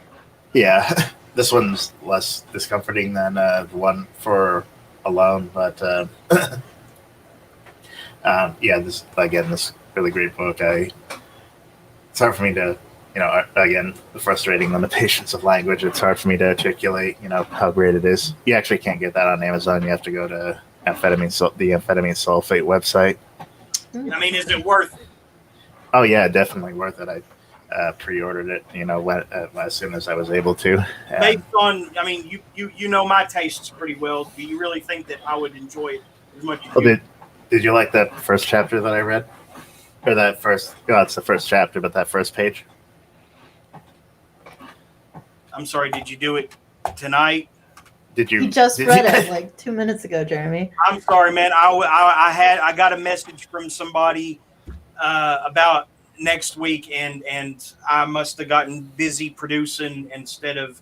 I'm sorry, man. I'm really sorry. Okay, buddy. But I really do think it is. Like even if like not a lot happens, there's still like a plot of him, going to Paris, and there's a really sort of good subplot of him becoming obsessed with a young man who was murdered in a nearby cruising park that I think is really engaging. Very interesting. $20. Does that include shipping? I think it does. I can't remember. It's not as expensive as that new Peter Sotos book that they're selling. That's like $100. Oh yeah, and is it legal to read? Is it legal to own? I mean, yeah, it's legal to own. Okay. There's no actual child porn in it. There's it's insane how much hate that guy garners. I mean, is he an actual predator? I don't understand his. I mean, probably not. And he's sort of been moving away from that. He's been like his last couple books have been like directly responding to other artists. His last book, Desistance, was.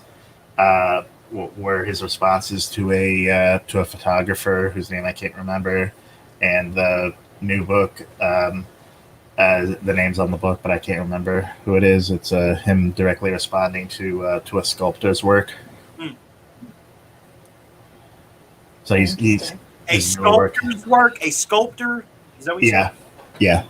How did he come under fire of a sculptor? I don't understand. What do you mean? How did he get tangled up with with a sculptor? How did he draw the ire of a sculptor? I don't understand. He didn't draw his ire. He's He's like, there's photographs of the work, and he's basically giving his response in his style. Gotcha. Okay. Like his response to the work. Okay. Cool. Maybe. All right. Yeah. I definitely can't afford that one right now. It's probably going to sell out rather quickly. Let's see. What else did I read? Still reading Capital Volume 1 by Marx. I don't really have much to say about that. The parts I've been reading are pretty math heavy. So let's see. Still reading My Brilliant Friend by Elena Ferrante, and I'm enjoying that a lot. Again, it's another one where it doesn't have much of a plot. It's about two people, growing up together.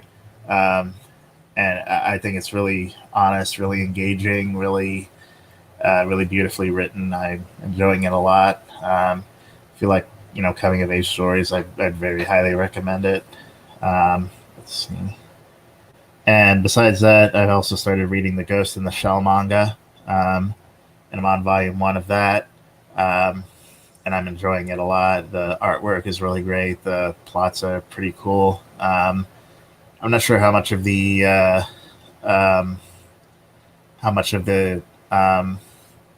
story of how much of the manga is incorporated into the movie. I've never seen the movie, but there's some good stories in there. There's my favorite so far is the Makoto, I think her name is tracking down a plot to spy on a government diplomat, and they discover that they've been using a garbage man to do it, and what they've been doing is they had implanted memories in the garbage man that he had a wife and kids, and that he was going through a divorce, and the reason he was calling this government agent, this government diplomat, is he thought that she was his wife, and it was a way for them to hack into her information. And by the end, they when he discovers that he the wife and kids and everything that he thought he had was completely an implanted memory, he has a almost sort of a breakdown. Yeah, interesting. Yeah, I haven't read the manga of Ghost in the Shell. I've only seen the anime, and I've seen like other snippets of unrelated manga from the same universe, but not the main story. I would really like to actually read the original story sometime. Yeah, I've found that my library had all 3 volumes of it, so Oh, nice. I'm reading through that now. And there are some also funny shorter stories in there. Like there's the short story that explains how they transfer someone's spine and brain from their body into a cyborg body, and there's one kind of funny, goofy story about the robots trying to thinking about rising up, but then they realize well, wait, if we do that, it's no benefit because humans change our oil and repair us anyway. That's funny. What was the controversy recently about Ghost in the Shell? Was it something with the Scarlett Johansson movie, or? I think there was some controversy about the fact that she wasn't Japanese. Yeah. I do So think much to do about nothing, basically. Then, right? kind of, yeah. It's I do kind of get it that it does feel a bit odd to just take this Japanese story and just oh hey, we'll have a white actor play them, especially since Hollywood has a history of painting up white actors as minorities. And yeah, it's just the question is there are a lot of really good Japanese actresses out there, and one of them could have been given this role and propelled into stardom, and instead we just got everybody pissed off by having Scarlett Johansson there, and it did nothing for anyone's career at all. Who would they have put in her place? Ming-Na Well, Wen? I don't know. That's the question. There are no real Japanese starlets right now, and there could have been one because they could have found one and put her in that role. There's Ming-Na Wen, right?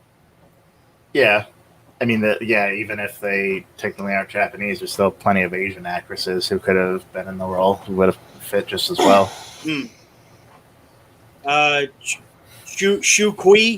Shuki from I don't reckon when 9 times out of 10 when you say an actor's name, I know, have I you're know, talking I know. about. the girl from the Transporter, maybe. Oh, okay. I don't. I don't even remember when the Ghost in a Shell movie was made. I guess I missed. For the most part, I tend to just ignore American adaptations of live action adaptations of anime. I It's guess just I offensive to my fucking sensibilities. Like that Cowboy Bebop Netflix. I just don't give a single shit Wait, about wait, that. what? Yeah, Netflix did a Cowboy Bebop live action movie. They Well, did. it's going to be a series and it's not out Oh, yet. it's a series. Okay. Yeah. Okay, so what is that? Is that If it's suffering. Caucasianized too, or something? Is that? Yeah, No, it looks like it. No. Oh, are they not actually really. Asian? Well, I mean, Spike is Asian. Good. What's his name? Jet is black. And Faye is played by a white actress. Yes. Who did you say? Faye? Yeah. And if Ed is in it at all, then they haven't revealed her. What if? Which one's Ed? The kid? Yeah. Okay. Well, surely the kid will be in it, right? I mean, maybe. I don't know. Who's gonna play Vicious? I actually don't know if they've revealed that yet or not. I'm excited about this Spider-Man movie. I know MCU gets a lot of hate around here, but not for me. I'm excited to see 3 Spider-Men in one movie. And by the way, JC, who was on here a few episodes ago that tried to debunk that, he said, I will come on your show and what's the term?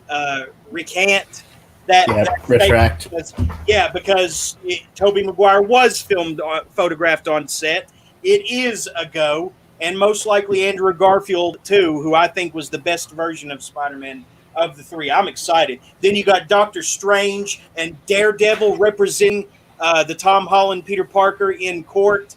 I mean, this Spider-Man No Way Home, man, is going to be off the charts. Probably 3.5 hours of just like cameo appearances. I don't care. I'm excited. And the Sinister Six is going to be involved, man.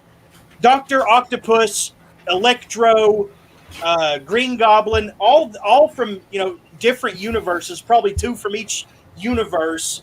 It's going to be a crazy multiversal, just fanboy service fest, and I can't wait. I don't care. But the Cowboy Bebop Netflix series, don't give a fuck. Cowboy Bebop is fine as it is. It didn't have anything to say about Spider-Man, huh? No, nothing. I don't. Again, I'm not against the MCU or Marvel movies or anything. It's just like they exist. They're fun. I don't understand it's like you got to get past the I'm cool thing in order to enjoy them, it feels like. I don't know. Well, we all know that I am cooler, my dick's bigger than yours and all of that, but I just at some point I just overdosed on them. It's just like, okay. At some point it's just like there's just too much of them for me. I just don't want to keep up with them anymore. Shang-Chi was a big success, I hear. Yeah, I heard that was pretty popular, but I didn't even know that existed until a couple days ago. Well, no, yeah, you did, because we talked to the guy who created Shang-Chi, remember? A few weeks ago. No, I mean the movie. Oh, okay, yeah. We might have talked to the guy who... we did talk to that guy, but I completely forgot he talked about the movie, so...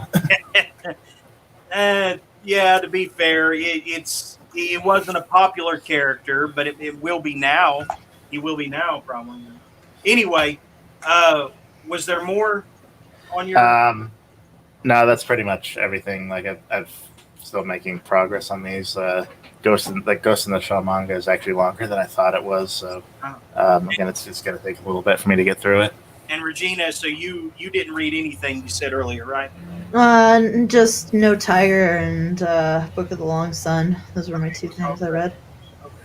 I found out that this is actually a really great idea. I mean, it's comic book and not actual book related, but the guy one of the guys who did the screenplays for the first 2 Batmans in Batman and Batman Returns in '89 and I think '91.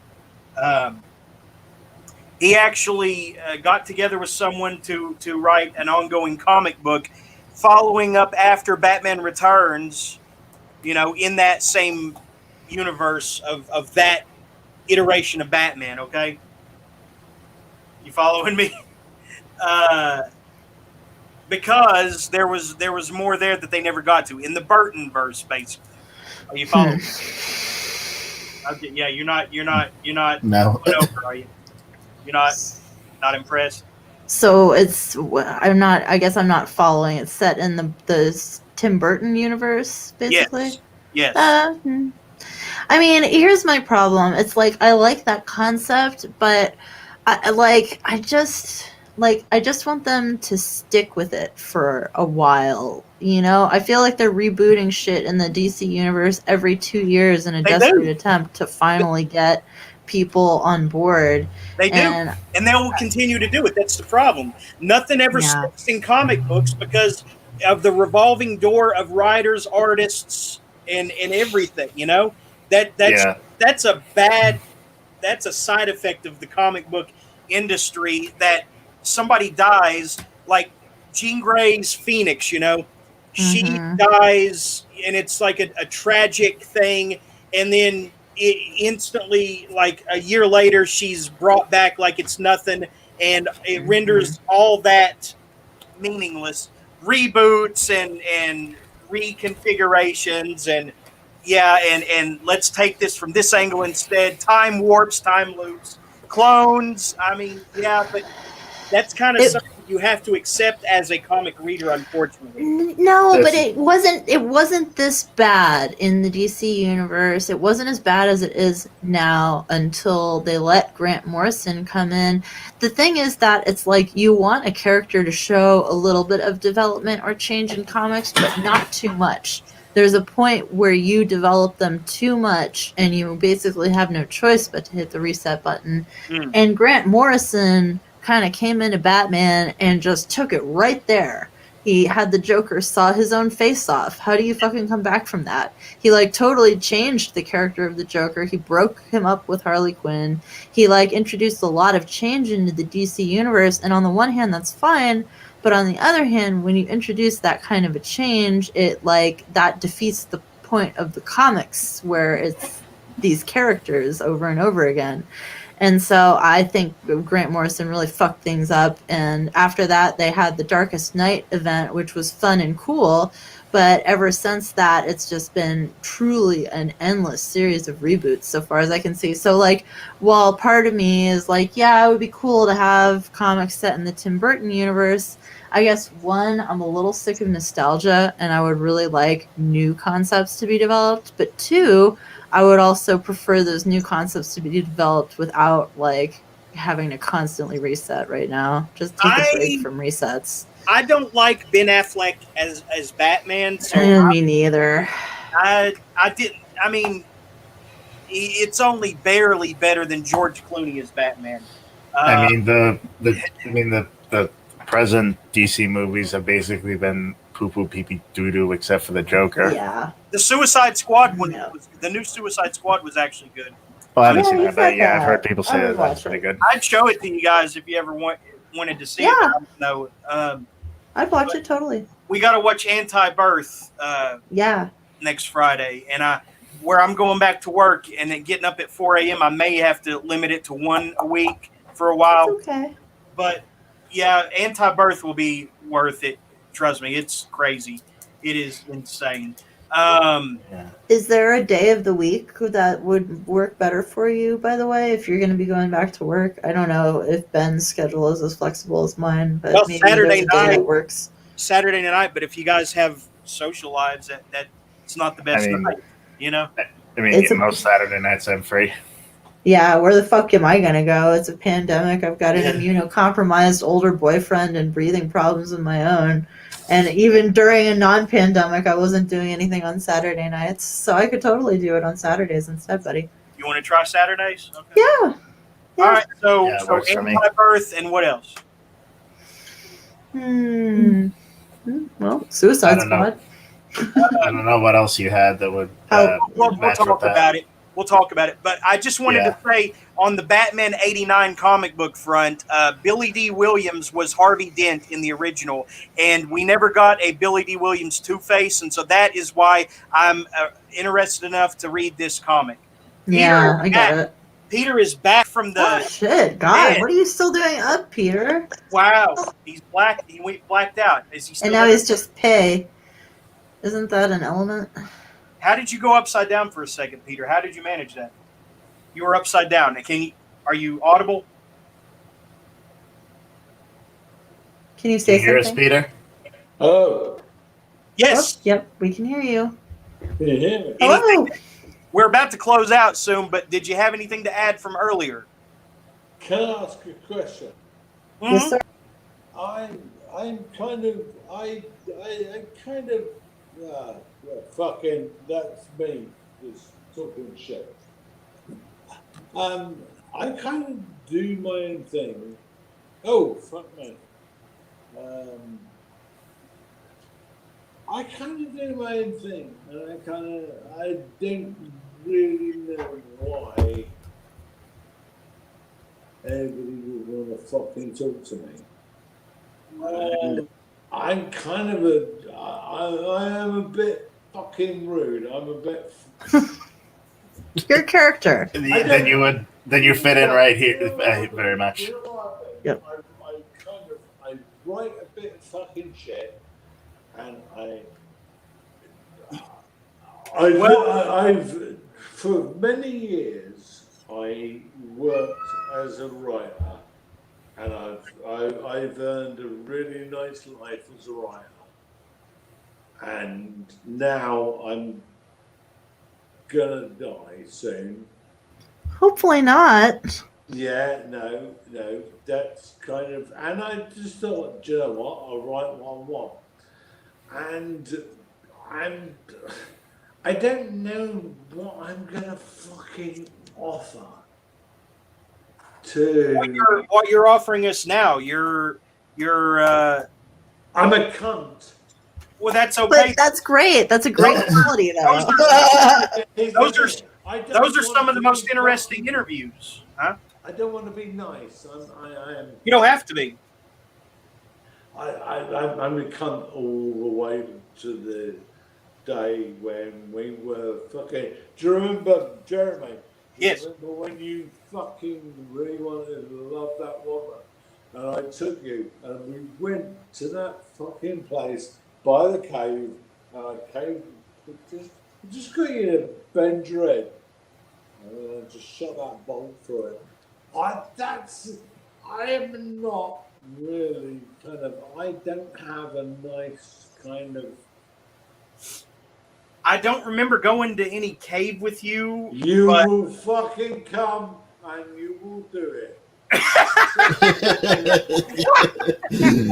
Okay, let's go. All right. Here's the thing, right? I'm just kind of, do you know who I'm nice to? I'm nice to my wife, I'm You nice should to be. my life, I'm nice to my children. I don't know if I actually have any children, I make them up. My wife has some children that I hate. I love, She doesn't hear this. I love my wife because, I live with her, and I have done for 20 odd years. So I love her. I love the children that I would just kill anyway. But, I don't know that I'm going to be really that funny because. You're doing good right now. It's funny. You're kind of horror people, and I'm not really horror. I'm just kind of fuck off kind of person. I'm kind That's of like, about us. you know what I mean? It'll work out. Yeah, I promise okay, it'll you work go. out. You're- Do you know what? You're counterculture. So, what?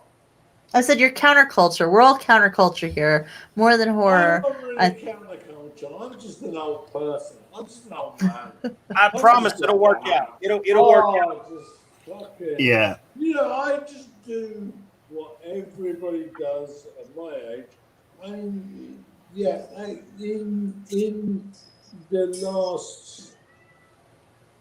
in the last few months, I found out I've got cancer. I don't know which one. It's in my head. I'm kind of fucking. Yeah, I'm not end of days. I'm beginning of days. I'm trouble. Are you sure you want to be saying this on the air right now, though? No, I thought this was off the air. No, this is on the air. Well, fuck it. It doesn't matter because nobody really knows me. I write some dirt and don't. I promise it'll be okay. It'll work out. I kind of don't Yeah. know. I kind of don't know that I'm your kind of people. I'm not really a kind of. Would it be better if I paid you for your time as an interview? Would that make it better? No. Do you know what? It fucking worse, mate. Maybe you should. I'm not that kind of person. Do you know At least he's what? honest. I'm the kind of like, oh look, here's the pig. We'll sit down by the pig. We don't want to fuck the pig, but we're all thinking about it. No, we're not. What was the name of that one prime minister? The sexy of the pig is. But by the way, here you go. Will Chamberlain? There's a drink. No. That's an American football player, you dummy. About fucking the pig. Oh, fuck me. And that pig sexy. I don't know. I really don't know. I'm not. I kind of wonder why the fuck you want to talk to me, because I ain't got a lot to give. All I really have is like basically, I've earned my living for years writing in fucking stupid fucking commercial shit, which actually, there's nothing to say. I'm nearly 60 and I've given up, and me and my wife are fucking gonna live here forever in a little fucking country home. Apart from the fact I just found out I'm fucking run away with cancer. So I don't know. I'm not I don't know what I've got to give. I just write some shit and blah. Give it a chance. You've got your opinion. Here's the thing, Peter. Let me tell you. The piss out of anything. I mean, truly, if anything you've got to give, I'll take the piss out of that because I'm English. Wow. That's what we love. That's one of the things here's the thing, Peter, is that we love to talk to anybody who loves creativity and books and writing and reading and self-expression. And so even if, rude for us to take the piss out of fucking other people's rights. You can take the piss out of anybody you want. Yeah, we love it. I'm English. We take the piss out of everything. We love it. We love it. I mean, that's what we love it. Fucking your podcast. Book nuts, is that what he said? We take the piss out of our own podcast. Yeah, we really do. Yeah. And I kind of don't know that I've got much to offer. Well, you're offering a lot right now. You've already given us like an hour of content just by coming on and talking. It's sad but true, yeah.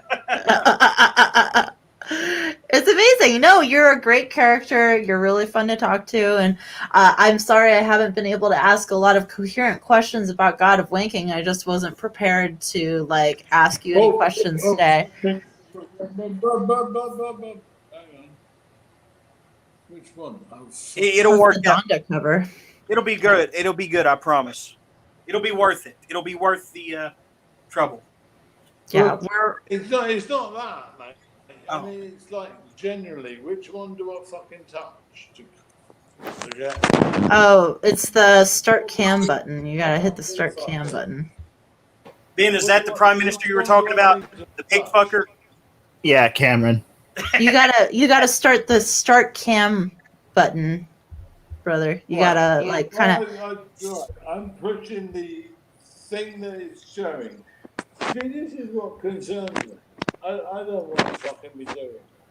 You're doing fine. If there's a bar, see me, I can't fucking see you. Maybe you need to sober up and then you'll figure it out. This is a good thing. Probably won't be this tomorrow when you sober up. We'll probably not be thinking these things. Number one. Sober up. Right, whoever said that, you're fucking a dead man walking. Get in line. Which fucking app? I mean, I'm just looking at my thing. Which one? What am I on? I don't know. It should be whatever internet browser you open Streamable in. Which app? It's whatever you open Streamable in. So it's going to be probably either Chrome. Well, do you have a browser, buddy? What do you use to browse the internet on your phone? Which one? I mean, we can't see what you're doing. Right, shall I go for YouTube? Maybe if you I would just open YouTube. I'd open Chrome and just take a look at the various open apps I have and see which one. I mean, this is the thing. Yeah, good luck with that right now. Right, Oh, there you are. Mm. There you go. Now, Ta-da. I promise it'll be okay. It'll be good. It'll be fun. We can see you Yep, we can see you. doing a little dance. Yep. Now, Phil Bad Ben. Yes, Is that that's the me. one- yeah. Is that the one who was fucking cranky with me? Yep, Yes. it sure was. It was all I do him. that with everybody. I just need to know which one's the cunt. That's all. Well, that's all of us, but you Yeah. know, me especially. Don't worry, Phil Bad Ben. Right. So I presume this isn't actually live. We're getting ready. It is. It's absolutely live on YouTube right now. Every second of it, my friend. Oh, right. So this isn't just us preparing for tomorrow. No, It'd be next Well, week. next week. Now, Yeah. I bet Phil Next Bad Sunday. Ben is going to be somebody that I really admire. Yeah. What? I don't want to know because do you know what? I love you too. Yep. Yeah. Now you do know that fucking when we're doing this, you're going to be talking to me after our villages. It's called. What is it? It's called Sunday Fun Day. Oh, fuck. You're going to Dun, leave dun, him. dun. Now listen. Happy hour, right? We are in the fucking middle of nowhere. Oh, great. That's awesome. You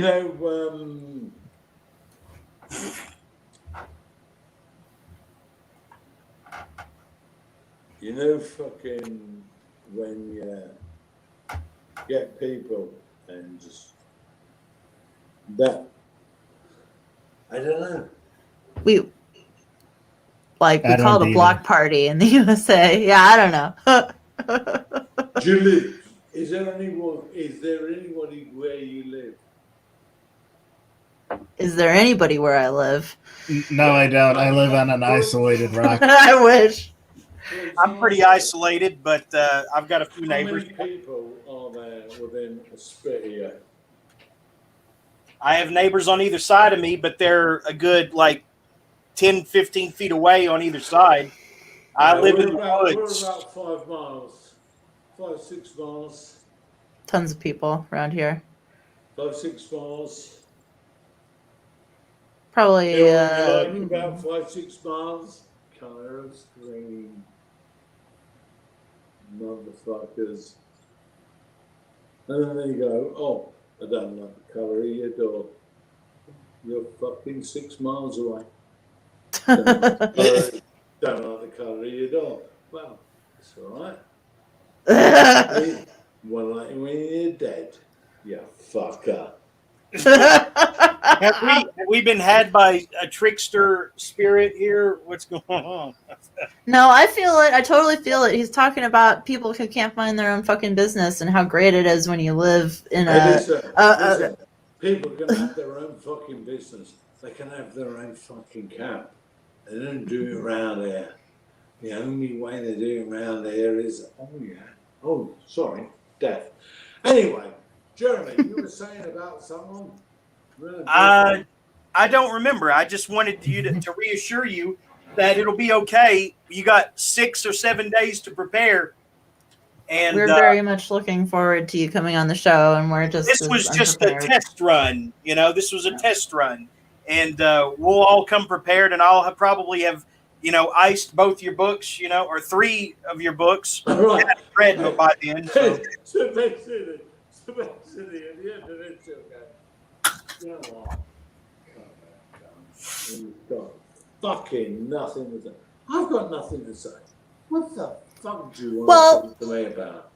You'll have more to say next week. Trust me. It's 4 and 5 in the morning where you are right now, buddy. It's really late.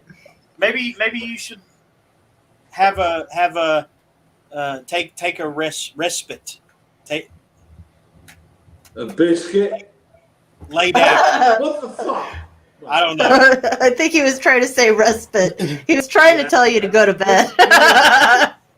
So now they're both trying to tell you to sober up, Peter. Are you going to fight him?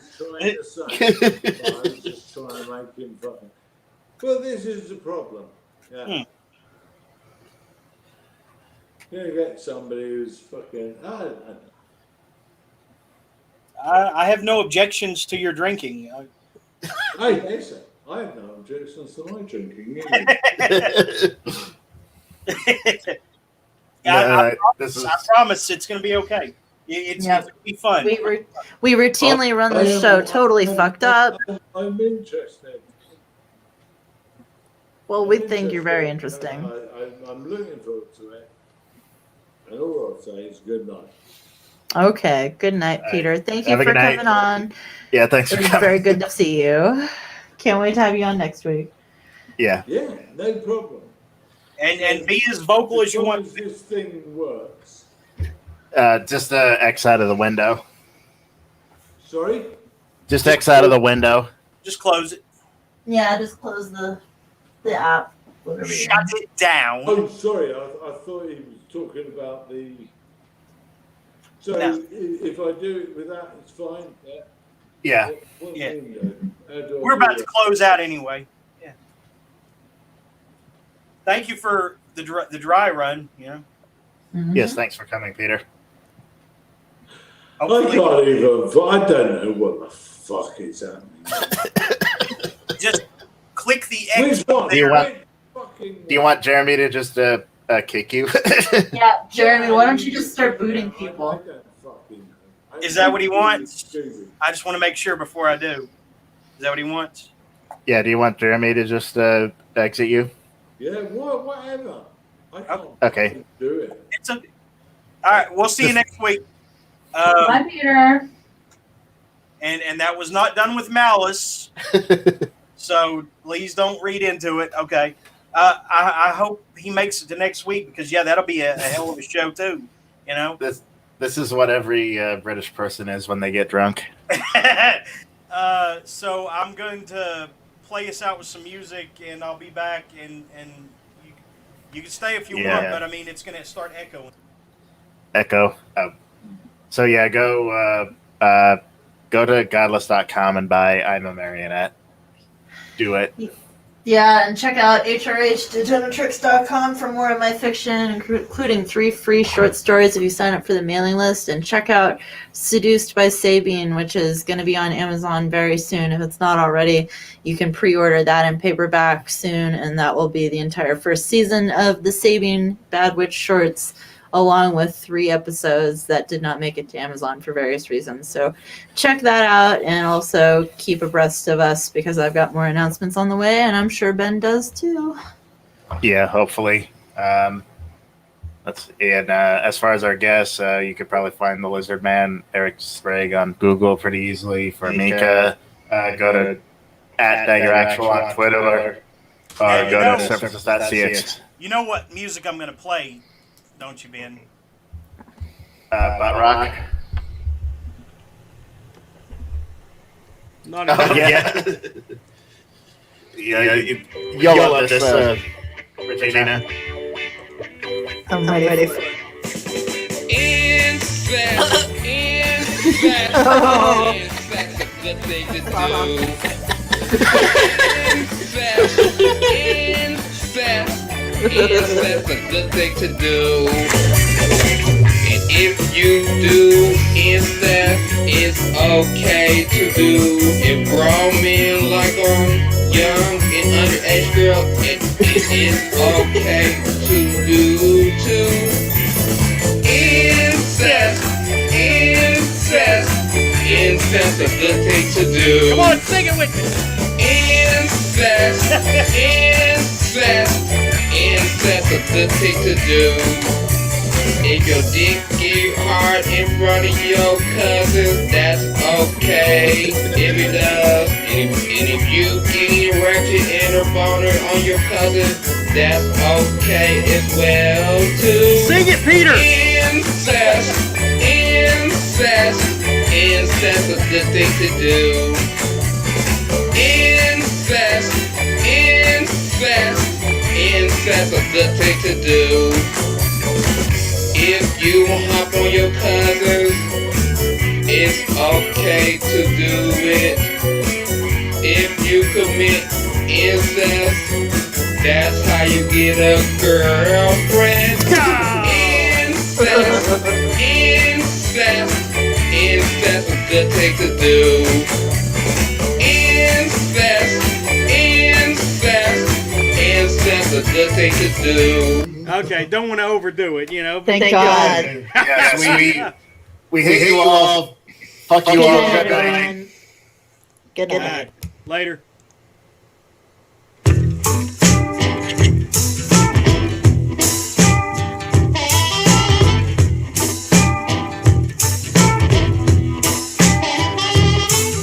Step by step, all the happy saints go marching in.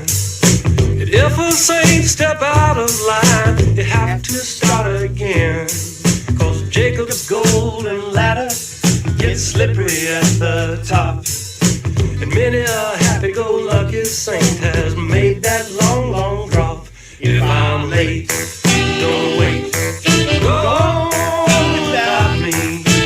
I may tarry a while. 'Cause I mean to know before I go, how come the devil smile?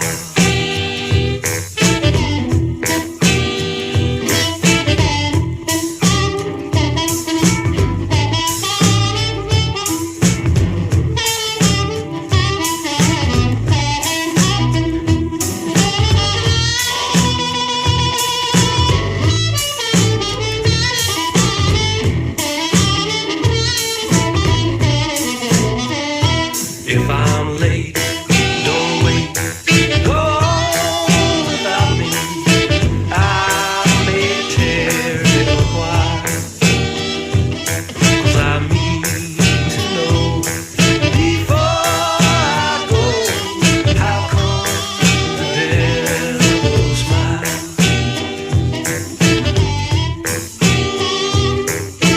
Free from care, free from fear, the saints are trooping in.